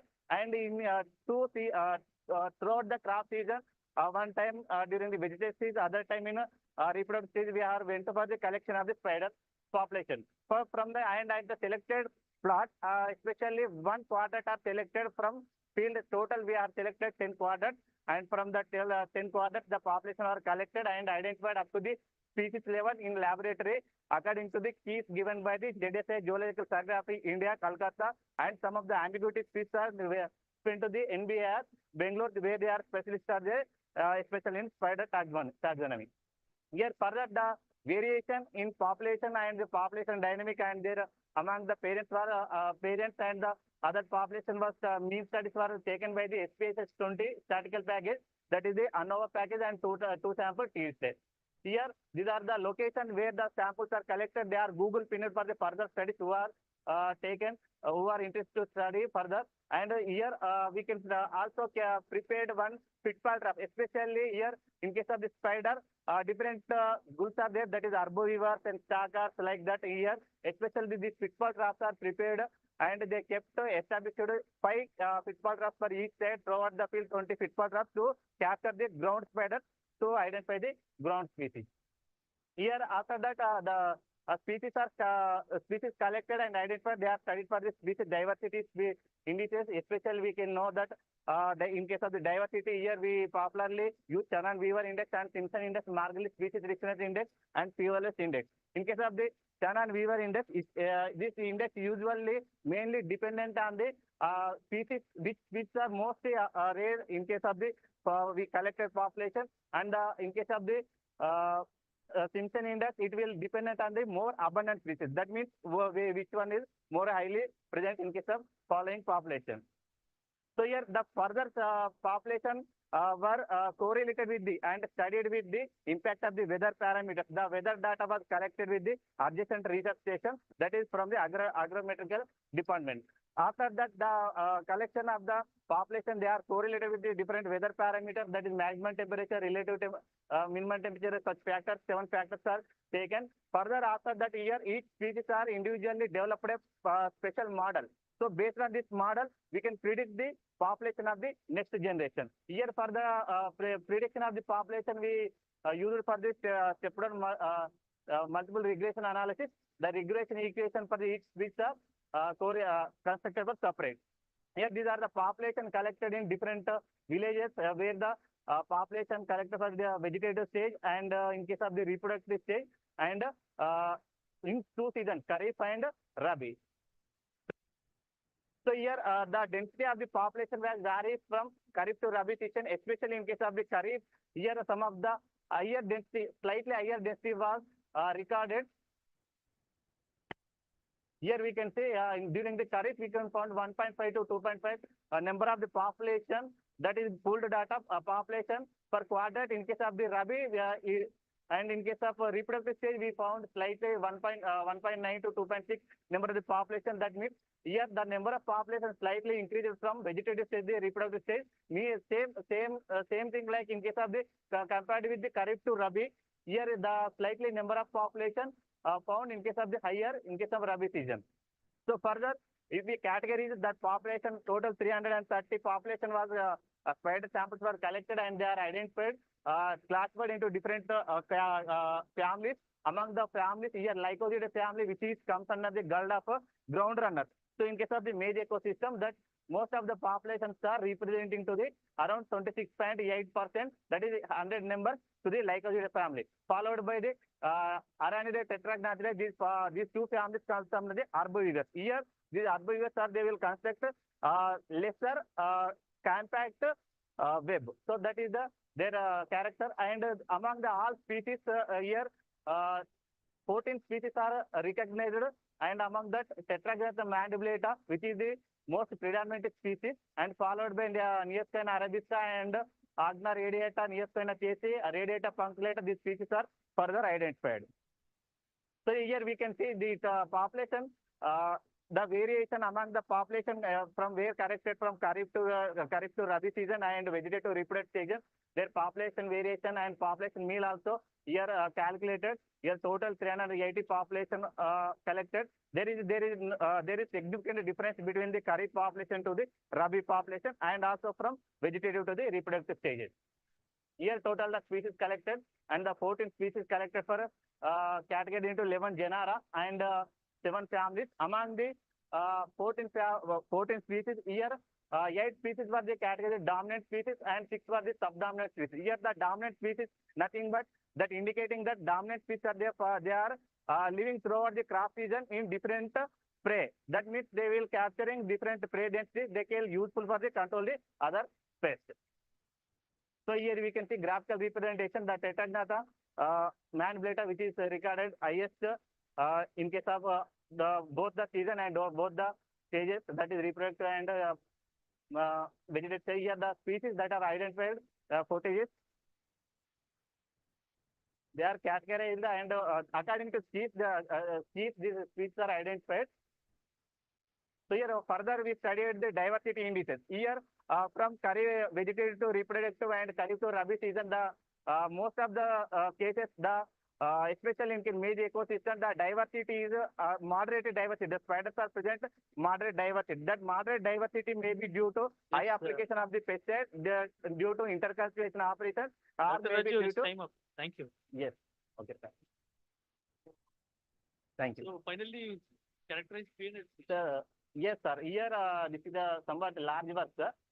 We are characterizing species, documenting the species, and they are also studying the influence of the weather parameters on their species. And also we are characterizing, studying the diversity of the spiders from the different seasons or different stages. So little bit, sir, this is one thesis of MSc almost. So the little bit high work, sir. Yes, sir. Yes, sir. Thank you. Yes, sir. Audience, yes. Entomology. Now it's open to ask any questions.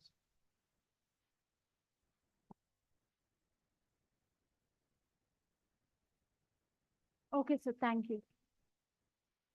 But, thank you, sir.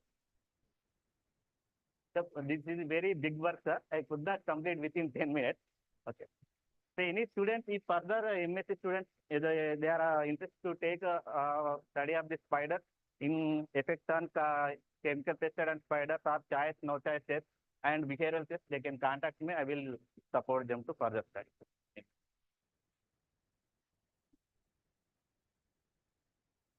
Thank you. Thank you. Thank you, sir. Thank you so much. In between the oral presentations, now we have a keynote presenter, and he is Mr. Dr. Raja Reddy from Dean from Mallareddy University. Dean Mallareddy University, Hyderabad. We have a keynote address. Sir will be presenting online. Since he was busy in the morning, because of his busy schedule, he was unable to give a presentation in the morning. So let's hear it now. It is my distinct honor to introduce Dr.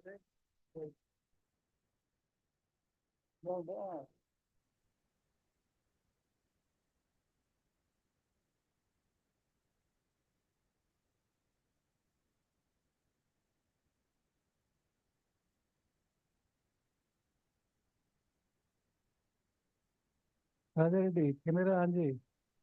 Camera on చేసే ఉంది sir. I'm on ఉంది. Ladies and gentlemen, it's Yes. my distinct honor to introduce to Dr. A. Raja Reddy, a distinguished scholar and leader in the field of agriculture. Dr. Reddy's commitment to advancing agriculture knowledge is exemplified by his extensive publication record with over 30 research contributions in esteemed international and national journals. His leadership extends to the organization of numerous national and international seminars at Loyola Academy, showcasing his dedication to scholarly discourse. He is the recipient of the State Best Teacher in 2013. Currently, as the Dean of Agriculture at the School of Agricultural Sciences, Mallareddy University, Dr. Reddy continues to inspire through his contributions to teaching, research, and extension activities. Please join me in extending a warm welcome to Dr. A. Raja Reddy as he shares his invaluable insights. Sir, over to you. So Dr. Raja Reddy. Yeah, I am ready. Conference and on behalf of our SR University School of Agriculture, we welcome you to this conference for this keynote address. Yeah. How much time I may take? Your time 15 minutes. 15, huh? So, okay, then no issue. Okay. Very good afternoon to all of you, the participants and research scholars, students, and staff of SR University, especially Just Agriculture, Dr. Hello. Hello, am I audible? Hello, am I audible to you? Hello? Am I audible? Yes, sir, you are audible. Ah, okay.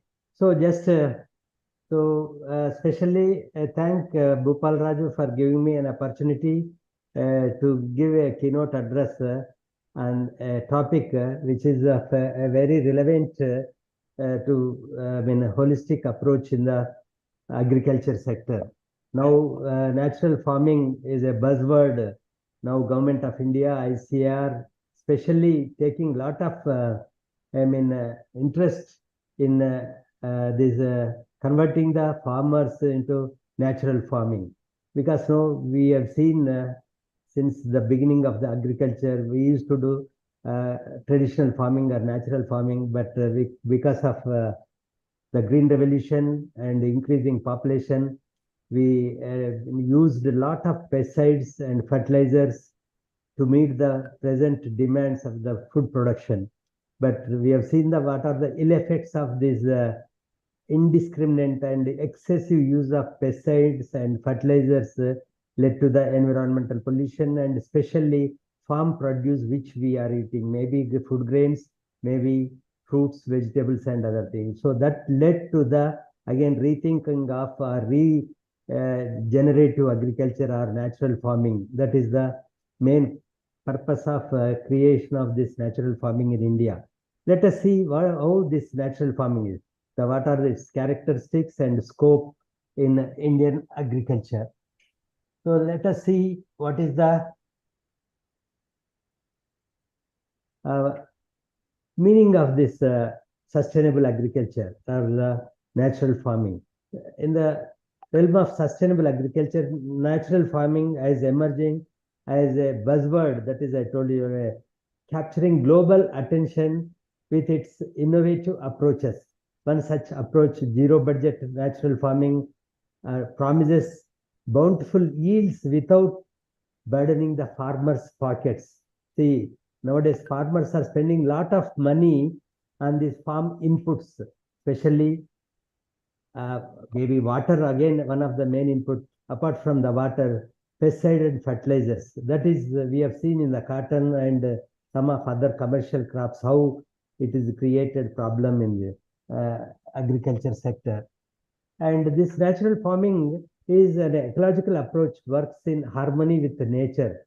It avoids synthetic inputs. That's what I'm mentioning now. Mostly we are using synthetic inputs like pesticides, fertilizers, and others, fostering healthy soil through cover cropping, mulching, and beneficial microbes.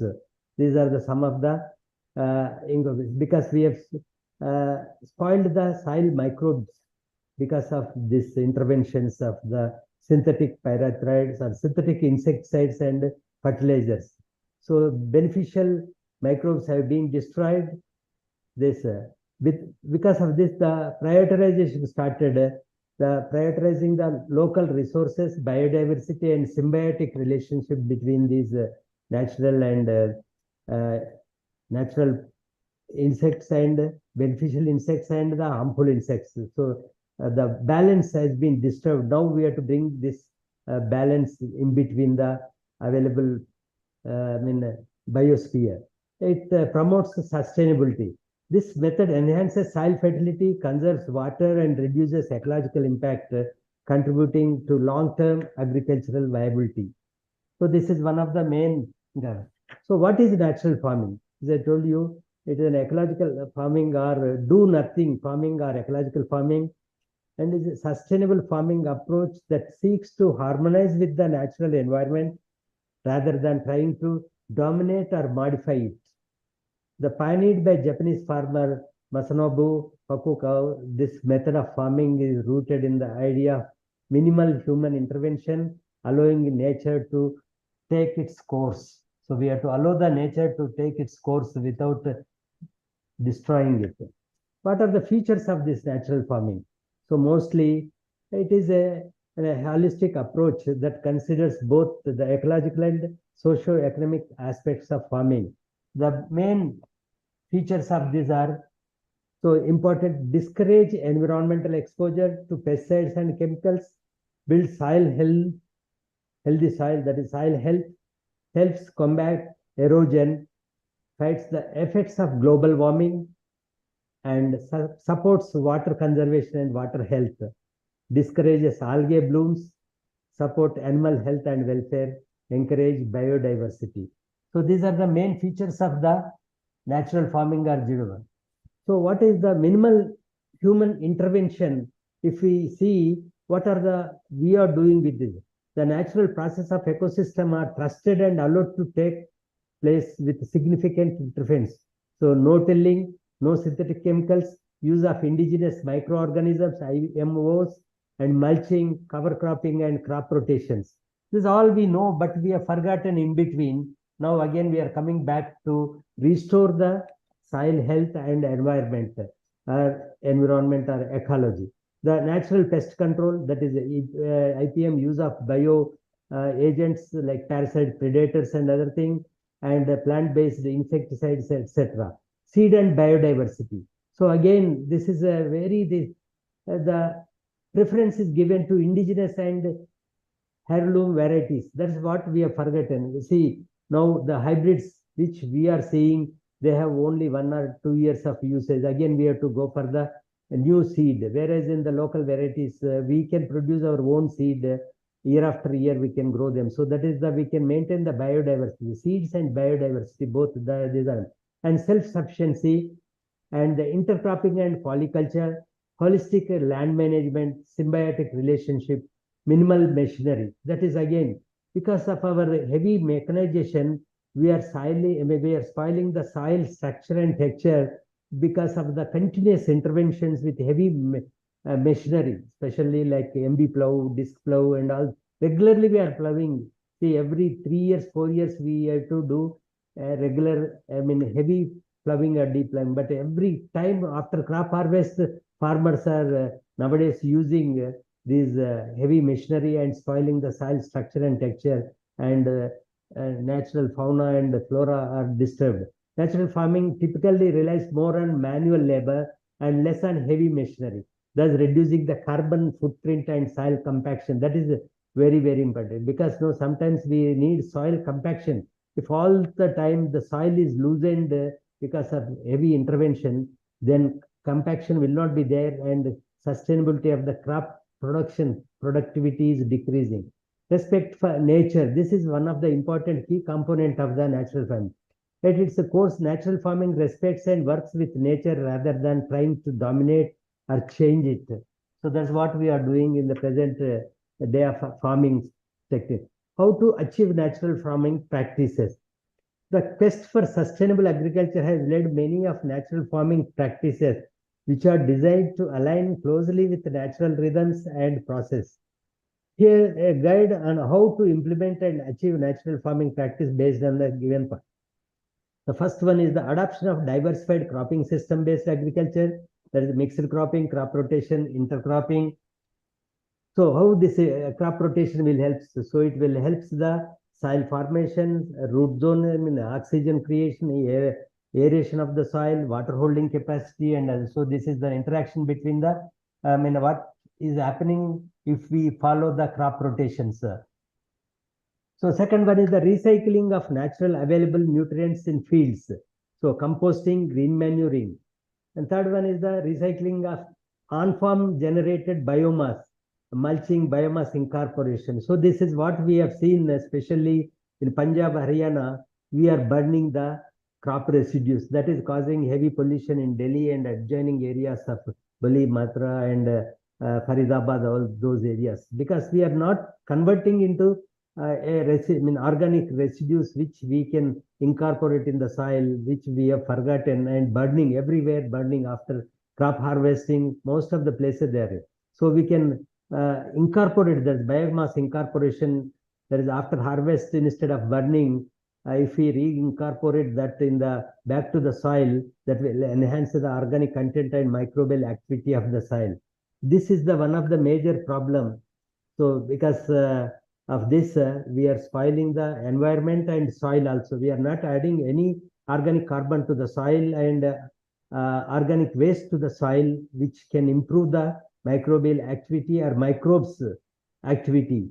So use of locally developed and rain-fed practices based on plant, animal, and microbial sources. So locally developed rain-fed practices, another important area where we have to look into this, promoting the organic farming or natural farming. Indigenous microorganisms. These are the, see, we have in our old soils plenty of microbes because of our intervention and use of these synthetic inputs.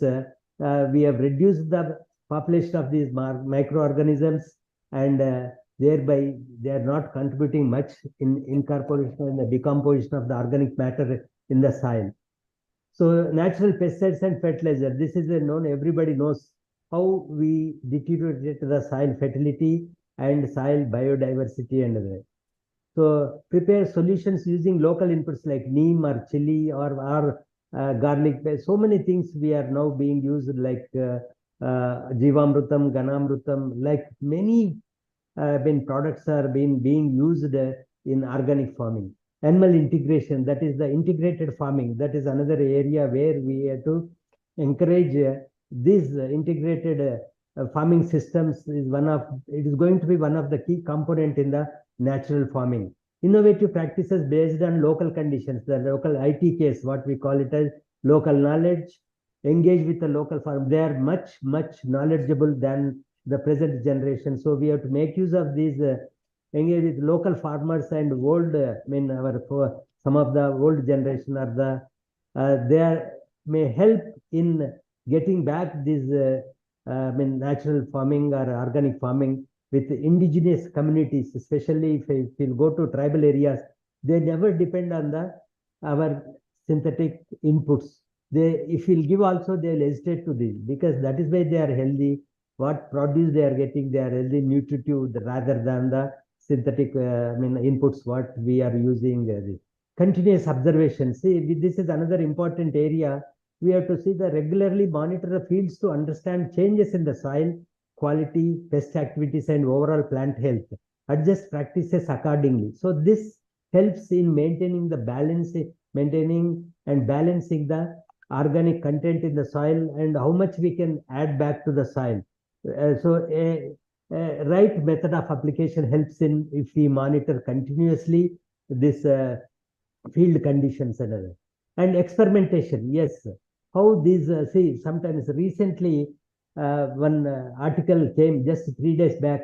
They say natural farming is not good. We may not get the needed production to meet the global demand or our own country population. So that is a lot of controversy there, how the natural farming or organic farming is going to affect the food production and other things. So experimentation is important, because so far we have not shown that organic farming is going to be the best. Like we have multi-location trials when we conduct trials in pesticides or fertilizer trials. That much work has been not gone into this natural farming. We have to consolidate, validate the results. Then only we can say, yes, organic farming is better or natural farming is better.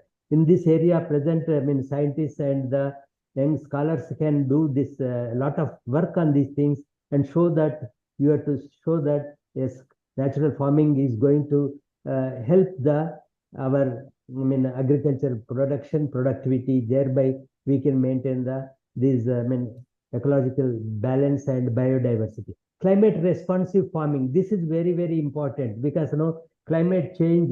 See, 1 week back in Ottawa, Canada, +30 to -30 within 3 hours of span of time. That is the variation. It is the clear cut example of how we have, environmental effect is, it is affecting our climatic change. Climate change is affecting our pollution, is affecting these abnormal temperatures and other. So climate responsive farming is very important. That means understand the local climate and its patterns, adapt sowing, irrigation, and harvesting schedules to align with the climatic conditions. Because now, compared to last 5 years, 7 years, we see lot of change. Rainfall patterns are, temperature pattern, relative humidity patterns are changing drastically from region to region, within the district, within the local, within the. So we have to do our cultivation practices based on this, weather factors. So unless we follow these things, otherwise we are going to, crop failure will be there and farmers are incurring losses. So climate responsive farming is very, very important.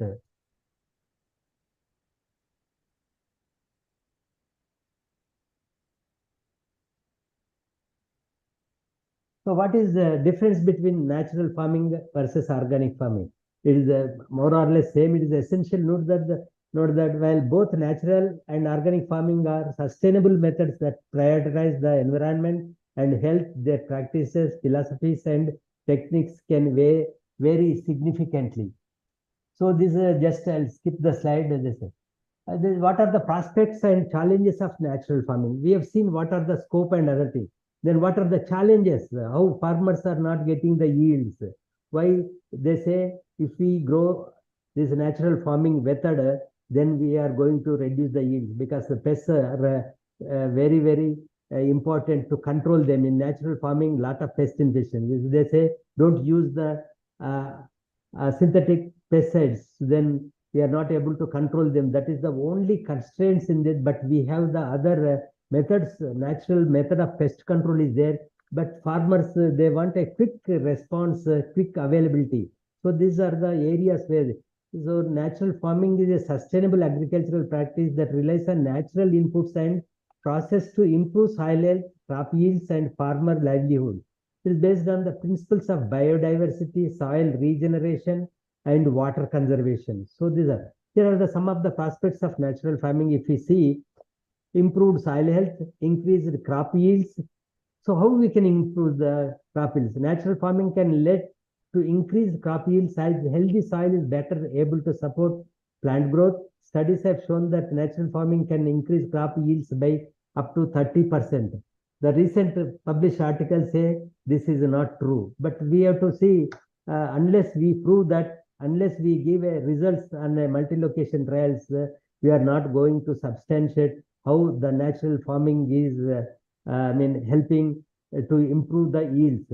Residue input cost, the reduced input cost, that's what. See, most of the time farmers, they say input costs are increasing and there is no remunerative price. That is what the farmers say, we are at loss. This is the basic difference between the things, because they are pumping lot of inputs, maybe pesticides, maybe fertilizers to control the pests and to improve the soil fertility. But other side, we say when they are not getting the yields, maybe due to pests and diseases or the climate, and the input cost increasing and remunerative price is not there. That is why they are incurring losses. So that is how we have to balance these inputs and the yields. So then only we can see this is going to help the farmers. And improve farmers' livelihood. Natural farming can help to improve farmers' livelihood as it can lead to increased crop yields, reduced input costs, and improved soil health. This can lead to the higher income for farmers, and it can also help reduce their dependence on debts. So this is the major issue. Most of the farmers, they are spending a lot of money on inputs by borrowing money from the money lenders or maybe from the banks or any other sources, financing agencies. They are not able to repay their loans, which they have taken to produce these things, buying the inputs and other things. So this helps reduces their dependence on debts. Environmental benefits, as all of we know how it is going to reduce the environmental pollution, soil pollution, water pollution, and air pollution and other things, and which reduces the greenhouse emissions also. Okay, here are some of the challenges of natural farming. If we see lack of awareness, so this is the main problem is lack of awareness. They don't know what inputs there to, where to get, how to get, and all these things. So many farmers not aware of natural farming or its benefits.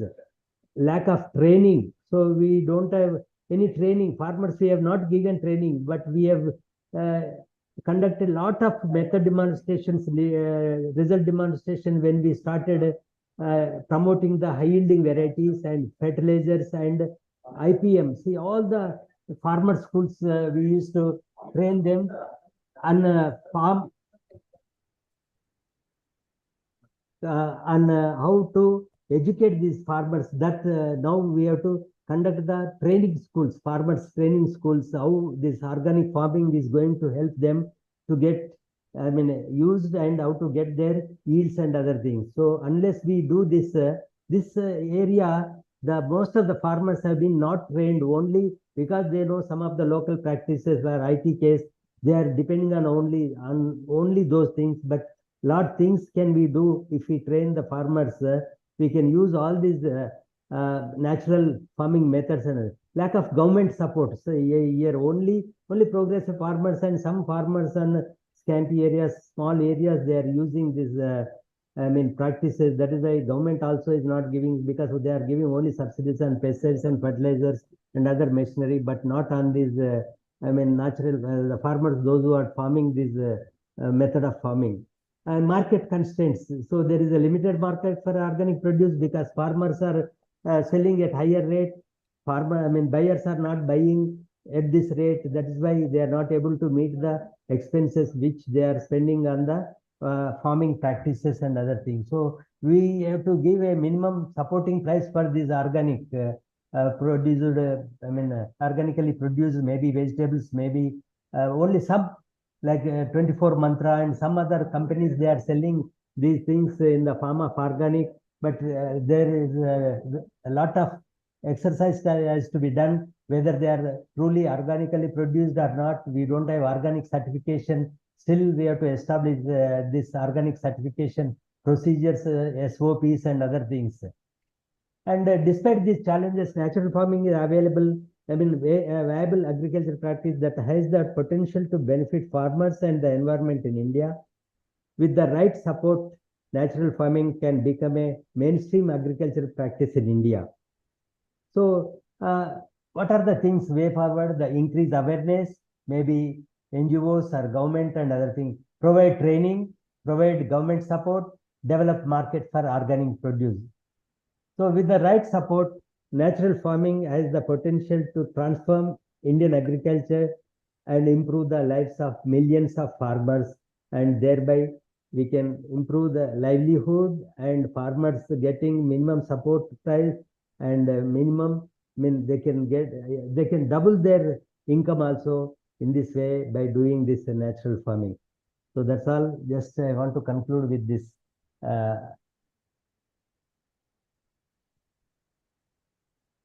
Any questions you can ask if you want to have a quick.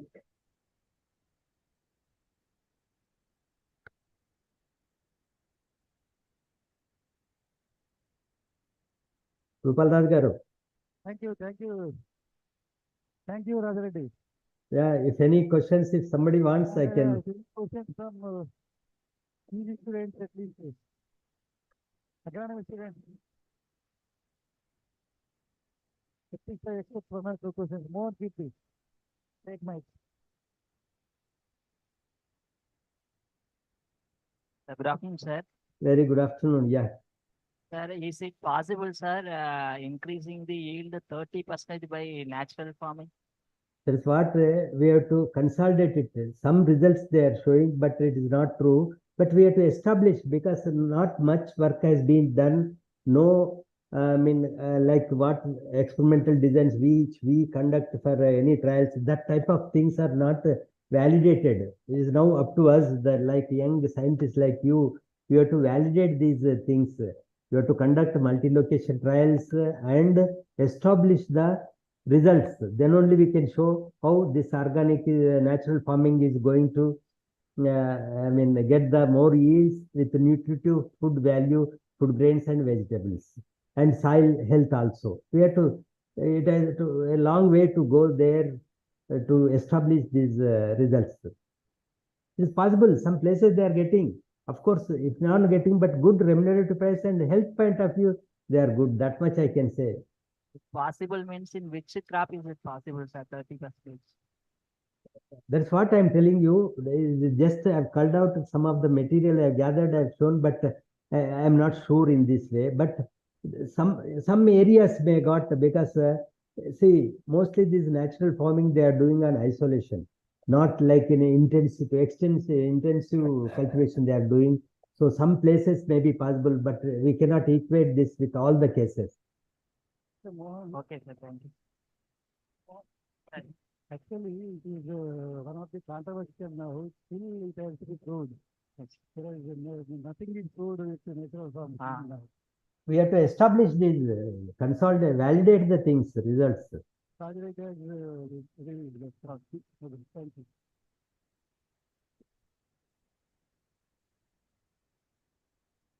Thank you. Thank you, Rajraj. Okay, sir. Thank you very much for giving me opportunity to.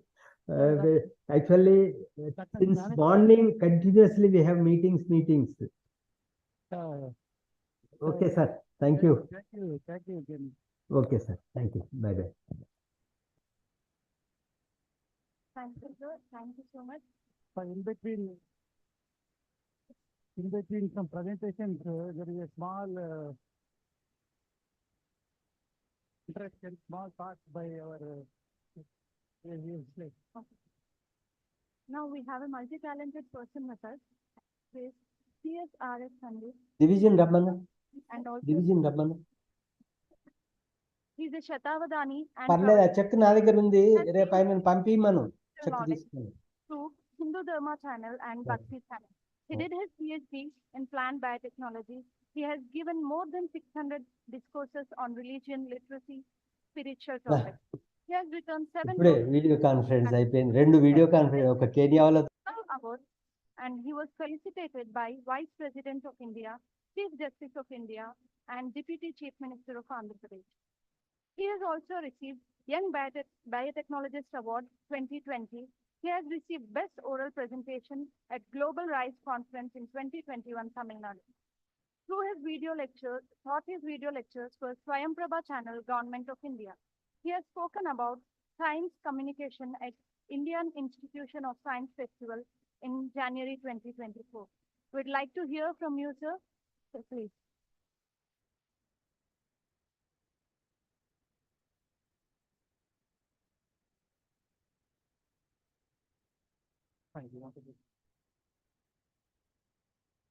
Thank you for the brief introduction, and good evening all of you. తల పట్టుకోకండి ఎక్కువసేపు మాట్లాడను. A very good evening all of you, respected dignitaries, Balraj sir and other dignitaries, and mainly of course this is my speech would be more thanksgiving, because I was associated with Just Agriculture since its inception. So I need to thank the firm Just Agriculture for giving me so many opportunities so far. This 4 years journey is quite happier for me, and also given me a good position. So I need to thank our brotherly person and our CEO, Sri Badwal ji, and also other family members of Just Agriculture. And also I convey my wishes to all the agri enthusiasts over here. A very good evening. Koncham, let me come back to my mother tongue first of all. బయోటెక్నాలజీలో PhD చేసినా కూడా నేను రైస్లో చేశాను on abiotic stress tolerance genes, so molecular characterization. Apart from that I do perform classical literary programs in Telugu and Sanskrit, of course sometimes in English. బేసికల్గా పద్యం, మీలో ఎంతమందికి పద్యం గురించి తెలుసు? పద్యం తెలుగు వాళ్ళు ఎంతమంది ఉన్నారు అసలు ఇక్కడ? ఓకే, యా, ఓ సో నైస్. సో పద్య విద్య అంటారు, అంటే పద్యం మామూలుగా సుమతి శతకం పద్యాలు, వేమన పద్యాలు మీరు చదివే ఉంటారు. అవి కాకుండా భాగవతం, రామాయణం చాలా ఉన్నాయి, చాలా సాహిత్యం ఉంది, నేను అందులోకి వెళ్ళటం లేదు. ఆ పద్య విద్యని మూలంగా తీసుకొని మనకు ఉన్నది అవధాన విద్య. సో అవధానం అంటే ఏంటి చెప్తాను మీకు. ఇప్పుడు మేము చేసేది శతావధానం, అంటే 100 మంది పండితులైనటువంటి వాళ్ళని ఎదురుకుండా కూర్చోబెట్టుకుంటే వాళ్ళు రకరకాల ప్రశ్నలు అడుగుతుంటే అందులో దేర్ ఆర్ సర్టెన్ ఫార్మాట్స్.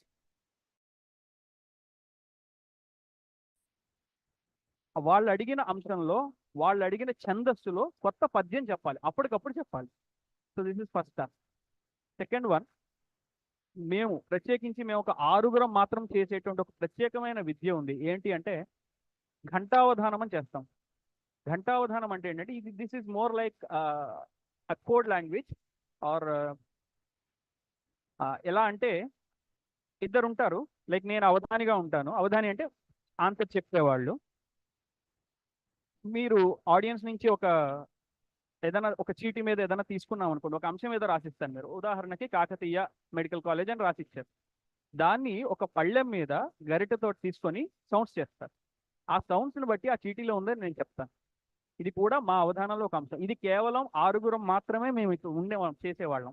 అలాగే శతావధానాలు మామూలుగా ఒక 20 మంది మాత్రమే మేము ఉన్నాం. సహస్రావధానాలు మీకు అందరికీ గరికపాటి గారు తెలుసు కదా, గరికపాటి గారు, చాగంటి, చాగంటి వారు తెలుస్తారు. చాగంటి వారు అవధాని కాదు, గరికపాటి వారు అవధాని. అలా సహస్రావధానం అంటే వాళ్ళు 1000 మందికి ఆన్సర్ చేశారు. నేను 100 మందికి ఆన్సర్ చేశాను. అలాగే అష్టావధానం అంటాం, అంటే 8 మందికి ఆన్సర్ చేశారు. సో ఈ ఫార్మాట్ ఎలా ఉంటుంది, ఇది ఎలా ఉంటుందో ఒకసారి మీకు చెప్తాను. Later on I just come in to some other topic which is related to our conference also. So just brief talk, just interactive session లాగా. ఈ పద్యాలు మీకు అందరికీ పద్యాల గురించి తెలుసు కాబట్టి ఇంక ముందుకు పోవట్లేదు. మమ్మల్ని అడిగే క్వశ్చన్స్ ఎలా ఉంటాయి మీకు ఉదాహరణగా చెప్తాను. మైసూరులో గణపతి సచ్చిదానంద స్వామీజీ వారి ఆశ్రమం ఉంది. నన్ను 2019లో అక్కడికి అతిథిగా పిలిచారు. వెళ్ళినప్పుడు సరే మామూలుగా అష్టావధానం అంటే ఆ ప్రక్రియ ఉంటుంది. అందులో సమస్య, దత్తపది. సమస్య అనేది ఎలా ఉంటుందంటే శ్రీరాముడిని పార్వతీదేవి పెళ్లి చేసుకుందని ఇస్తారు. దానికి ముందు వెనక ఏదోటి కలిపి మనం సమర్థించి చెప్పాలి. ఇట్లా చాలా విచిత్రమైనవి కూడా అడుగుతుంటారు. ఆ రోజు నన్ను అడిగిన ఒక ప్రశ్న చెప్తాను ఇక్కడ. They have given 4 words.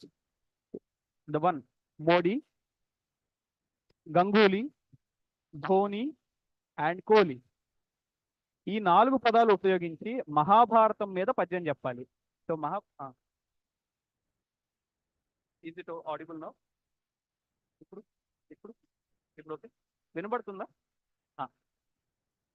Modi, Dhoni, Ganguly, Kohli ఈ 4 పదాలతో తెలుగు పద్యం చెప్పాలి. పద్యం అంటే మీకు తెలుసు, అందులో ఛందస్సు ఉంటుంది, దానికి గణాలు ఉంటాయి. మేబీ 10th క్లాస్ వరకైనా ఎవరో ఒకరు చదివి ఉంటారనే ఉద్దేశంతో చెప్తున్నాను. ఆ పద్యం అప్పటికప్పుడు చెప్పాలి. అందులో మహాభారతం అర్థం రావాలి. మోడీ అంటే మన ప్రైమ్ మినిస్టర్ గారు రాకూడదు, కోహ్లీ అంటే విరాట్ కోహ్లీ రాకూడదు, అకాయ్ వాళ్ళ ఫాదర్ రాకూడదు. సో ఇలా రాకుండా ఆన్సర్ చెప్పాలి. అప్పుడు వెంటనే ఇమీడియట్గా నేను చెప్పిన పద్యం ఏంటంటే, మోడీ అన్న పదం గుర్తు రాగానే పేడి అనే వర్డ్ గుర్తొచ్చింది నాకు. పేడి అంటే నపుంసకుడు. మహాభారతంలో ఒక నపుంసకుడు ఉంటాడు. ఆయన ఎవరు అంటే శిఖండి. శిఖండిని ఎప్పుడైతే చూస్తానో నేను నా బాణాన్ని వదిలేసి నేను యుద్ధం మానేస్తాను అని భీష్ముడు శపథం చేస్తాడు. అది గుర్తు వచ్చి ఆ సందర్భంలో చెప్పిన పద్యం. పేడిని చూడగా రక్తమోడినాను. మోడీ వచ్చింది అందులో. రక్తమోడి అంటే రక్తం చిందించి, తెలుగు పదాలు. మేబీ మీకు నచ్చలేదేమో. రక్తమోడి అంటే రక్తము చిందించడం, అందులో మోడీ. పేడిని చూడగా రక్తమోడినాను, కేల ధనువును వీడ గంగూలినాను. గంగూలీ. కేల ధనువును వీడ గంగూలినాను, వీడగన్ గూలినాను కలిపి అక్కడ సంధి చేస్తే గంగూలీ వస్తుంది. చేతిలో ఉన్న ధనుసును ఎప్పుడైతే వదిలేసానో నేను కూలిపోయాను అంటే భీష్ముడు చెప్తున్నాడు ఇది కథ. భీష్ముడు బాణాల పరుపు మీద పడుకుంటాడు, అంపశయ్య అంటారు దాన్ని, దాని మీద పడుకుంటాడు. అప్పుడు ఆయన అనుకుంటున్న స్వాగతం ఇది. ఇక ధోని, కోహ్లీ రావాలి. చనిపోతున్న వాడికి భగవంతుడు ఒక్కడే దిక్కు. ఎప్పుడు దేవుని గురించే ఆయన ఆలోచిస్తాడు. ఎదుర్కొన్న ఉన్న దేవుడు ఎవరంటే శ్రీకృష్ణ పరమాత్మ. విశ్వబంధో నినున్వేడి భీష్ముడొకడు, అందులో ధోని. విశ్వబంధో నినున్వేడి భీష్ముడొకడు, ధోని. విశ్వబంధు అంటే శ్రీకృష్ణ పరమాత్మ. విశ్వబంధో నినున్వేడి భీష్ముడొకడు. భీష్ముడు ఒక్కడే, ఆయనకి భార్య లేదు, పిల్లలు లేరు, రాజ్యం కూడా లేదు కనీసం. అదంతా వాళ్ళకి రాసి ఇచ్చేశాడు. ఇక కోహ్లీ ఎలాగంటే నేలకట్లు తలంప కోహ్లీల జనును. నేలకట్లు అంటే బంధాలు, మనకుండే భౌతిక బంధాలు. నేలకట్లు తలంపక ఓహ్ లీల జనును కలిపితే తలంప కోహ్లీల జనును. అక్కడ కోహ్లీ అనే వర్డ్ వచ్చింది. ఇవి ఏ పదము కూడా ఆయా భాషల్లో పదం కాదు, అన్నీ కూడా తెలుగుగా కానీ సంస్కృతంగా కానీ మారి అనేక సంధి కార్యాలు చేస్తే వచ్చినటువంటి రూపాలు ఇవి. ఇది ఒకటి.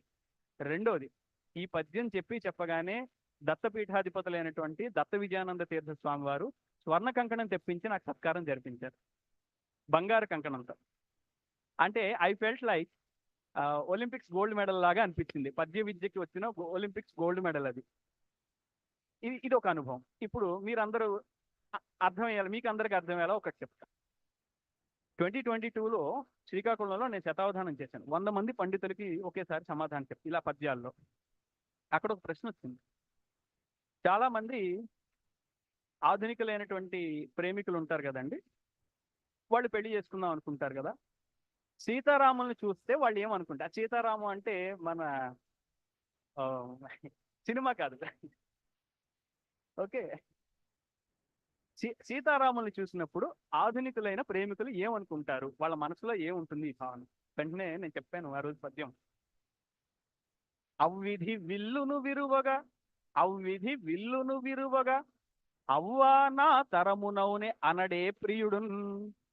ప్రియుడు మొట్టమొదటి ఏమంటాడంటే, అలా విల్లెక్కుబెట్టి అలా బాణం విరిచి అంత శౌర్యంగా నిన్ను కైవసం చేసుకోవడం నా వల్ల అవుతుందా అని ఇవాళ రోజుల్లో ప్రియుడు ఎవడైనా అంటాడు. అంత కష్టం నేను పడలేనని అంటాడు. అది వెంటనే ఆ అమ్మాయి ఏమంటుంది అంటే, జవ్వని సీతను చూచు, జవ్వని అంటే young girl.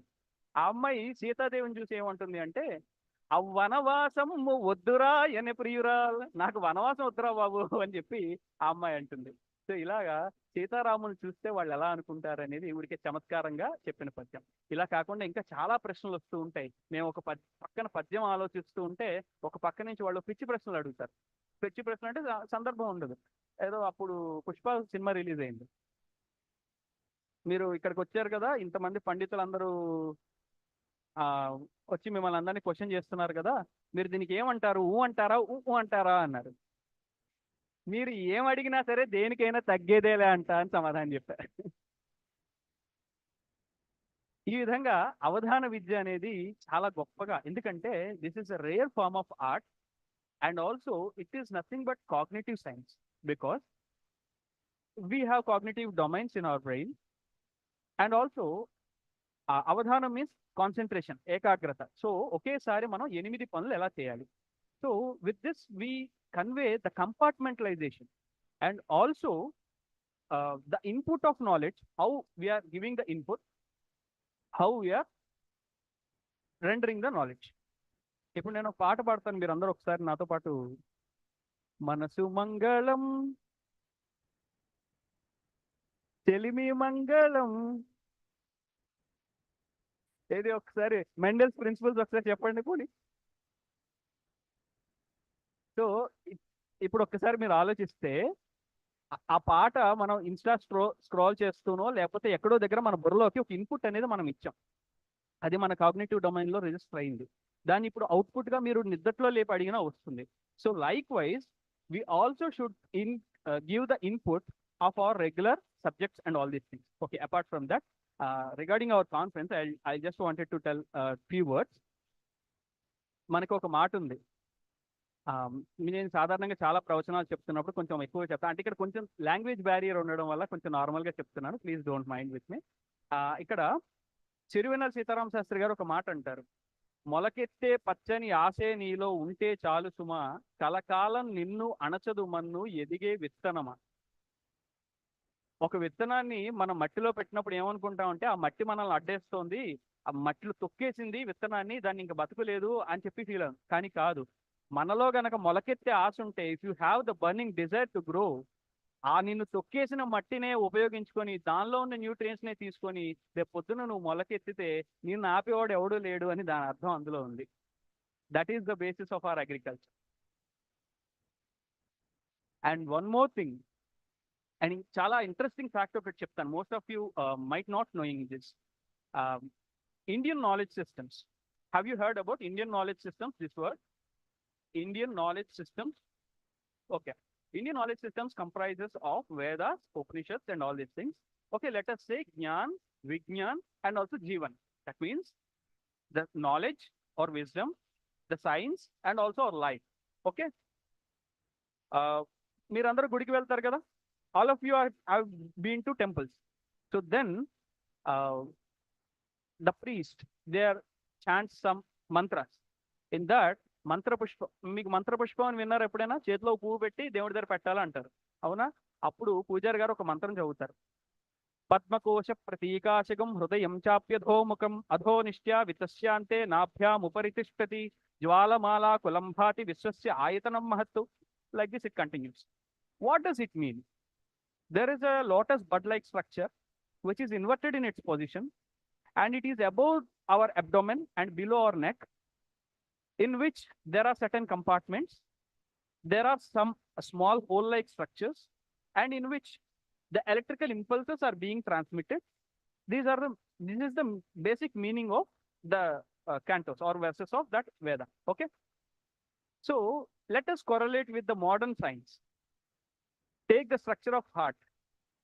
There, it is also a lotus bud-like structure, light pinkish in color, which is inverted in position. Let us say inverted lotus bud-like structure. It is having internal compartmentalization. Okay, we have two auricles, two ventricles. The walls are having Purkinje fibers through which the electrical impulses are being transmitted, and we have sinoatrial node, which is nothing but a hole, which is a pacemaker. Do you agree, everyone? Which is a pacemaker. So that transmits the electrical impulse. So what our Veda is saying? Our Veda is saying that Jwala Mala Kulam Bhati Viswasya Aitanam Mahata. The whole energy that is present in the world, that is present inside the heart, in which the small hole is present. In that, there is a huge energy is there. On that end of the fire-like structure inside your heart, the Paramatma is there. Whether you say that Paramatma or you believe it as energy, leave that, no issue.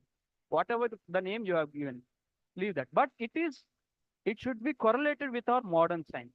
That is what I mean to convey, first of all. And also, there is one more thing. In Kalidasa's Megha Sandesha, there is one verse, Homa Jyotis Salila Marata Sannipata Kwa Megha. So he was describing the structure of cloud in those days, Kalidasa, because 5th century person was describing the structure of cloud and the composition of cloud. Homa Jyotis Salila Marutaha Sannipata Kwa Megha. It is a mixture of fog, smog, and tejas. That means the light, energy, water. Likewise, so if you correlate the traditional Indian knowledge systems with the modern science, definitely believe my friends, everything is there. I mean, the basis is there, but now we need to advance from that with our new modern technologies. That is one thing I need to convey. And one more thing, the last one I need to tell. మీరందరూ తెలుగు వాళ్ళు ఉన్నారు కాబట్టి ఒక మాట చెప్తాను. ఒకసారి తెలుగు వాళ్ళందరూ నా మాట వినండి. మీరందరూ యూజీ స్టేజ్లో ఉన్నారు. నా పిహెచ్డి కూడా అయిపోయింది. నేను ఇవాళకి కూడా నేను చేసిందే చెప్తున్నాను ఒక మాట. I request all of you, సంవత్సరానికి 52 వారాలు, వారానికి ఒక్క తెలుగు పద్యమైనా మీరు దయచేసి నేర్చుకోండి. ఎక్కడో దగ్గర మీకు యూట్యూబ్లోనైనా ఉన్నాయి, లేదా మా ప్రవచనాలు ఎక్కడో దగ్గర వస్తూనే ఉంటాయి. ఒక్కటి నేర్చుకోండి ప్లీజ్, అదొకటి. అండ్ మీరు హాస్టల్లో ఉంటే ఉండొచ్చు, ఏదైనా కానీ కావచ్చు. మీ పేరెంట్స్ ప్రెజెన్స్లో ఉన్నప్పుడు మాత్రం ఈదర్ మదర్ ఆర్ ఫాదర్ ఖచ్చితంగా వాళ్ళకి కాళ్ళకి నమస్కారం చేసి ఇంటి నుంచి బయటికి రండి. Definitely it fetches. నేను ఈ రోజుకి కూడా నిన్న నేను ఇప్పుడు శ్రీశైలంలో నేను ప్రవచనాలు చెప్తున్నాను. ఈ 11 రోజులు కూడా బ్రహ్మోత్సవాలకి నా వ్యాఖ్యానమే వస్తుంది, నా వాయిసే వస్తుంది. మీరు యూట్యూబ్ లైవ్లో చూడొచ్చు. ఈ రోజు మాత్రం లేదు, రేపటి నుంచి వస్తుంది. శ్రీశైలం మా అమ్మగారు వచ్చినప్పుడు కూడా నేను మా అమ్మగారికి నమస్కారం చేసే నేను ఆలయంలోకి వెళ్ళి నేను ప్రవచనం చేసి మళ్ళీ ఇక్కడికి వచ్చాను, నేనంతా జర్నీ చేసి. So I request all of you, because this fetches. మనకి చిన్న మాట ఉంది, అల్పుడెప్పుడు పలుకు నాడంబరముగాను సజ్జనుండు పలుకు చల్లగాను కంచు మోగినట్లు కనకంబ మురుగున. జోర్దార్ తాలియా. Yeah. So thank you so much all of you. కాబట్టి ఇప్పుడు చల్లగా మాట్లాడేవాడికి రేపు పొద్దున మీరు ఇంటర్వ్యూస్కి వెళ్తారు, క్యాంపస్ ప్లేస్మెంట్స్కి వెళ్తారు. మంచిగా మాట్లాడిన వాడికి జాబ్ ఇస్తారా, డబ్బా కొట్టుకునే వాళ్ళకి జాబ్ ఇస్తారా? డెఫినెట్లీ కదా. సో కాబట్టి ఇవి మనల్ని జీవితంలో ఒక మెట్టు ఎక్కిస్తాయి. సో కాబట్టి జీతం ఇచ్చేవాడి కోసం ఒక గంట ఎక్కువ పని చేస్తాం, జీవితం ఇచ్చిన వాళ్ళ కోసం మనం ఈ మాట చేయలేమా? కాబట్టి I request all of you please. Okay. So with this, 3 things I wanted to convey. Please study about traditional Indian knowledge systems and know about our culture and tradition and correlate with the new modern technologies. And also please get into the literature and also respect your parents, elders, and gurus. And with this, I conclude my small brief speech. And I thank each and everyone, particularly Bhupal Raj sir, for giving this opportunity and other dignitaries over here. And to my Just Agriculture family, literally, I'm grateful to you, all of you. Thank you so much.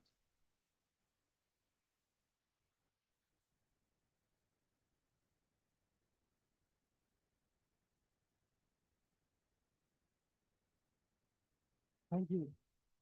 Thank you very much. So actually, he was to go to Hyderabad. He was about to go. I have requested him to speak a few words for us. He agreed. Thank you very much once again. Thank you, sir. Thank you so much. I hope our students will follow all this and make their lives bright and more enthusiastic than what they are now. Now, let's continue with the oral presentations. I'd like to call upon Dr. D. Lata to give her presentation on status and extent of secondary and micronutrients in soils of below sea level farming wetlands of Kerala.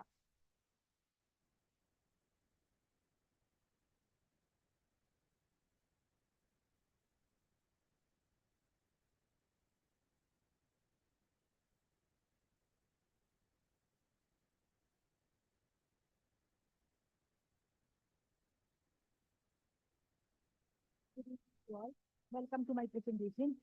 The presentation topic is status and extent of secondary and micronutrients in soils of below sea level farming wetlands of Kerala. Coal, next.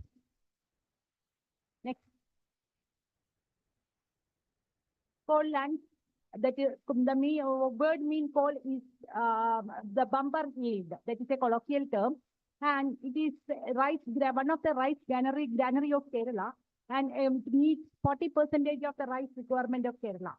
And this is the lowland tracts of Kerala, lying 0.5 to 1 meter below the mean sea level and having spread over an area of 13,500 hectares. These regions, they enjoy typical warm, humid climates, and the soils are formed of colluvial or alluvial deposits, varying from clay to loam soils. The soil nutrient status mainly depends upon the alluvial deposition during the monsoon season. And the normal season of rice cultivation in Kerala is, in coallands, is late Rabi and summer because of the submergence. The submergence and the seasonal occurrence of the floods due to climate change had impact on the soil fertility as well as the productivity of land. Under this background, an assessment was done to study the impact of climate change on the physico-chemical properties of the soil in coal lands during the period from 2015 to 2023. And 55 samples from different locations of coal lands, that is Ambikad, Purakkal, different blocks of Kerala, and were collected, and the periodic changes in the physico-chemical properties of the soil was analyzed through soil analysis, and the content of macro and micronutrients of the soil was analyzed through standard procedures, and the correlation study was also conducted between the soil nutrients and rainfall patterns. And this is the rainfall pattern in Kerala. There was a devastating flood during 2018 and also during 2011, and followed by a decrease in the rainfall content. And coming to the results, that is, from the different samples we have collected, it is seen that there is a widespread deficiency of calcium, magnesium, copper, and zinc. And the magnesium deficiency was up to the 100% deficiency was noticed, whereas copper deficiency was 65% and calcium deficiency was 50%. And the zinc deficiency was noted only in 2 districts, in 2 blocks of the coal lands. Coming to the variation in soil nutrient status over the years, it is found that the pH was near neutral during 2017, 18, and 19, which was a devastating flood year in Kerala. But before and after the flood, there was a decrease in pH, that means acidity is increasing. And coming to the organic carbon content also, and there was an increase, that is double increase in the organic carbon content during the flood year due to the deposition of the silt, especially due to high flood. And the phosphorus content also followed the same pattern, and it was above the high range in the case of the 2018. The potassium also in the medium range. And coming to the magnesium, there was a tremendous increase in the magnesium content due to the flood and deposition of the silt. And the sulfur also followed the same trend. Then coming to the micronutrient content, especially zinc, copper, and boron over the years. And in the 2018, due to the silt deposition and high fertile soil is being deposited in coal land, there was a tremendous increase in the zinc, copper, and boron content compared to the other years. And this was after that there was a decrease in the content of the micronutrients. Then correlation studies also showed that there is a negative correlation between the rainfall and the soil nutrient content. It's only a manganese was found to have a positive correlation with rainfall. And coming to the result, the increase in organic carbon content due to the high silt deposition was noticed after the flood, and available phosphorus was in the high range and potassium also in the medium range. And during the flood period, after that, there was a decrease in the content of the phosphorus and potassium, and there was 100% deficiency was noticed in the case of magnesium, but there was a tremendous increase due to the flood, and deficiency of micronutrients, especially boron and zinc, was noticed the other years compared to the flood year.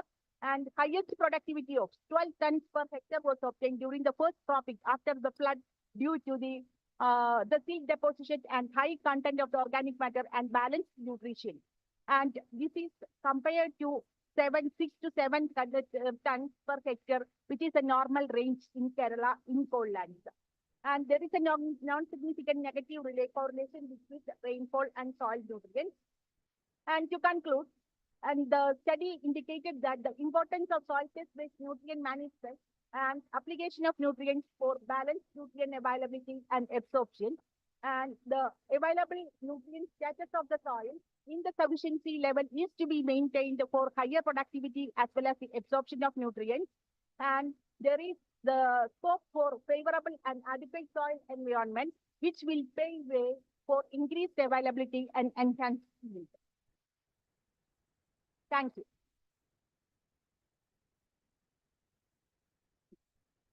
Madam, Yeah. one point you have mentioned that Okay. 100% magnesium deficiency. Yeah, magnesium deficiency was 100%, sir, before the flood period and after the flood period also. That means the leaching of the base nutrients will be there, and so there is the 100% deficiency. So because of high rainfall. Because of high rainfall, and so we have to apply every year. Magnesium sulfate has to be applied, and after that, due to high rainfall and the leaching of the nutrients, we have to that magnesium deficiency is noticed. So magnesium sulfate soil application. Soil application we are doing, sir. Right, those 100 kg per hectare. Thank you, ma'am. Thank you very much. Nice presentation. Next, Siddhappa. Take 6 minutes. Another speaker last 6 minutes.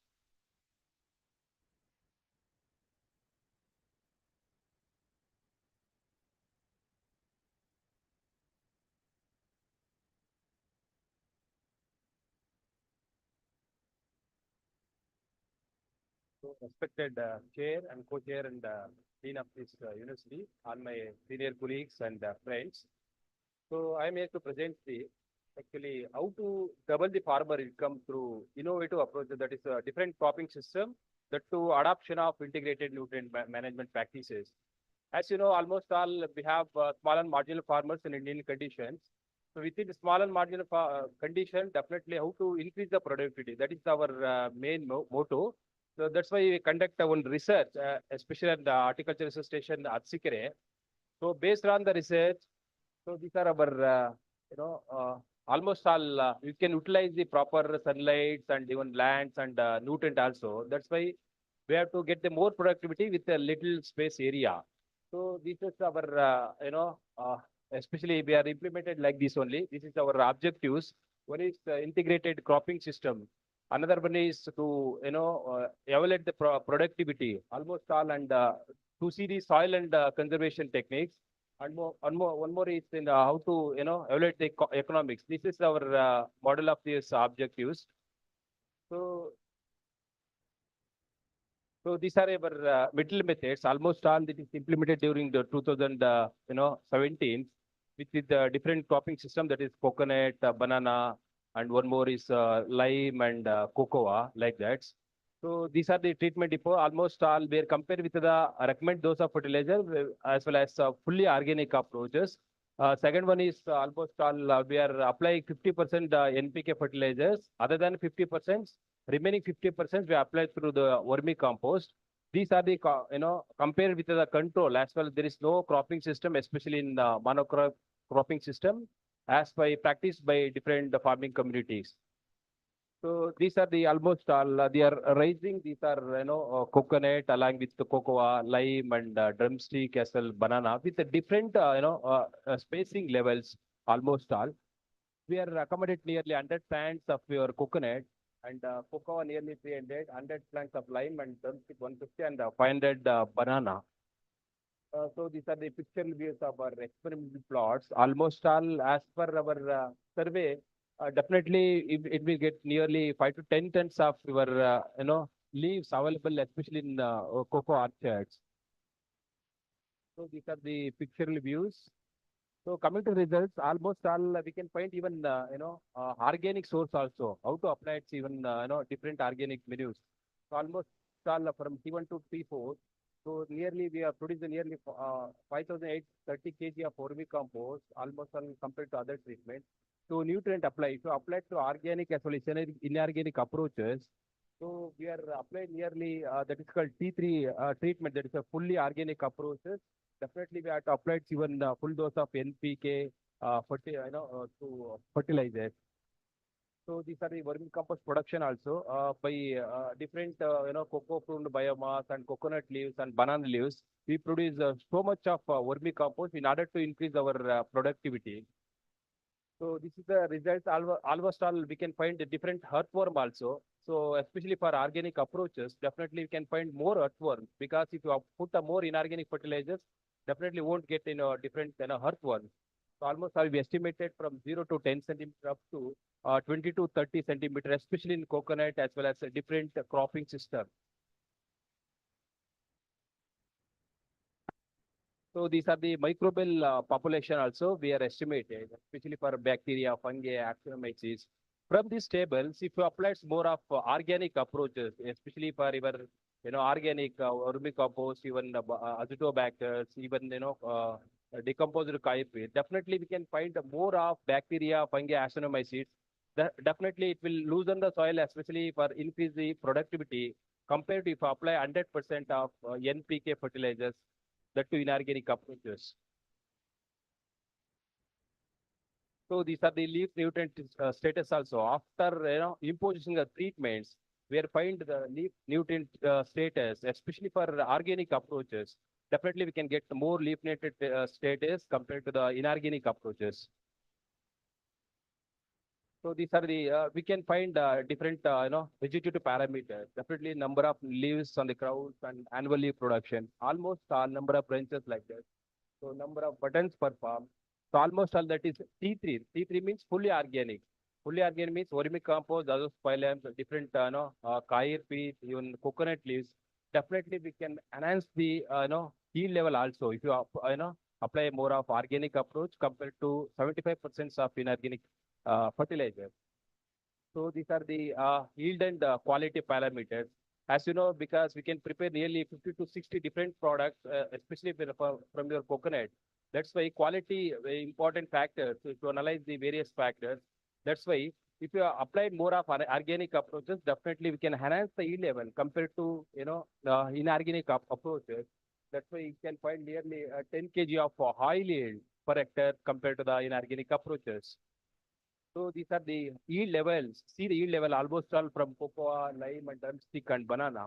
So almost all at T3. T3 means fully organic approaches. We can get more yields compared to the inorganic approaches.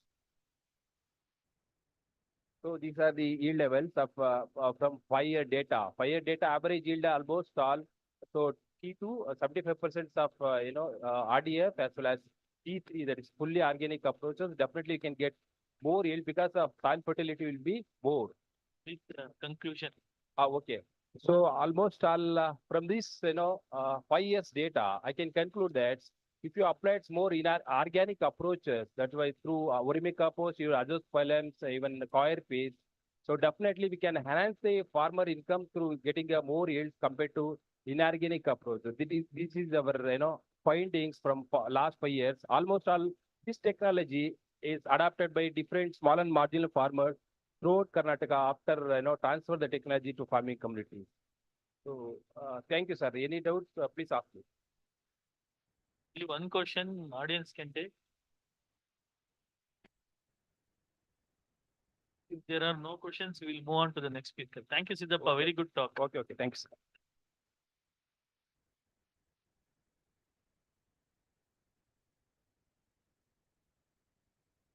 Thank you, sir.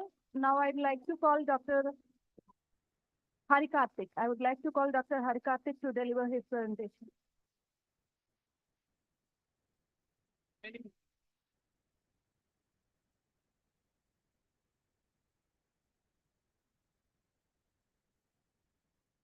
Good evening, respected dignitaries and chairperson and the mentors and my fellow batchmates and students. I would like to introduce myself, Dr. Hari Karthik. I recently passed out PhD degree from Chaudhary Charan Singh Haryana Agriculture University. My research topic is on polarization of cellulose nanofibers from lignocellulosic residues and its antimicrobial application in food packaging. Next.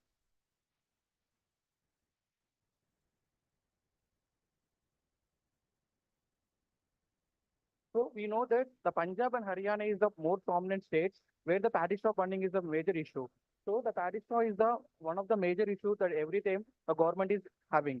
So we have taken the objective of how to utilize this paddy straw for active packaging of the food resources. So we have done the carry out the research. So we have taken the two components, that is sugarcane bagasse and the paddy straw, as the prominent cellulose resource. So we know that the sugarcane and the paddy straw has the around 40 to 30% of cellulose nanofibers. So we extracted the cellulose nanofibers from the paddy straw through the acid and alkaline method, and we had got the cellulose nanofibers. So these cellulose nanofibers we had done for the FTIR analysis. That this is FTIR sequencing. You can see that this is the initial rice straw, and this is the bleached cellulose nanofibers of the sugarcane bagasse, and this is the XRD analysis, and this is the nanofibers. So you can see the high peak of cellulose nanofibers that we extracted from the cellulose. So after this, we had blended the cellulose nanofibers with the ketosane and prepared the bio-nanocomposites. So these bio-nanocomposites are very economical and useful technique for packaging. So right now we have taken the maja juice. So in the maja juice and Tetra Pak, we had covering of a straw that is made of a plastic. So we want to replace this kind of plastic with this biodegradable bio-nanocomposite. So this is the components of the different bio-nanocomposites. So you can see this is the bio-nanocomposites FTIR structural analysis. So this is the ketosane, this is cellulose, and this is the cellulose nanofibers, the bio-nanocomposite, what we prepared from these two things. And this is the film, what we prepared from the cellulose nanofibers and the ketosane component. So you can see this, the 1% bio-nanocomposite was the film that is easy biodegradable and packageable component. So this packageable component, we had tested for the antimicrobial components. So we had applied for the different bacteria that is which causes the fruit diseases like Xanthomonas, Bacillus, and Erwinia, Keratoria, and Pseudomonas. So this is the antimicrobial activity of the different pathogens. You can see that the 1% bio-nanocomposite has shown very good antimicrobial properties over the different pathogenic microorganisms that causes the fruit loss. So this coating has been applied for the tomatoes. So you can see this is the control where without the coating of the bio-nanocomposite, and this is the 1% bio-nanocomposite intervals of 2% concentration increases, 0.2, 0.4, and 0.6, and weight to 1%. So you can see that initial day, that is after 30th day, there is a degradation of the tomato crop, that is tomato fruit. But with the coating of this bio-nanocomposite, the shelf life has been increased prominently. So this has been calculated with the different growth curve, the weight losses, and it's how the fruit firmness has been, what is the total soluble content, and pH. So you can see that the 1% has shown a very good prominent in the fruit retention of the firmness and fruit quality and its parameters. So this we had selected the another parameter of Hisar Arun, and we have shown the same results. So I would like to thank you this section. The holistic approach of sustainable leader. With the use of the biodegradable nanocomposites, we can use the effective way of coating of the fruits for enhancing its shelf life rather than depending on the plastic coating. Thank you very much. Thank you, thank you. Thank you for completion. Is of it this slide. economical? So actually, the Haryana government is working on this project. I was a member of this project, and we had applied for the patent. So the cost of production was for 1 gram of bio-nanocomposite cost only 4 rupees. But the cost of controlling the cellular nanofiber pollution, where the case of carbon dioxide and monoxide, the cost of government was spending 50 rupees. So when it compared to the economics way, it is very feasible manner. Thank you, sir. Very good, very sweet speaking. Please come. Thank you. Thank you, sir. Thank you, Dr. Harikarthik. Now,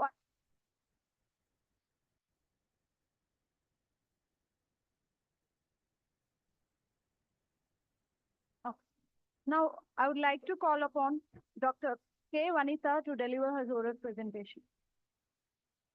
Respected dignitaries and participants, very good evening. Myself, Vanitha, PhD scholar from Kondalakshman Horticulture University, Department of Vegetable Science. My present topic is on quality potato food production technology by using apical root cuttings in potato. Usually, potato is the second most important crop in consumption and also in the production. Coming to the potato production, quality seed availability is a major problem. So coming to the quality seed availability, there are three major problems like poor access to the seeds by farmers, higher price of the seeds, and poor quality of the seed potato. So as we know that from initial times, potato propagation is vegetatively by using the tuber. But by using this tuber, there are many pest and disease problems. So to overcome this problem, next best alternative method came into existence developed by Dr. S. Ramanujam in 1941. Even though it is having some advantages compared to the tuber propagation, there are some disadvantages. There are some disadvantages in this type of propagation also. The problem with TPS is late maturity of the TPS crop and unreliable germination and non-uniformity of the produce. So to overcome this problem, next best method, recent technology came to the existence is the micropropagation. In this micropropagation, by using a tissue culture technology, apical root cutting technology is the new technology which is developed to growing quality potato seeds. What is apical root cuttings? These are the apical root cuttings are the rooted cuttings developed from the eggplant. From eggplant, we are taking the apical cuttings, which is having 4 simple leaves, and after once these apical cuttings are rooted, we are transplanting into the field and we are developing the seed tubers.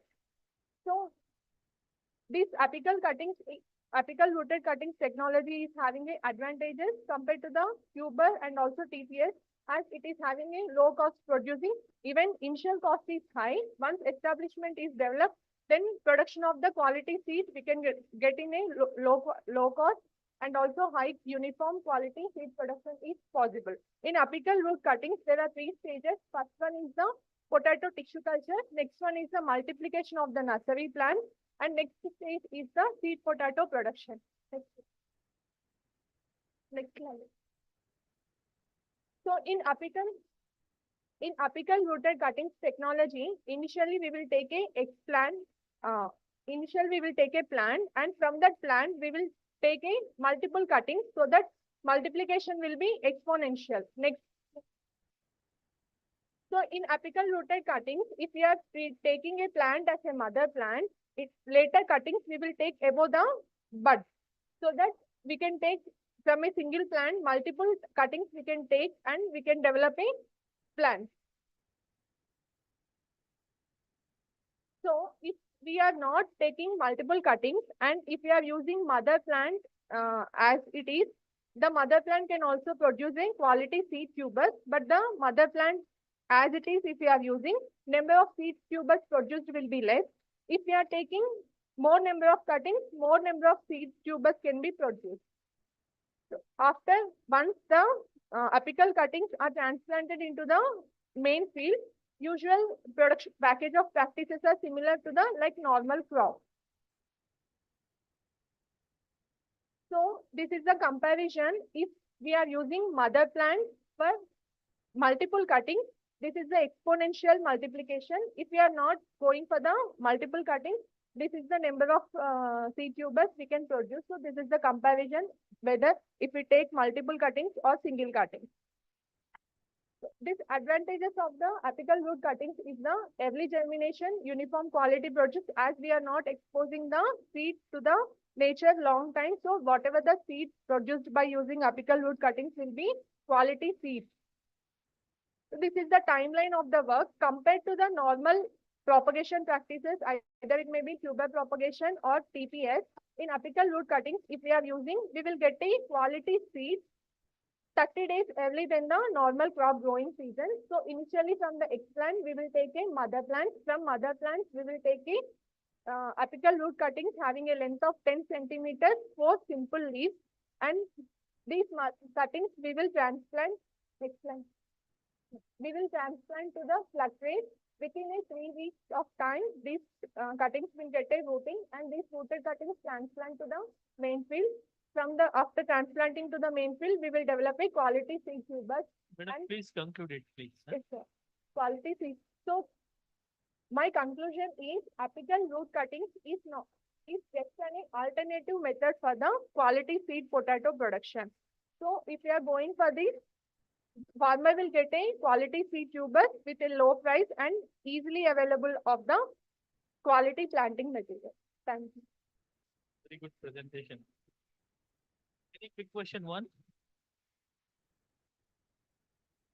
Do you have a branch in Bangalore? Potato International Center?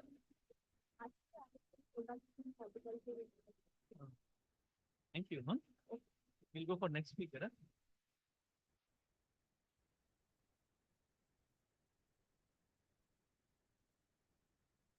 Now I'd like to call upon Ms. M. Chandana to deliver her speech.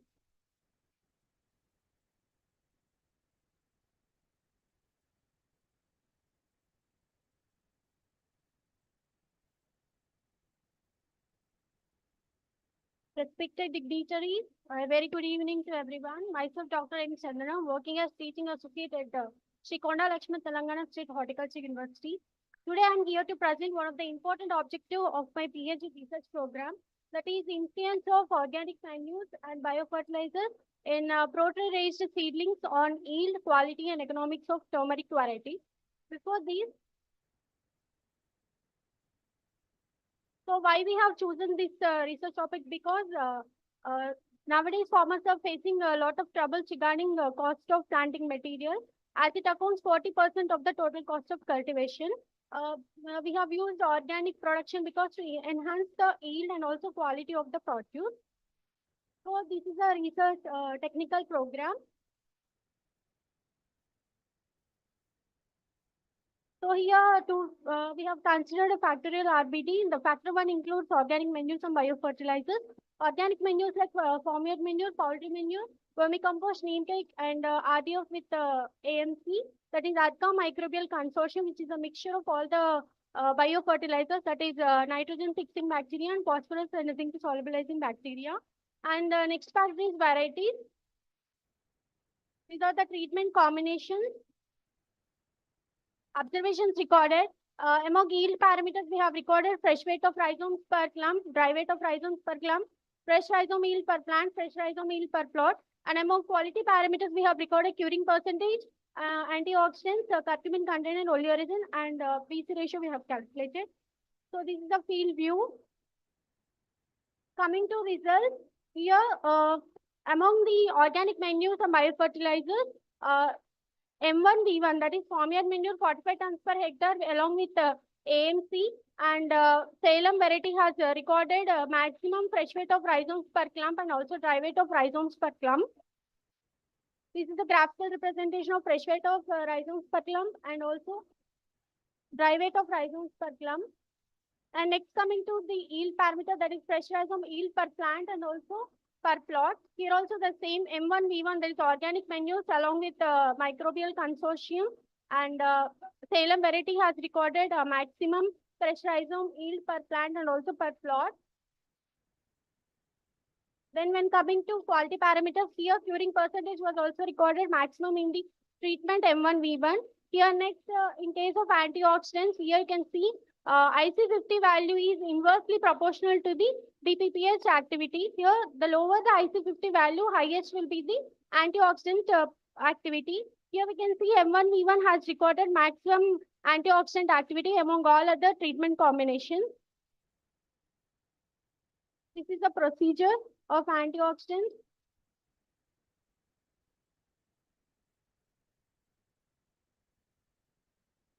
So when coming to curcumin content and oleoresin content, M1V1 has recorded maximum curcumin content and oleoresin content among all the other treatment combinations.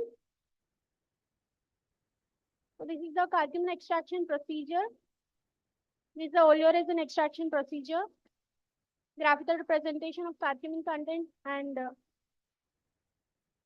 oleoresin content. It's a BC ratio. Here we can see that M1V1 has recorded highest BC ratio among all the other treatment combinations. So I can conclude that organic manures and biofertilizers influence the quality, yield, quality, and also BC ratio of turmeric varieties. Finally, I would like to extend my sincere thanks to my advisory committee and also HITASA 2024 for providing such an opportunity to share my research program on this platform. Thank you very much. Madam, last question. Why did the curcumin increase in organic? So here nitrogen will influence the quality, sir. Nitrogen will enhance the curcumin content.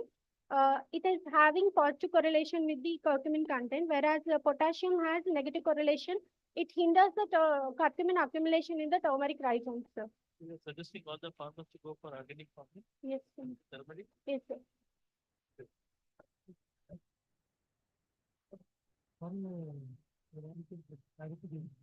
Sir. Potentially, only negative effect is It is hindering the accumulation, sir. It is it's positive, but in our case, it is hindering the accumulation, sir. Then what is the reason? The pH drop. Sir? What may be the reason then? Yes, it will enhance the quality. Always quality is Enhanced by potassium, but yes, sir. Thank you. Huh? Okay.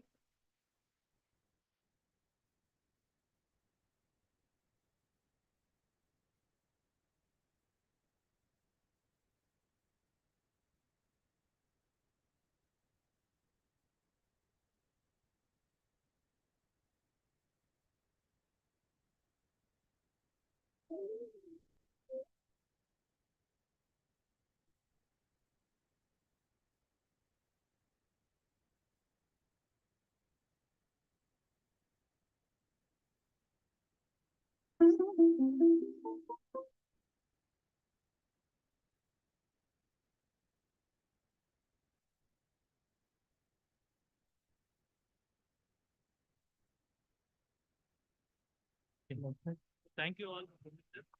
Very good presentation. The theme was good. Especially all the presenters presented well in time. And the quality of presentation was very good. So I thank reporters, Saujanya and Dr. Vijay Kumar. So now it's time to announce.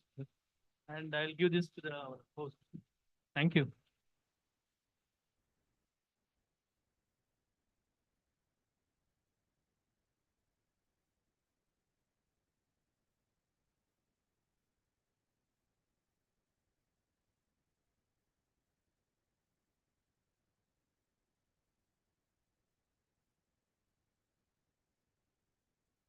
Okay, with this, we have, it's concluding of our oral presentations for the day, and whatever leftover presentations we'll be having tomorrow. And we'll be having the winners of the oral presentation of the current session. For presenting the awards, I would like to call upon Dr. G. Balraj, sir, Dean School of Agriculture, to please come on to the dais.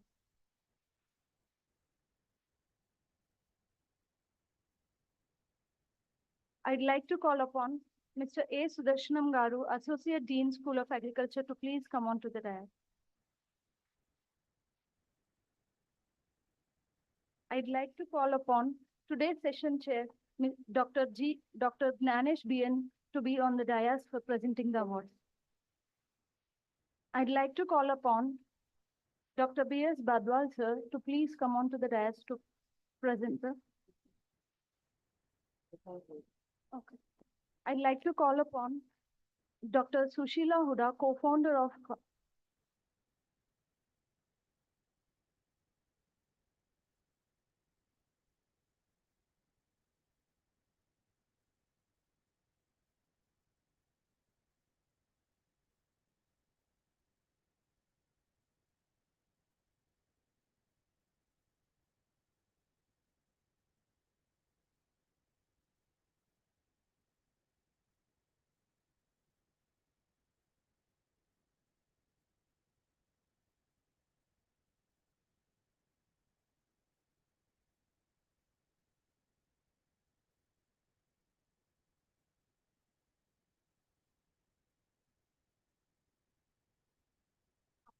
Now, let's warmly invite the distinguished winners of the oral presentation category to step forward and be recognized for their outstanding contributions to our conference.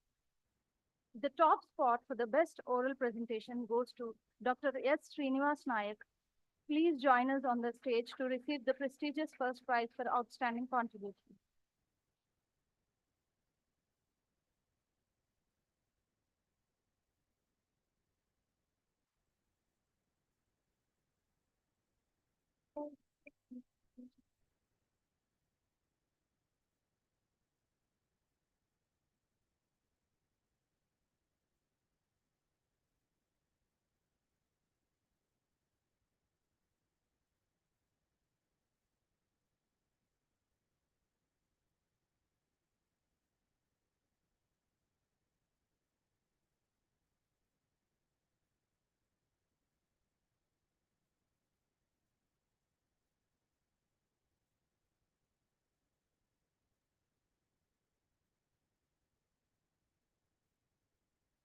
Now, I'd like to call our second prize winner for exceptional oral presentation is awarded to Dr. Hari Karthik. We invite you to come forward and accept your well-deserved recognition.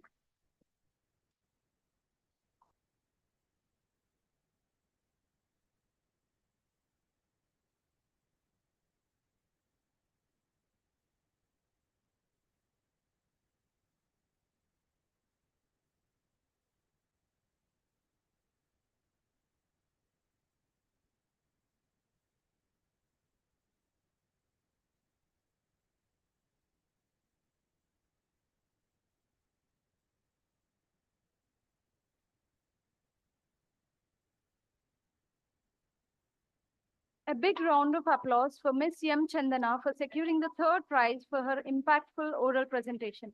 Please step forward to receive your recognition for your impressive work.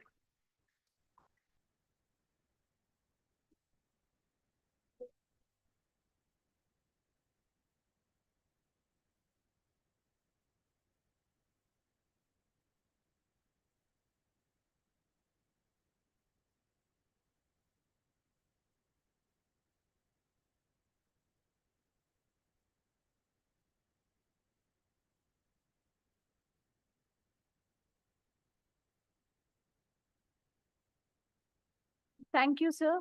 Thank you, everyone. Thank you, sir. Dear participants, after an enriching day of academic excellence, we invite you to immerse yourself in vibrancy of our cultural evening. Join us on a captivating journey of performances, showcasing diverse talents from the students of School of Agriculture. The stage is set for an unforgettable cultural experience filled with music, dance, and artistic expressions. So, grab your seats, relax, and let the magic of cultural diversity unfold before your eyes. Get ready to be enriched and be inspired and celebrate the spirit of unity through the universal language of art. Our cultural evening is about to begin. Enjoy the show. So, we'll begin the cultural event in 5 minutes.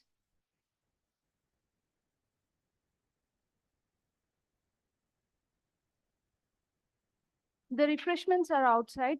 You can please go enjoy your refreshments and come back to join the cultural event. Please be back in 5 minutes.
రైతు బురదలోకి దిగితేనే నీకు ముక్త దొరుకుతోంది. రైతు చెమట చుక్క పంట చేలో పడితేనే ఆ పువ్వ పండుతోంది. చేలల్లో నీటి గడ్డమే రైతుని రాసుగా చూపుతోంది. ఏమైందో పాడు లోకమే చిన్న చూపు చూస్తోంది. కన్న తల్లి నేల తల్లి ఒకటే తనకి నష్టమైన పెట్టుబడు ఎంతటికి. కన్న తల్లి నేల తల్లి ఒకటే తనకి కష్టమైన పెట్టుబడు ఎంతటికి. రైతు బురదలోకి దిగితేనే నీకు ముక్త దొరుకుతోంది. రైతు చెమట చుక్క పంట చేలో పడితేనే ఆ పువ్వ పండుతోంది.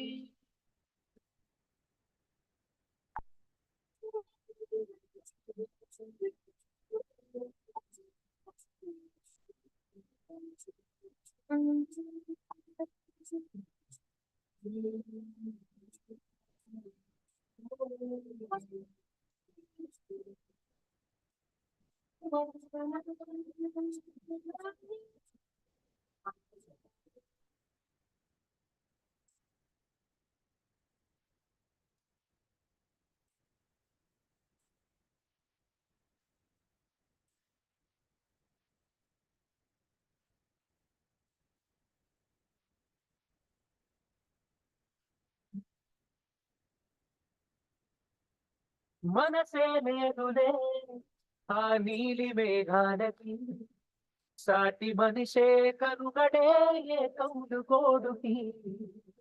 మనసే లేదులే ఆ నీలి మేఘాలకి, సాటి మనిషే కరుగడే ఏ కౌలు గోడుకి.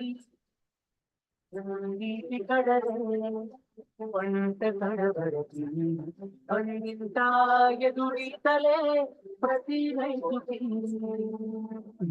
నంటిన రోగరే మన్నంట కావాలనే ఏదేమైనా సాయమే నేర్పింది వ్యవసాయమే. తల్లి ఒకటే తనకి కష్టమైన నష్టమైన పెట్టుబడు ఎంతటికి. కన్న తల్లి నేల తల్లి ఒకటే తనకి కష్టమైన నష్టమైన పెట్టుబడు ఎంతటికి.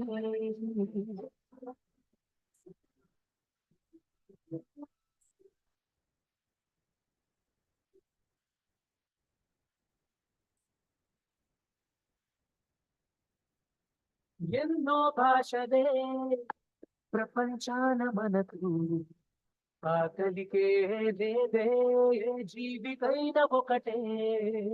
ఎన్నో వేషాలే భూమి పైన మనకు, రైతుకే లేదే తెలిసింది సాగు ఒకటే. ఫస్ట్ నుండి తానే ఈ ఆకలి తీరుస్తాడే లాభం లేని రోజైనా నవ్వుతూ నాగలి కడుతాడే. ఇది ఆదిపోని యజ్ఞమే రైతు సమిదలెన్నో సాక్ష్యమే. కన్న తల్లి నేల తల్లి ఒకటే తనకి కష్టమైన నష్టమైన పెట్టుబడు ఎంతటికి. కన్న తల్లి నేల తల్లి ఒకటే తనకి కష్టమైన నష్టమైన పెట్టుబడు ఎంతటికి.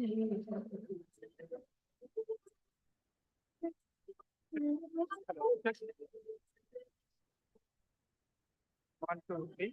Hello. Check.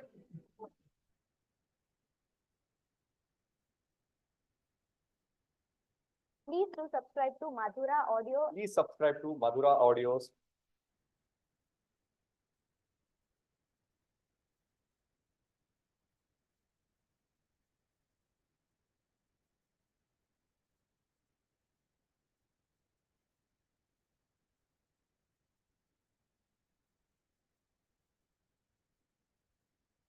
How do you make a farm or ranch more sustainable?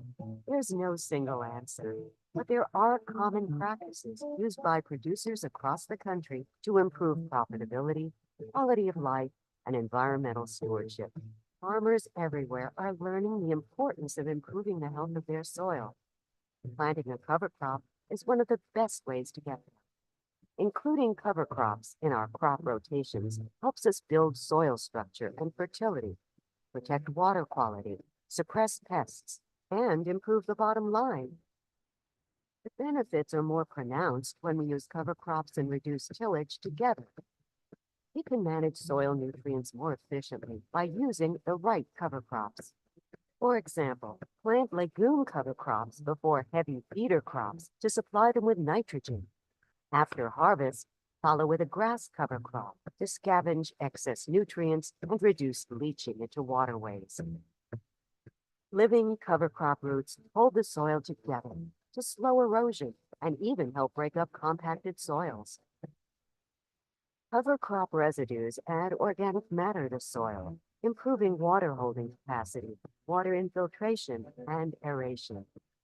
Soils high in organic matter can better retain moisture during hot, dry years and absorb excess rain in wetter years. These soils also have abundant microorganisms that cycle nutrients and suppress disease. Cover crops also help manage pests, including herbicide-resistant weeds. Leaving a mat of cover crop residue smothers weeds, cutting herbicide costs. Cover crops can pay for themselves within the first few years by cutting input costs and providing modest yield boosts. Their value increases when grown for seed or as forage for livestock. Over the long term, they help us build resilient cropping systems. There's much more to learn about cover crops. Start exploring today.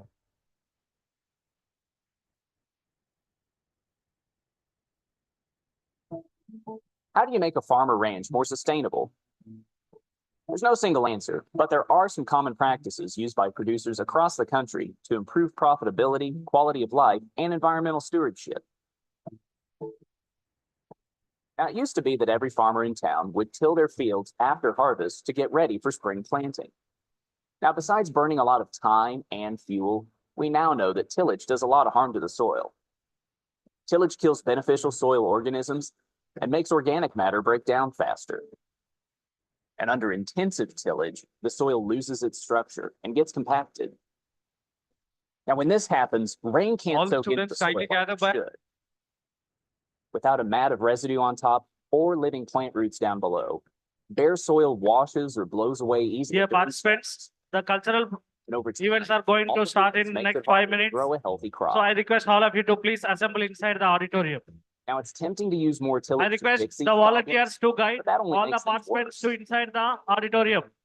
Now, more farmers are retiring their conventional tillage equipment and turning to conservation tillage instead. I request all the So the participants goal to of please conservation gather inside tillage the is to auditorium. disturb the soil as The little cultural as session is possible going to start in next with 5 minutes. no-till and reduced tillage methods that leave at least 30% of the residue from your previous crop on the soil's surface. Now, during heavy rains, this extra residue acts like armor that protects the soil from eroding and slows down water loss when the weather turns hot and dry. Over time, we see even more benefits. The organisms in the soil thrive and feed on organic matter. Structure of the soil gets better, organic matter increases, and the soil becomes more porous and fertile. These well-structured soils let in moisture and air and let crop roots more easily reach the water and nutrients they need. So dear volunteers, But we shouldn't think of no-till as the end of so the please story. guide all the participants When we diversify our crop inside the rotations to auditorium. include cover crops, forages, and high residue crops, we add even more organic matter to The the soil. cultural session is going and to start in accelerate next those 5 benefits of minutes. no-till. All of you, please assemble inside So auditorium. think of conservation tillage as one part of a whole farm solution. Combined with other practices that improve the soil, no-till systems can help us reduce compaction, cycle nutrients, capture moisture, manage pests, sequester carbon, and protect water quality. There's much more to learn about conservation tillage and sustainable agriculture. You can start exploring today.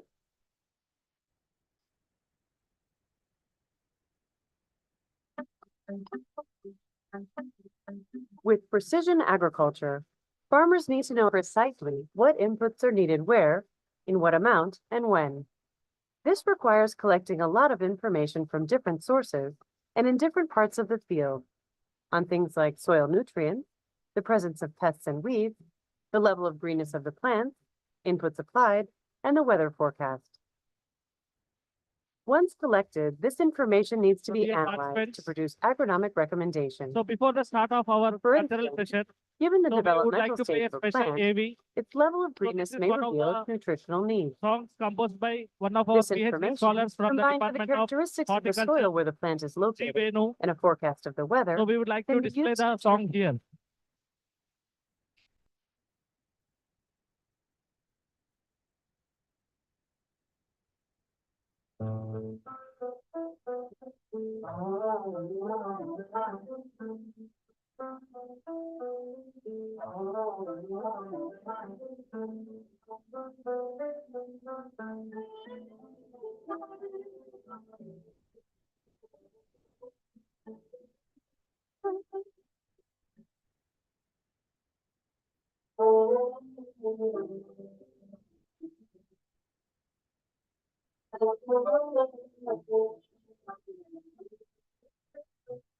రైతు బురదలోకి దిగితేనే నీకు ముక్త దొరుకుతోంది.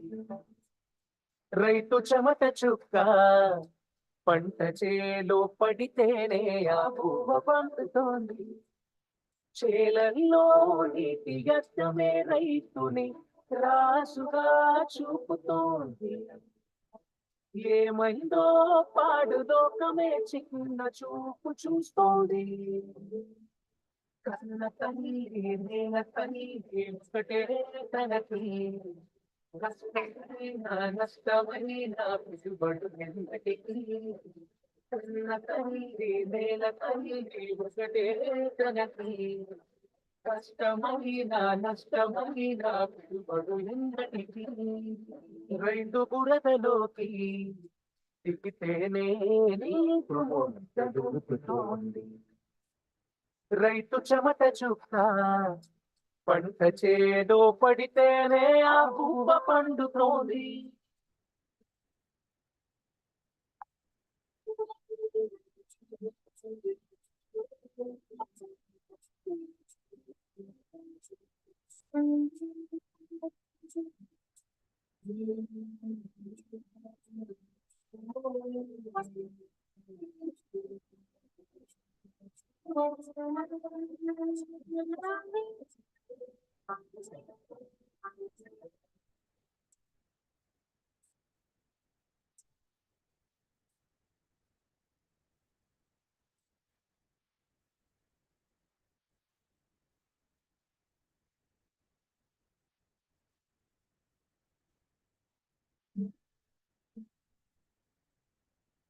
మనసే లేదులే ఆ నీలి మేఘాలకి, సాటి మనిషే కరుగడే ఏ కౌలు గోడుకి.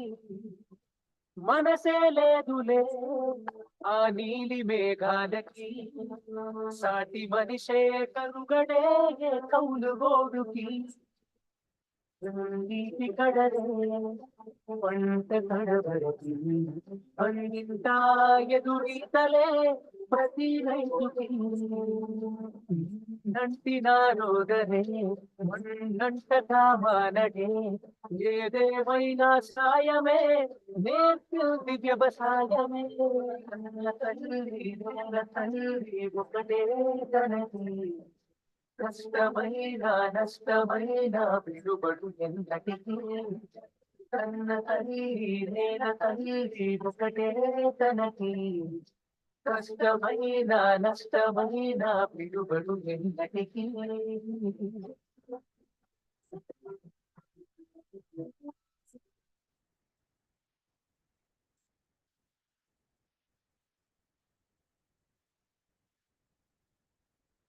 ఎన్నో భాషలే ప్రపంచాన మనకు ఆకలికే లేదే ఏ జీవికైన ఒకటే ఎన్నో వేషాలే భూమి పైన మనకు రైతుకే లేదే తెలిసింది సాగు ఒకటే వస్తు నుండి తానే ఈ ఆకలి తీరుస్తాడే లాభం లేని రోజైనా నవ్వుతూ నాగలి కడుతాడే ఇది ఆగిపోని యజ్ఞమే రైతు సమిదలెన్నో సాక్ష్యమే కన్న తల్లి నేల తల్లి ఒకటే తనకి కష్టమైన నష్టమైన పిడుబడు ఎన్నటికీ కన్న తల్లి నేల తల్లి ఒకటే తనకి కష్టమైన నష్టమైన పిడుబడు ఎన్నటికీ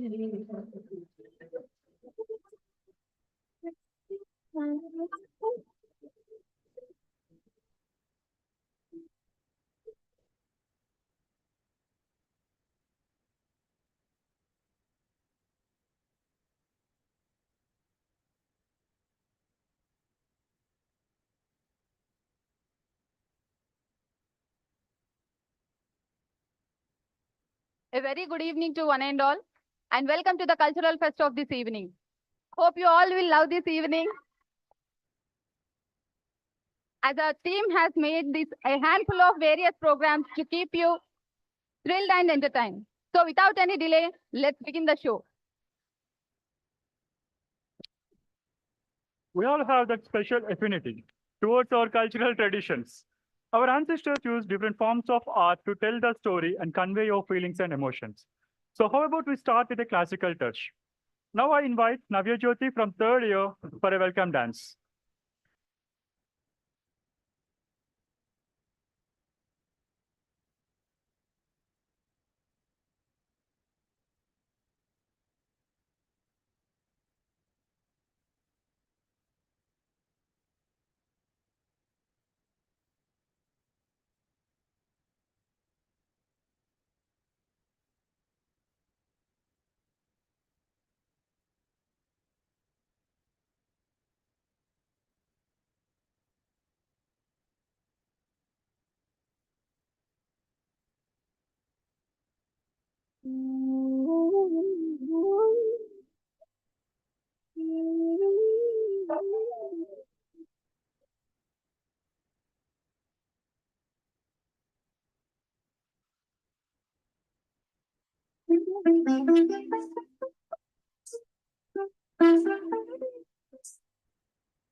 Wow, what a mesmerizing performance.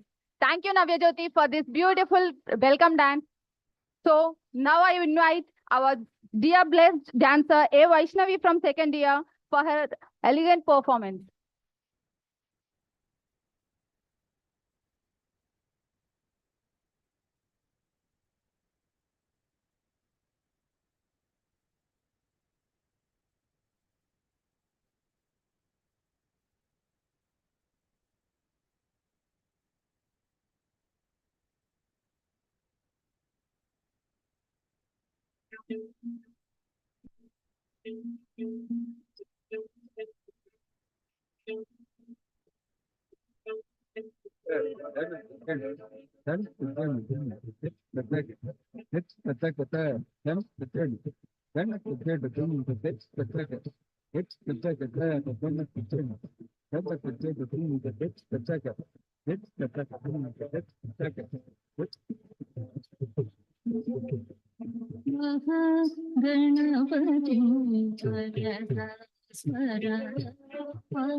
जटाटवीकलज्जल प्रवाह पावितस्थले कलेवलं व्यलम्बितां भुजङ्गलिङ्गमालिकाङ्गवट्टमट्टमट्टमन्निनादवट्टमर्वयं चकार चण्डताण्डवं तनोतु नः शिव शिव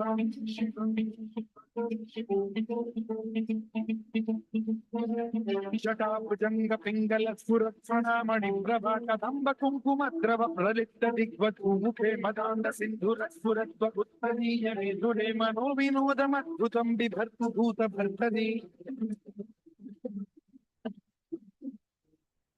प्रणवालय पाहि परिपालय परमेशी कमलालय श्रीदेवी कुरिपिंसवे करुणाम्बुरासी धीं पारां जतुलतो गाढं जैसे जतुलतो नाम शतं नतुलतो ननी सुवादेदा आलोचने నిరంతరం నీకు నివాడి ఇవ్వాలని నాలో ఆవేదనే వాదరించేలా నివేదనవ్వాలని అవునే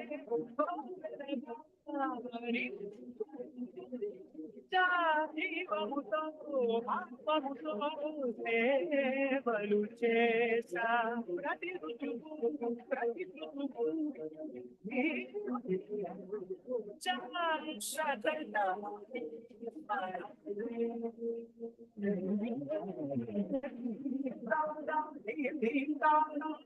చతులతో నాట్యం చేసే గతులతో శతముల నదులతో చూపు ఆపేలా జనని నాద వినోదిని భువన పాలినివే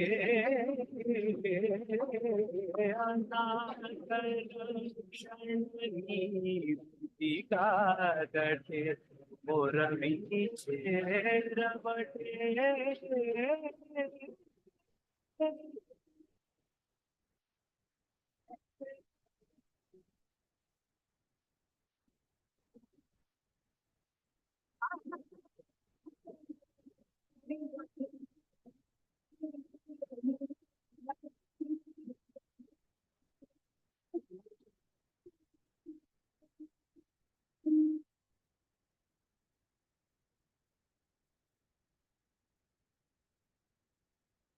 Well, that's so.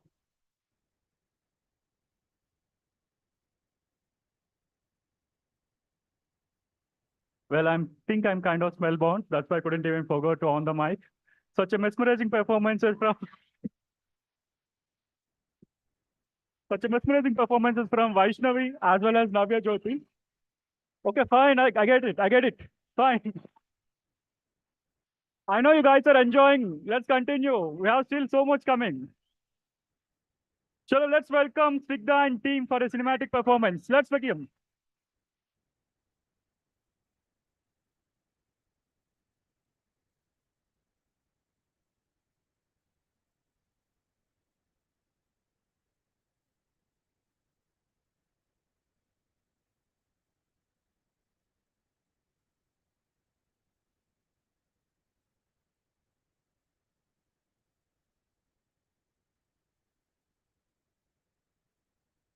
తోట మలుపు కాడ కొంగు పట్టి లాగాడే సందు చూసి సైగే చేసి గోల చేసాడే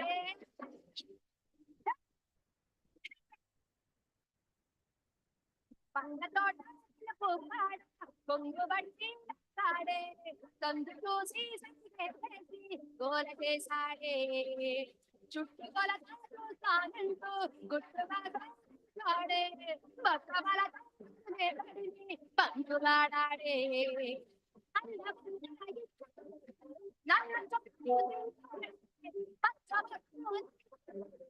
అంటి ఉంటాడే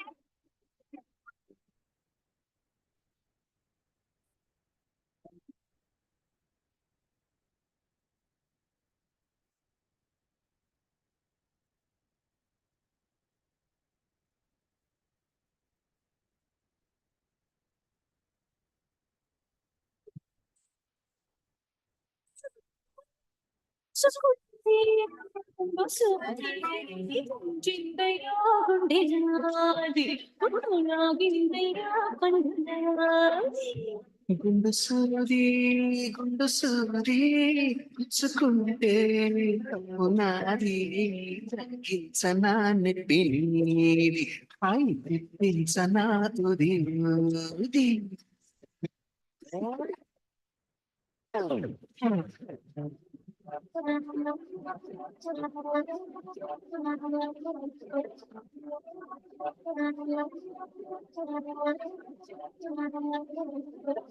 adorun parvati tatu yabayyaru tasmaran silku nagaru online ayarda tikku pastu london this pastu adusini getting certain and fun what this can't just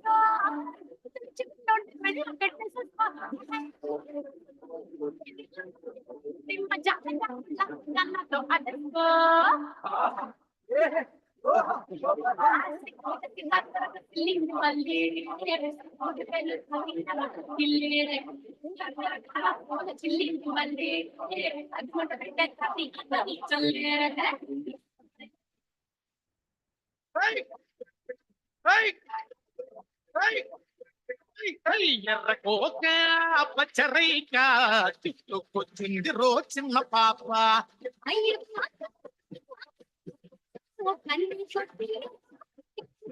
హే కౌకిలే ఇచ్చుకో కంది చేము కాడా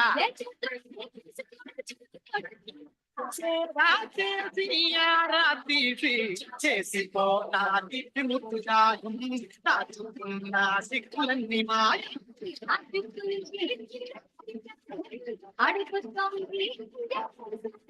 ఎర్రకోక పచ్చరైక ఎర్రకోక పచ్చరైక చుట్టుకొచ్చింది రో చిన్న పాప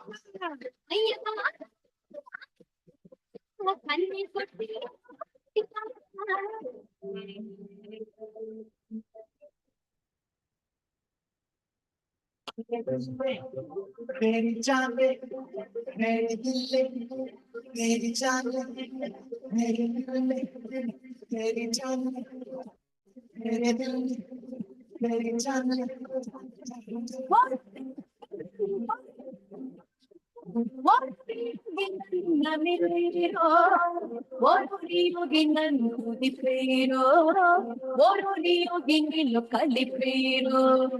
Você sinarin adigayna, você sinarin adigayna, você sinarin adigayna, você sinarin adigayna.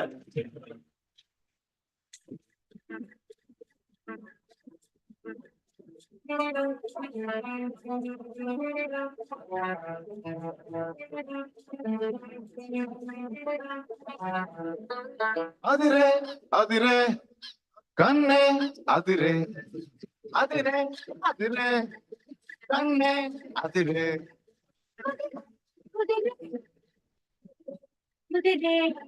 శృతి ముదిరే ముదిరే మురిపాలు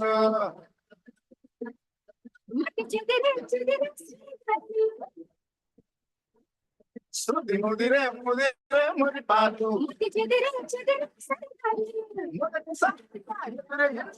వయసు వేడుక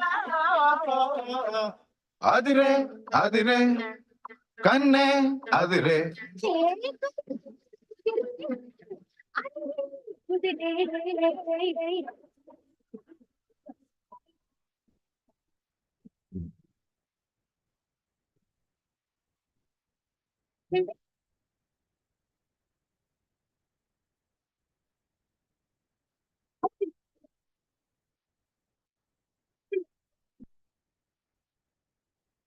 Allora sentamani, na perante telinollu lere jani.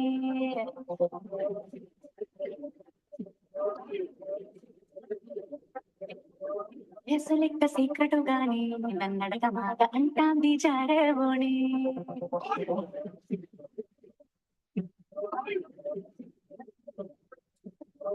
ఉన్న పళ్ళం సుగతంతా ఇంటామని ఉన్న జాజి పంటగలే చేద్దామని ఎతికి చూస్తా నా యాడున్నాడని నా మొదటి పుల్లు పుష్ అయ్యే పొగరున్నోండి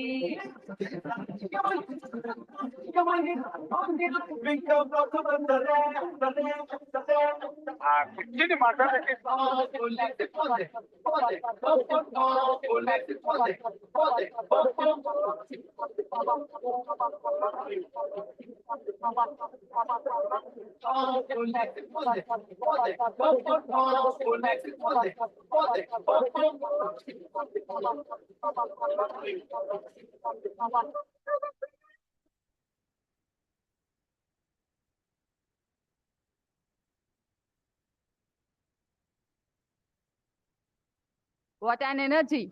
You really put the stage on the fire. Thank you, Sigda and team, for this energetic performance. Now, let's put our hands together to invite an inborn dancer who can create poetry in her dance, Trisha from first year.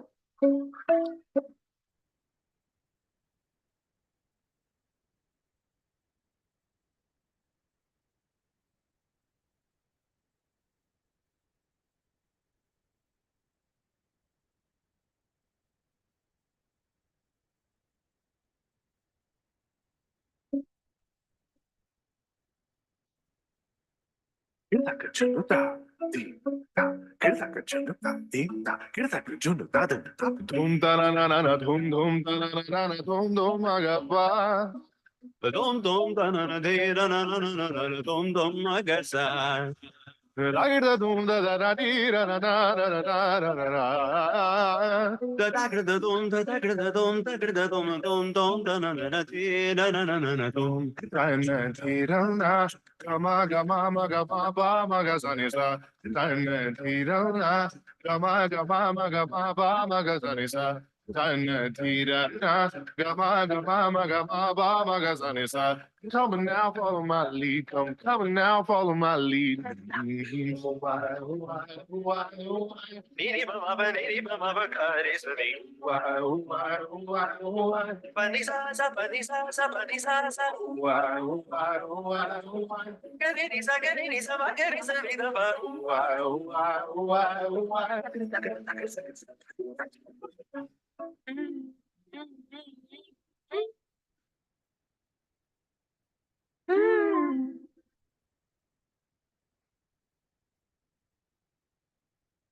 రెప్పగిలా ఓదార్పు కన్ను ఎండమాయి చూపు నా మదిలోని తూర్పు తరిమెను నీ వయసు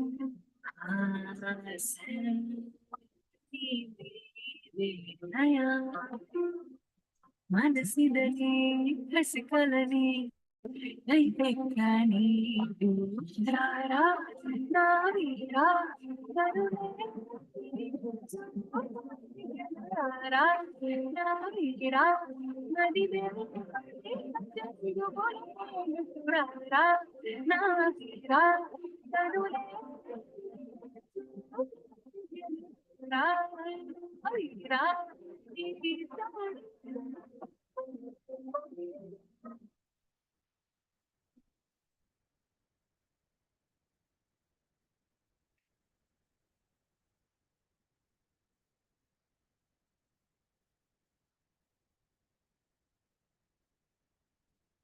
वो दारू की शहनाई शोर तू मेरी ओर चल निकला चढ़ी प्रेम लोर ओ दिल के जोर कर मेरी बात को निकला उजड़ा हुआ मैं तेरा कौन तेरे बिन मेरा रौनके तुम्हीं से मेरी कौन तेरे बिन मेरा तेरा है चार चुकेरा कौन तेरे बिन मेरा कौन तेरे बिन मेरा वो चार शहनाई शोर तू मेरी ओर चल निकला चढ़ी प्रेम लोर ओ दिल के जोर कर मेरी बात को दिखला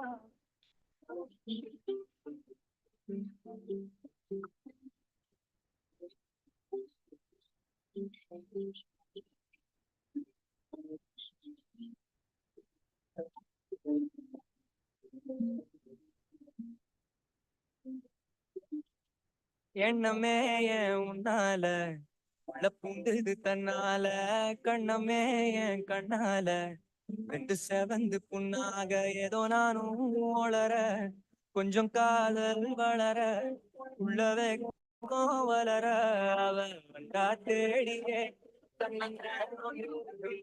சுக்குது பாடத்துக்கம்மா நெஞ்சம் பூட்டி தொடச்சிட்டம்மா घंटी बजी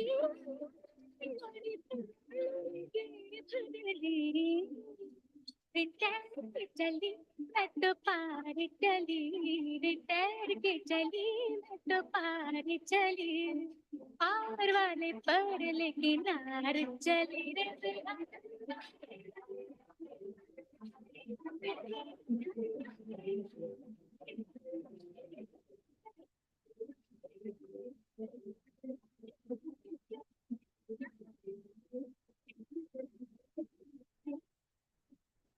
ఇటు చూడు ఏంటి నేను పెంచుకున్న స్పీడు నువ్వు పెంచరా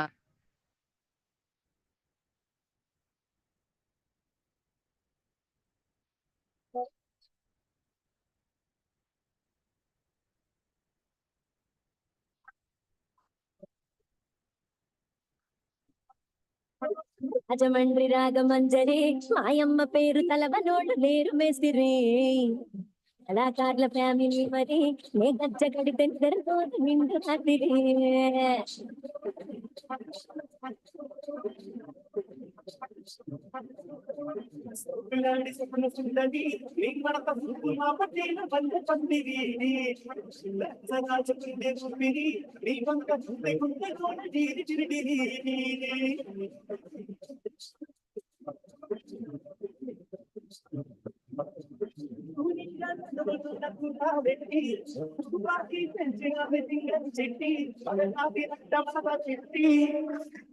ఆ కుర్చీని మార్చబెట్టి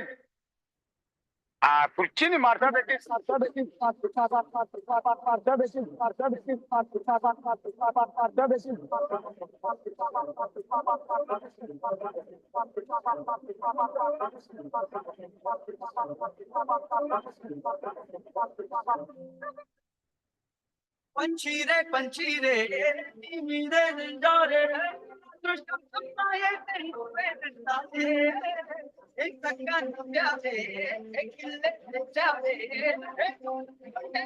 కలతా తెచ్చావే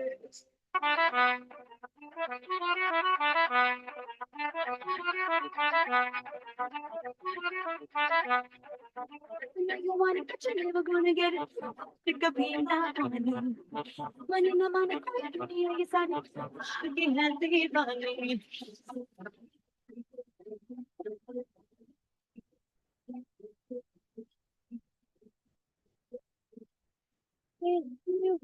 Money to take, never gonna get it. Again, money no money, you said it. Again, I'll take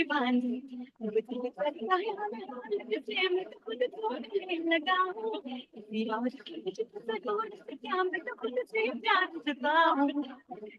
What's my name? What's my name? I think it's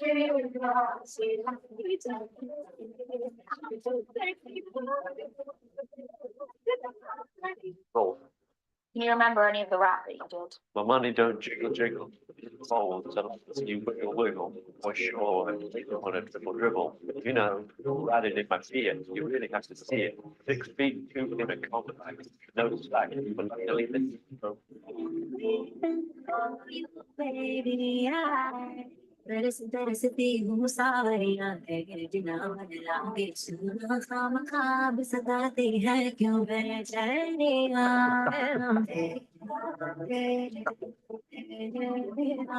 Melody style, నాటుకొట్టుడు beat, దుమ్మురపే dance, style baby Zindabad.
Thank you, Trisha, for such an awesome performance. You really put the stage on fire. I guess even I will get tired of classes, but not with your dance moves, I guess. Fine, I get it, I get it. So moving on to the next performance. Ladies and gentlemen, boys and girls, together, round as we dwell into the heart of our agrarian roots. The stage is set, the excitement is brewing, and it's time to call upon the talented caste that will bring the old of agriculture to life. Together, they form an ensemble that will transport you to the heart of the fields, where the magic of agriculture unfolds. So without any further ado, let's begin the drama. I would like to call upon Sunil and team for their wonderful drama.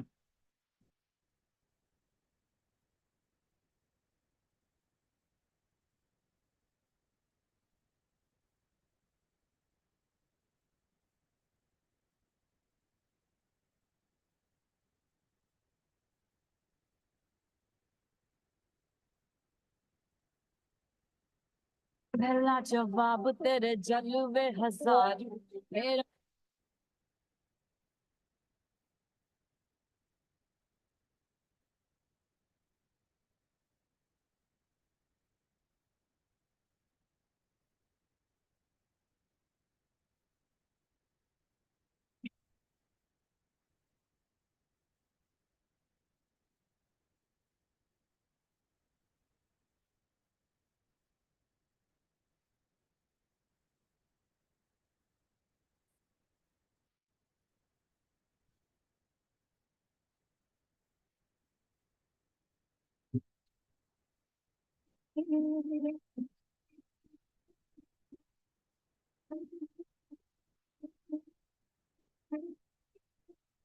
కల్లా కపటం కానని వాడా లోకం కోరక తెలియని వాడా కల్లా కపటం కానని వాడా లోకం పోకడ తెలియని వాడా చేరువాక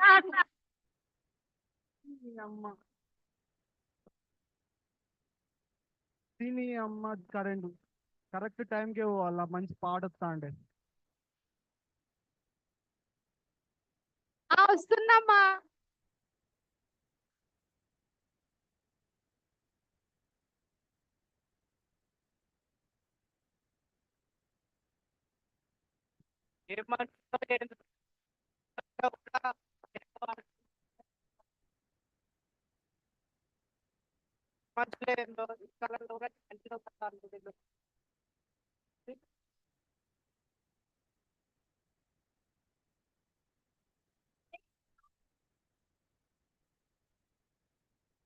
అప్లై చేసిందమ్మా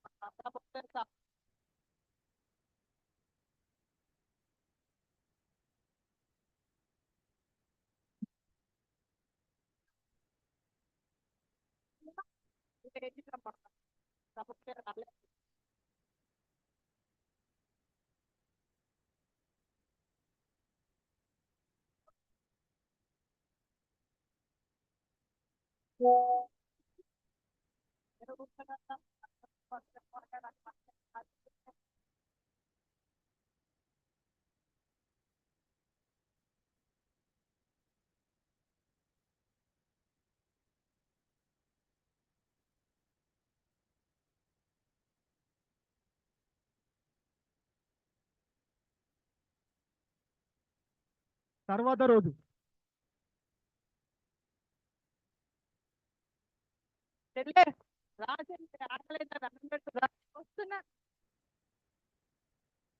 వస్తున్నా ఆగరాదురా.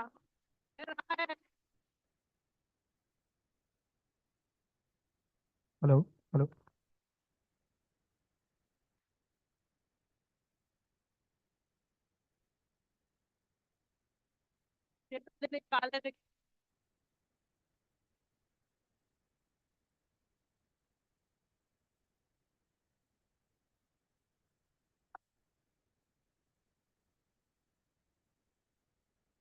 ఇదిగో అన్నం, ఇదిగో పప్పు.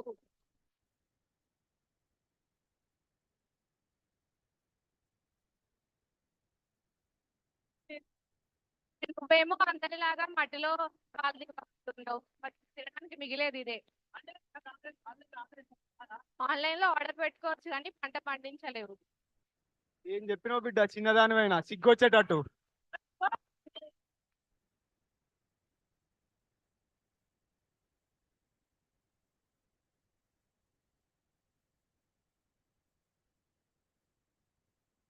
రేపు చెప్తే నీకు అర్థం కాదారా?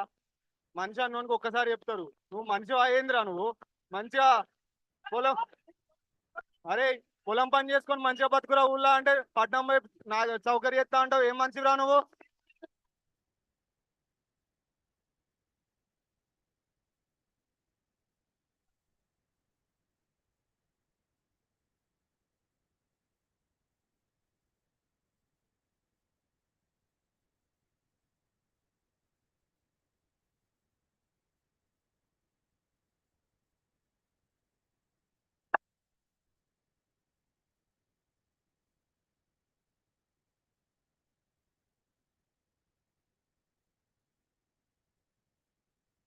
సూర్య అరే సూర్య మీరేం చేస్తాను రా అంటావు మామ.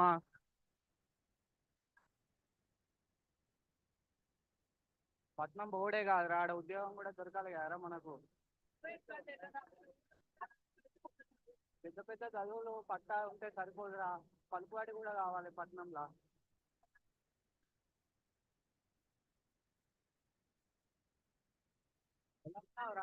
బానే ఉన్నారా? బాగున్నావారా నువ్వు? ఓ ఏం జాబో ఏమోరా, వాళ్ళు ఇచ్చేదానికంటే ఎక్కువనే ఇస్తానా, అవి ఇంతకు అయితలేవు పైసలు. మంచి సార్లు అయితే ఏం చేస్తాం రా, ఇచ్చే పైసలు ఇంటికి ఇచ్చి మళ్ళీ మన ఉండడానికి ఖర్చులకు ఏడెళ్తే నీకు తెలిసిందే కదా పట్నంలో ఖర్చులు ఎట్లుంటాయో. అలాంటి జాబ్ ఉంటే ఎంత చేసేంత. సంతోషంగా తృప్తిగా ఉండాలిరా. ఏడైతే ఏంటి పని చేసి. అంతే కదరా. సరేరా నీ పండగ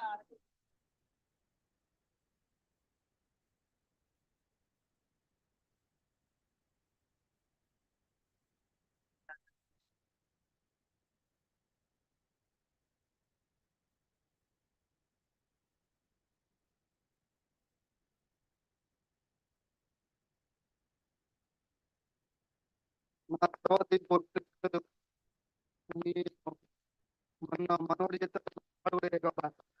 తాత తాత నువ్వు బాధపడకు తాత. మనం మట్టిలో మన పని మనమే చేసుకున్నాం. ఇన్నాళ్ళు ఒక తల్లని మాడినారా నీ నోట్ల నుంచి. అదిగా తాత మనం మనం మన పొలం తాత, అది మనం బాగపోతే ఇంకెవరు పెడతారు తాత తిని. పదరా మన పొలం మనం చేసుకున్నాం. తాత పదర పదర పదర అడుపుకి పదును పెట్టి పదర అడవిని చదును చెయ్యి మరి వెతుకుతున్న సిరి దొరుకుతుంది కదరా. పదర పదర పదర ఇప్పుడమిని అడిగి మట్టిలో తన శ్రమను పెట్టుబడిగా పెట్టి కడుపు నింపిన అయితే మట్టిలో కలిసి సమాధానం ఇదిరా. మట్టి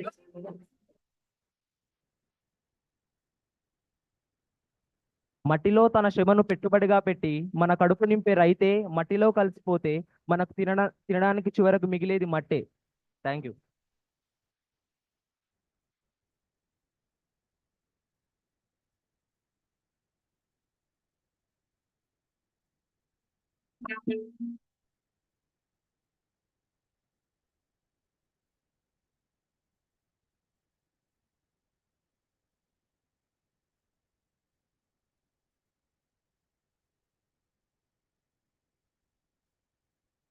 Thank you, Sunil and team.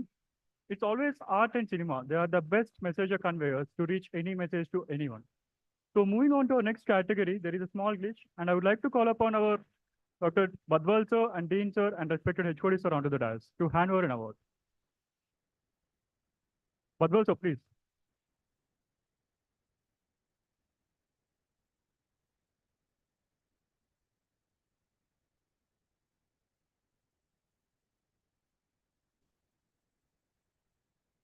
Also call upon Dr. Gyaneshan sir onto the dais. So now I would like to call upon Miss MJ Christiana Jones for receiving the Student of the Year award.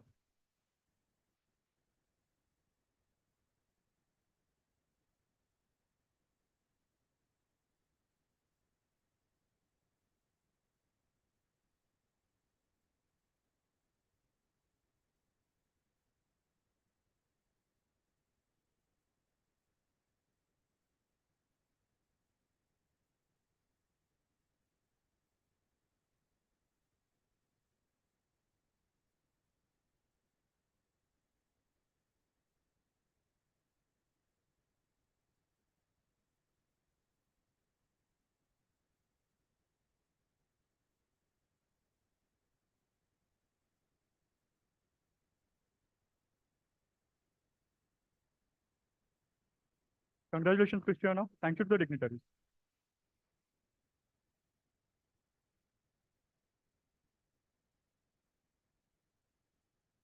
Let's back to our culturals. Now, I would like to call upon Krishna in the group for such a fantastic performance to treat you.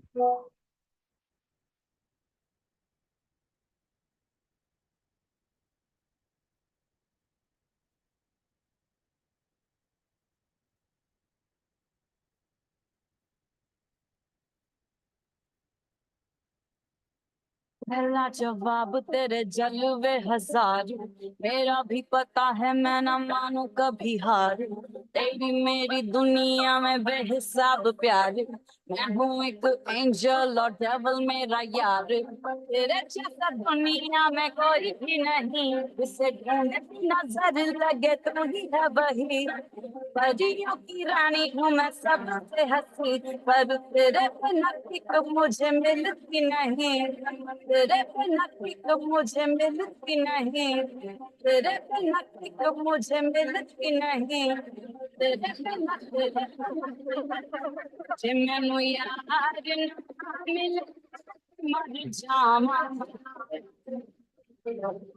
जे मैनू प्यार ना मिले मर जावां, big boy, give me a big boy. This season, all the girls are living. A big boy, I want a big boy, I want a big boy.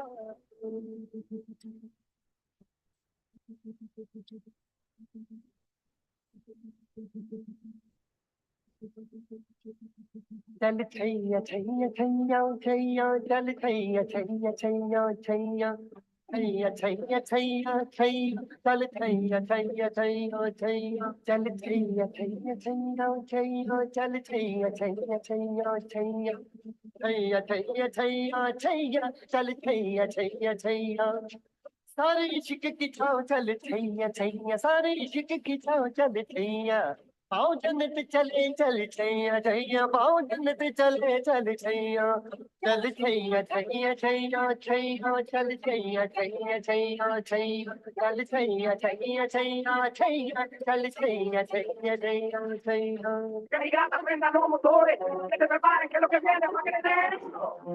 Se uno che non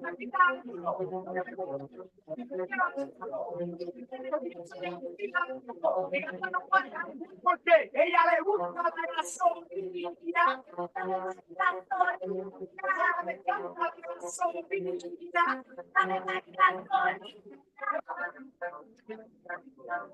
मिटा दे या बना दे, मैंने तुझको चुना है ओ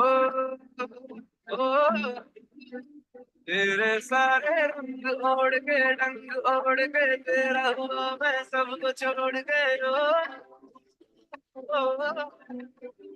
इश्क नहीं करना नाप तोल के राज खोल के आया हूँ मैं सबको बोल के ओ मैं चले तेरी ओर तेरा चले मैं दूर तेरा होया मैं चले तेरी ओर तेरा चले मैं दूर तेरा होया मैं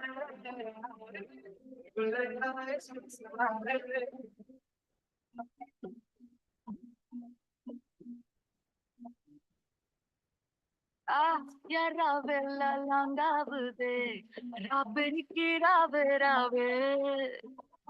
Ah, ni pata le ti abude, ni pedi karave ave. Achitam moracha, achita moracha, achitam moracha, bicho ilama. Achamen buvaya, achamen daya, achamen naya, bicho emaya. Ah, nunca valaya, nunca valaya, ra ra ra ra ra ra ra. Ah, nunca valaya, nunca valaya, ra ra ra ra ra ra ra.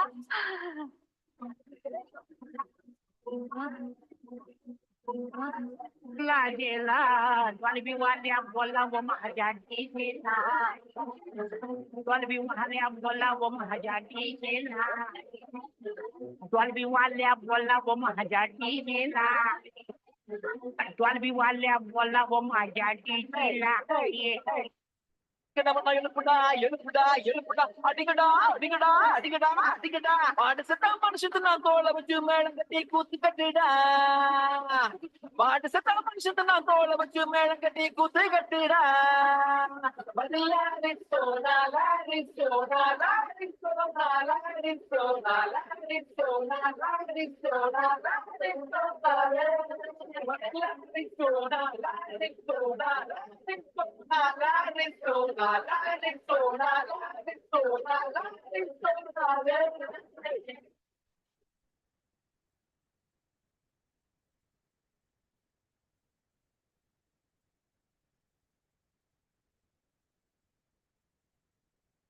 Thank you, Sushila and group, for this awesome group dance performance. So here is another group ready with mashup. So let's welcome Shreshma and group from third year.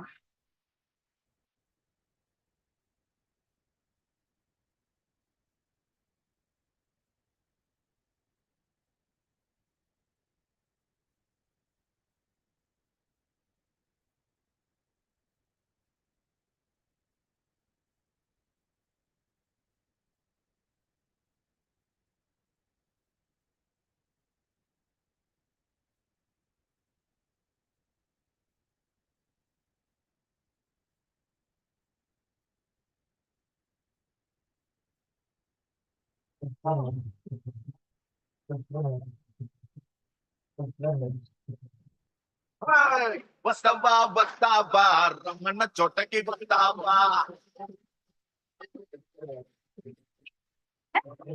ఇస్తావా ఇస్తావా ఇమ్మనవన్నీ ఇస్తావా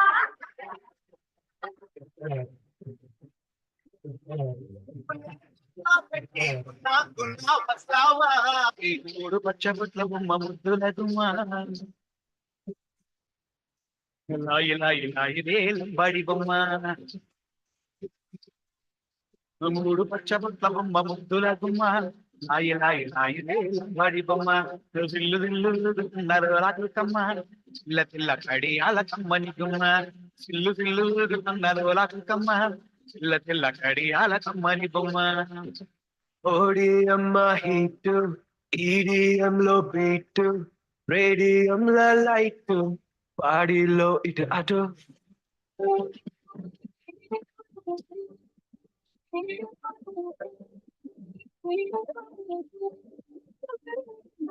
ఓడిఎం heat EDM లో beat radium light బాడీలో ఇటు అటు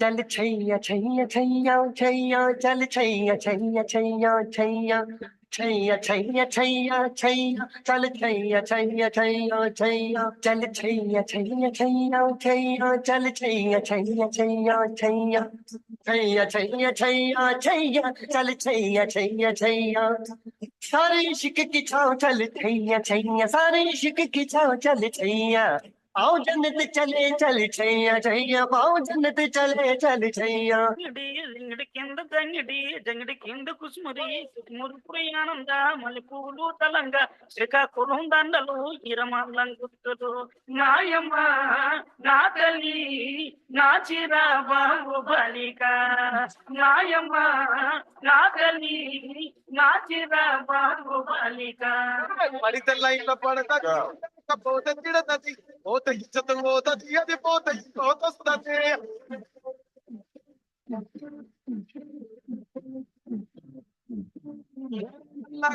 అద్దాలు తొడిగిన పోరి కొసావా మంచి కొసావా ఓని కొసావా కన్న తిన్నరిసావా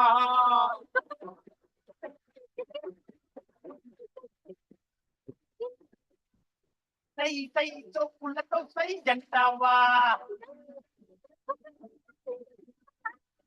ఉన్నమ్మా మీ తోటకొస్తావా ఉమ్మ సోకు పండు ఇస్తావా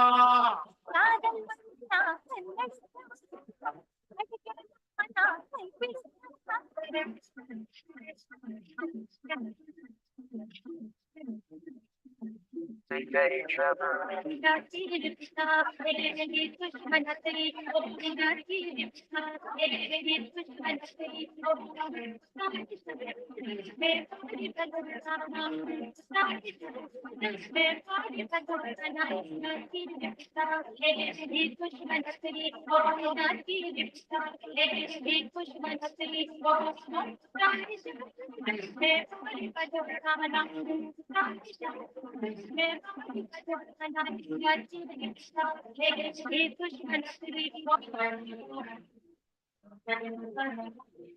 हवा हवा हवा खुशबू लुटा दे कहाँ खुले सबको बता दे अब उसका पता दे जरा मुझको बता दे मैं उससे मिलूंगा एक बार मिला दे यार मिला दे यार मिला दे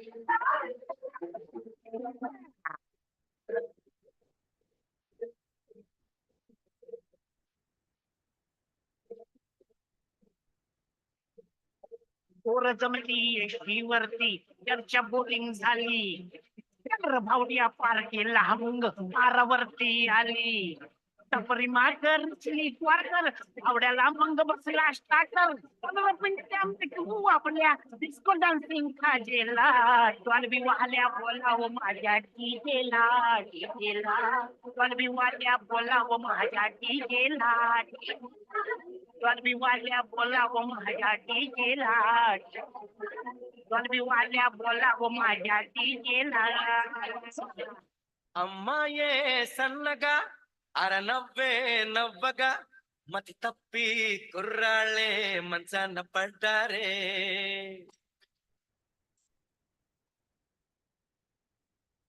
అమ్మాయే సన్నగా అరనవ్వే నవ్వగా మతి తప్పి కుర్రాళ్ళే మంచాన పడ్డారే చూడు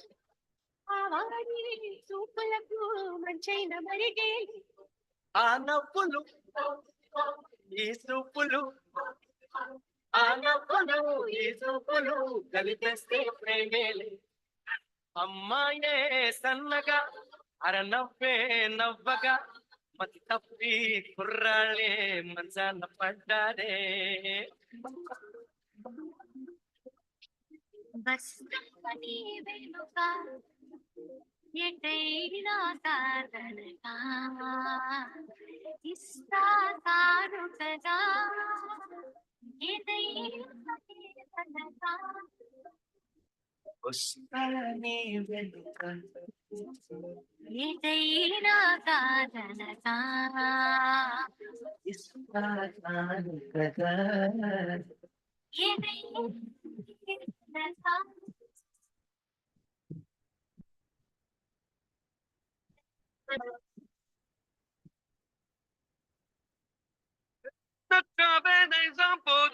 तू बेना राजकुमारी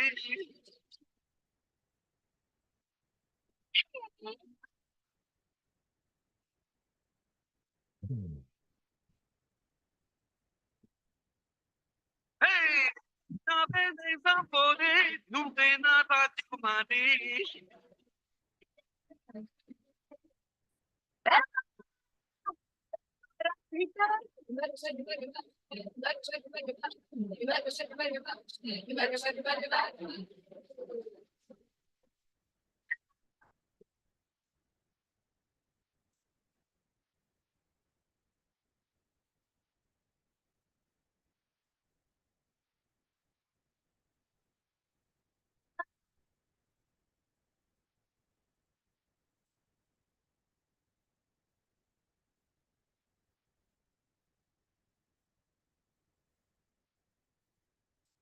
అయిపోయి చచ్చగాను వారా సంకినాయాల డీజే కొట్టు DJ Wow, such a blast of energy. Thank you, Sreshma and group, for this energetic and fantastic performance. So, how about your mimicry now? So, let's welcome Darun from third year for mimicry performance.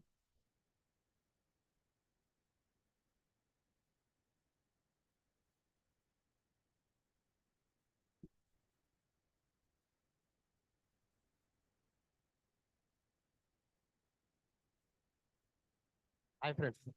Hi friends. Good evening friends. I am here to do mimicry. Sound మంచిగా వస్తుందా?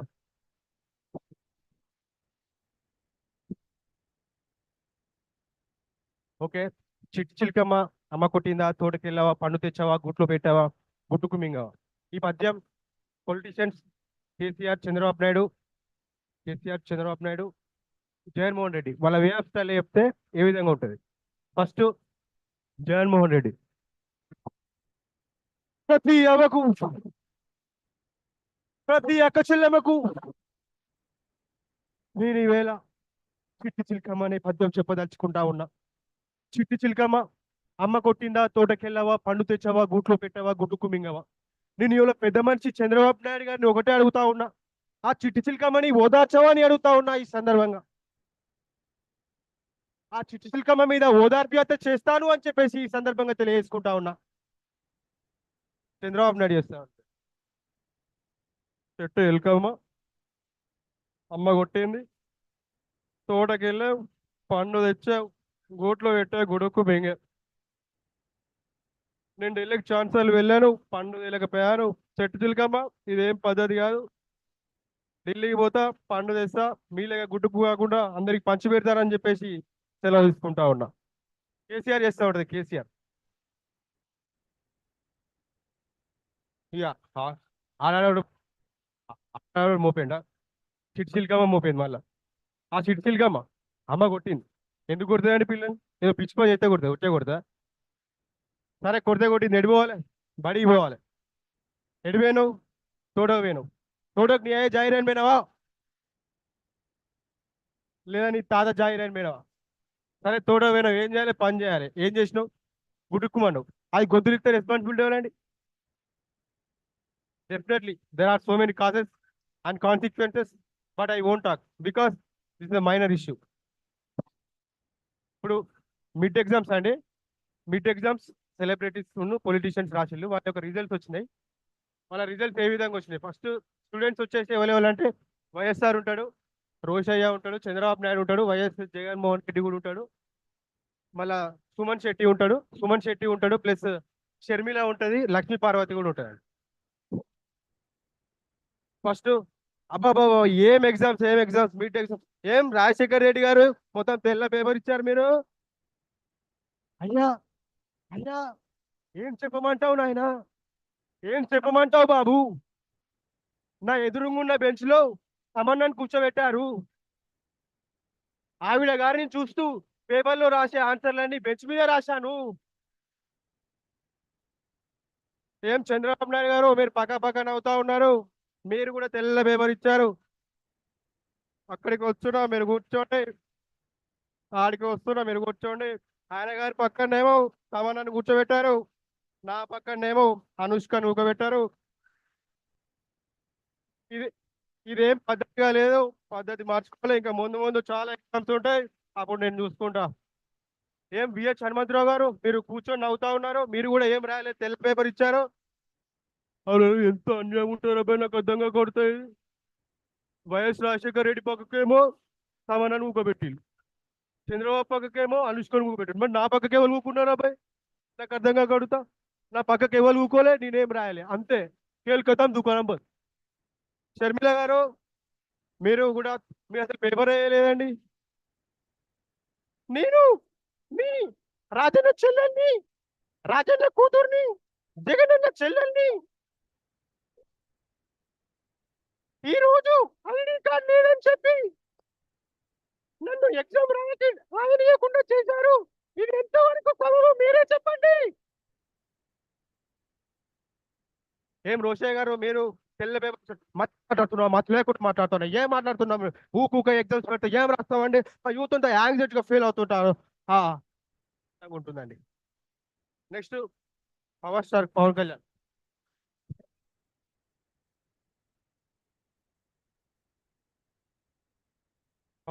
మీ స్లిప్పులు పెట్టి దొరికిపోయారట. నొక్కులు తిక్కు ఉంటుంది, కంతనుకు లెక్క ఉంటుంది. ఏంటా తిక్క, ఏంటా లెక్క బాబు? మన ఇద్దరం ఓపెన్ గా మాట్లాడుకుందామో. మీరు ఇచ్చారు చూసారా క్వశ్చన్ పేపర్, అది ఒక పేపర్. మీరు ఇచ్చారు చూసారా ఒక ఆన్సర్ పేపర్, అది ఒక పేపరే. మీరు క్వశ్చన్ పేపర్ చూస్తే కోపం రాలేదు, ఆన్సర్ పేపర్ చూస్తే కోపం రాలేదు, నేను తెచ్చిన స్లిప్ చూస్తే కోపం వస్తుంది, నేను తెచ్చిన స్లిప్ చూస్తే కోపం వస్తుంది. Just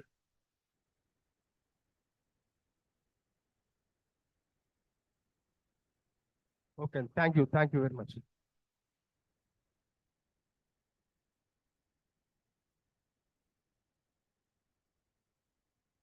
Thank you, Tarun, for such a comical performance. Now going on to our next event, music heals, music entertains, and music takes us to heaven. So put your hands together to welcome our best singers, Anand and his group from third year to sing a duet song. Welcome, Anand.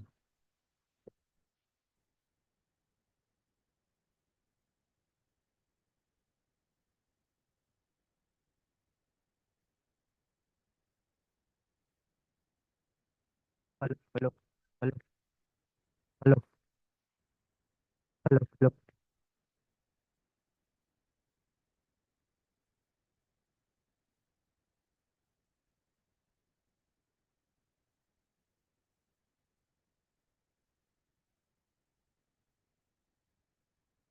Hello.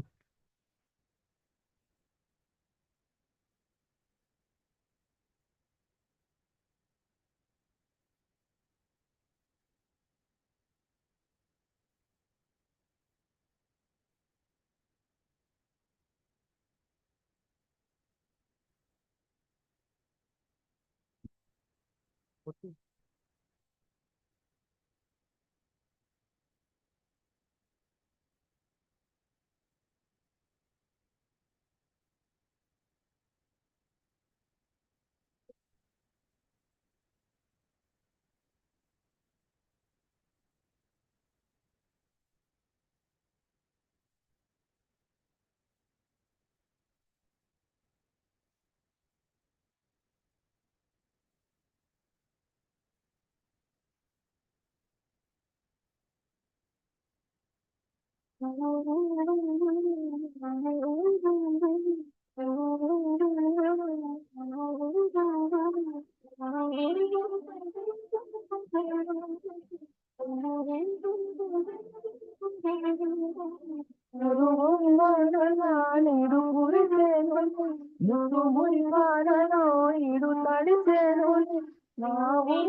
Madam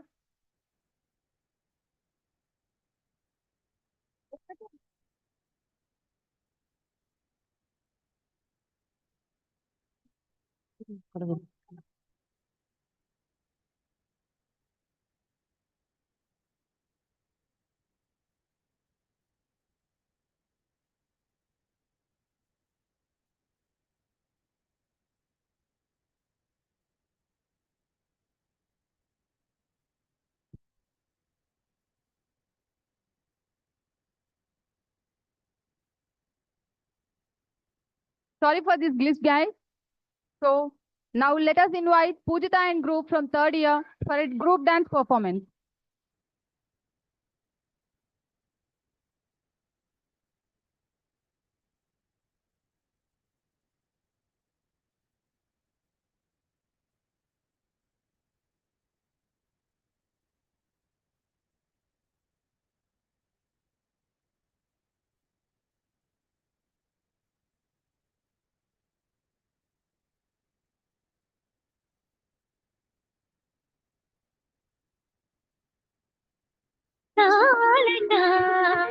వెన్నెలింత వేడిగా ఎండ ఇంత చల్లగా ఉండేలాగా చేసావే ఓ Priya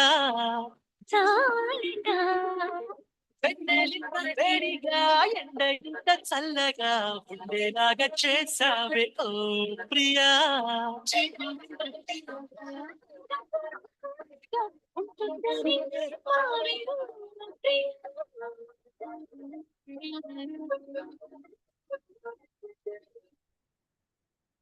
Music. Okay. Okay.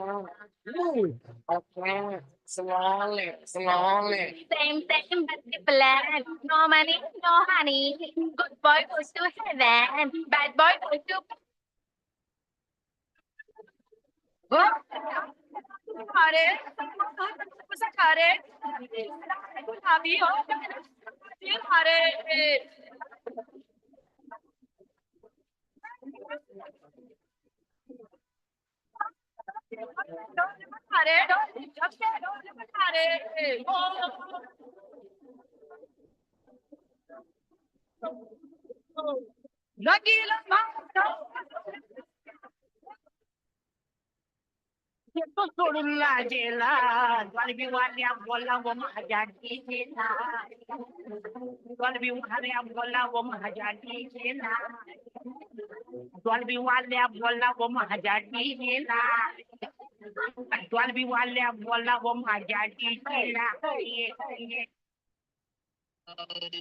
बोलो जी बालाजी इनका वालो ले लो जी ओ गिल्लो पड़ी पदमा राजी Sola ruci, cavala dell'ora ci, direnci mere ciale cuci.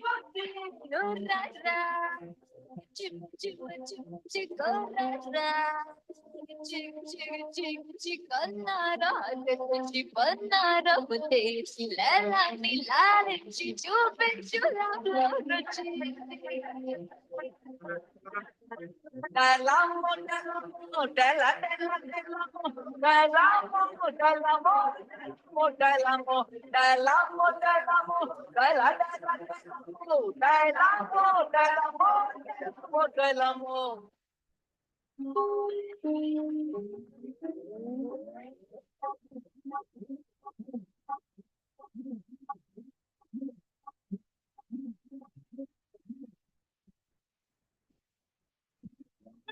அப்படி போடு போடு போடு அசதி போடு கண்ணாலே இப்படி போடு போடு போடு இப்படி போடு கையாலே பொன்னோட பொறுக்குதான் மூட்டை அடிக்கிற பொன்னோட கண்ணபதி கண்ணா முட்டையாட வர இந்த நட போதுமா இன்னும் கொஞ்சம் வேணுமா இந்த நட போதுமா இன்னும் கொஞ்சம் வேணுமா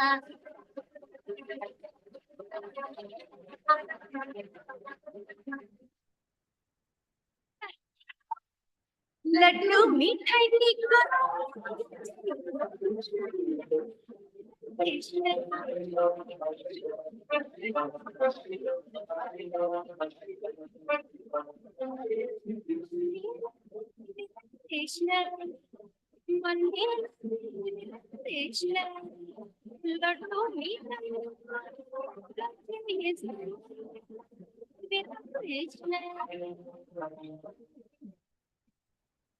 రాజుగాకుల మా అన్నయ్య నసీరు అన్నయ్య ముందుల కన్నయ్య అరే మన రోజు మనకుంది మన్నయ్య ఆ రాజుగాకుల మా అన్నయ్య నసీరు అన్నయ్య ముందుల కన్నయ్య అరే మన రోజు మనకుంది మన్నయ్యో నువ్వు కాని చోట ఇప్పుడన్న మాట అనవసరమంట నన్న ప్రేమన్న గారి మాట లేదన్ను పేట బంగారు కనుక మాట ఆ రాజు రాకురమ అన్నయ్య శ్రీరు అన్నయ్య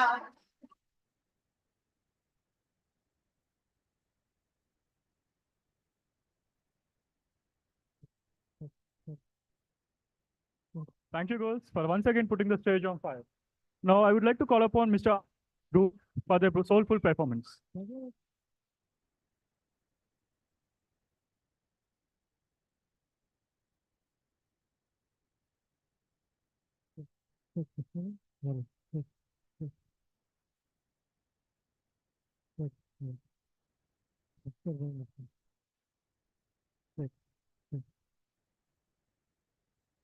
Check.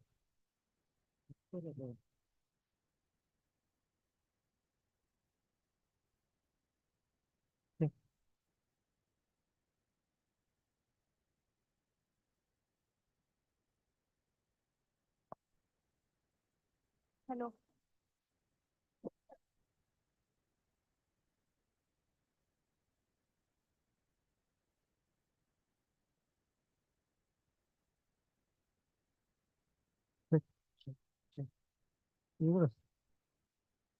Check. Hello, 1, 2. Check. Hello. Check. Check. Hello, 1, 2. So Check. before listening to a Check. melodious Hello. song, now we'll call upon Trisha and group from first year for a group dance. Hello. Hello. Hello. Hello.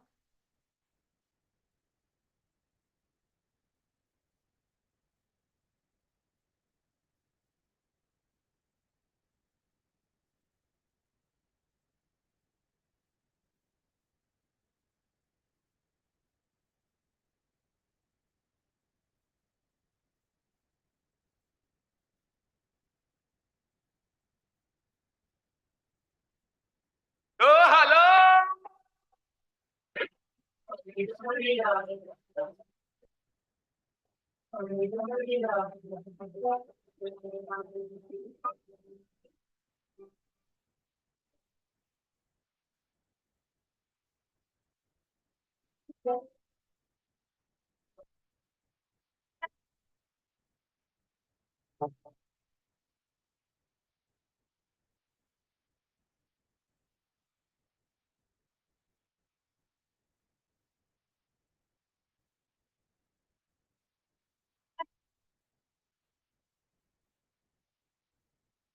चमचम नाच रचे धमधम ढोल बजे non stop हल्ला मचेगा वही बच्चों सारे अपनी famous है रात वाली यारियां जाले सारा जहां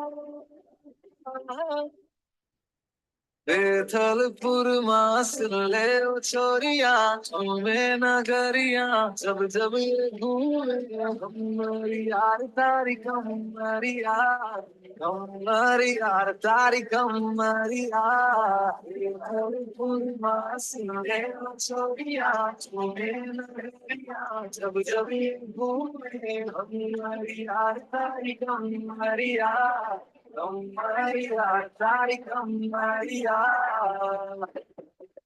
మామధుర అన్న కొడి వామదిని అన్న రెడ్డి మరుద మెచ్చు అన్న కొడి వామదిని నల్ల పుట్టే అడి మామధుర అన్న కొడి వామదిని అన్న రెడ్డి మరుద మెచ్చు అన్న కొడి వామదిని నల్ల పుట్టే అడి పుట్టసే బాలాసే బల్లాసే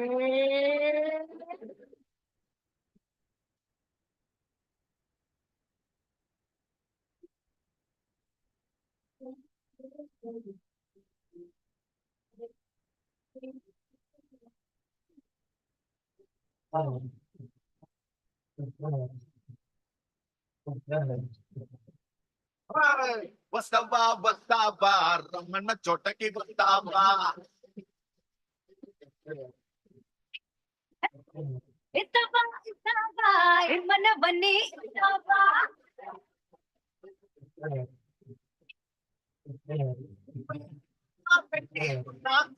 వస్తావా ఉదలే పట్టం చెట్టు గండా ఇస్తావా వస్తావా వస్తావా వస్తావా వస్తావా వస్తావా వస్తావా రమ్మన్న చోటకి వస్తావా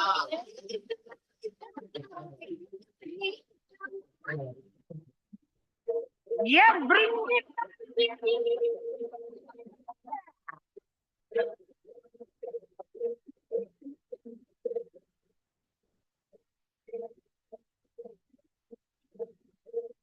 जमली एसटीवरती घरच्या बोरिंग झाली तर भावड्या पार केला मग पारावरती आली टपरी मारली क्वार्टर भावड्याला मग बसला स्टार्टर आपल्या डिस्को डान्सिंग खाजेला डॉल्बी वाल्या बोलावं माझ्या डीजेला डीजेला डॉल्बी वाल्या बोलावं माझ्या डीजेला डॉल्बी वाल्या बोलावं माझ्या डीजेला डॉल्बी वाल्या बोलावं माझ्या डीजेला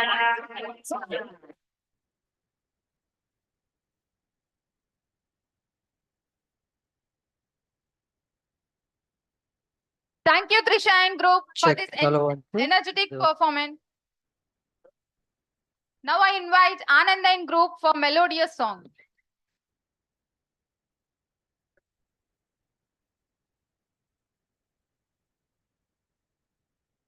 Artist. How? Sushna. Reddy. Per podium.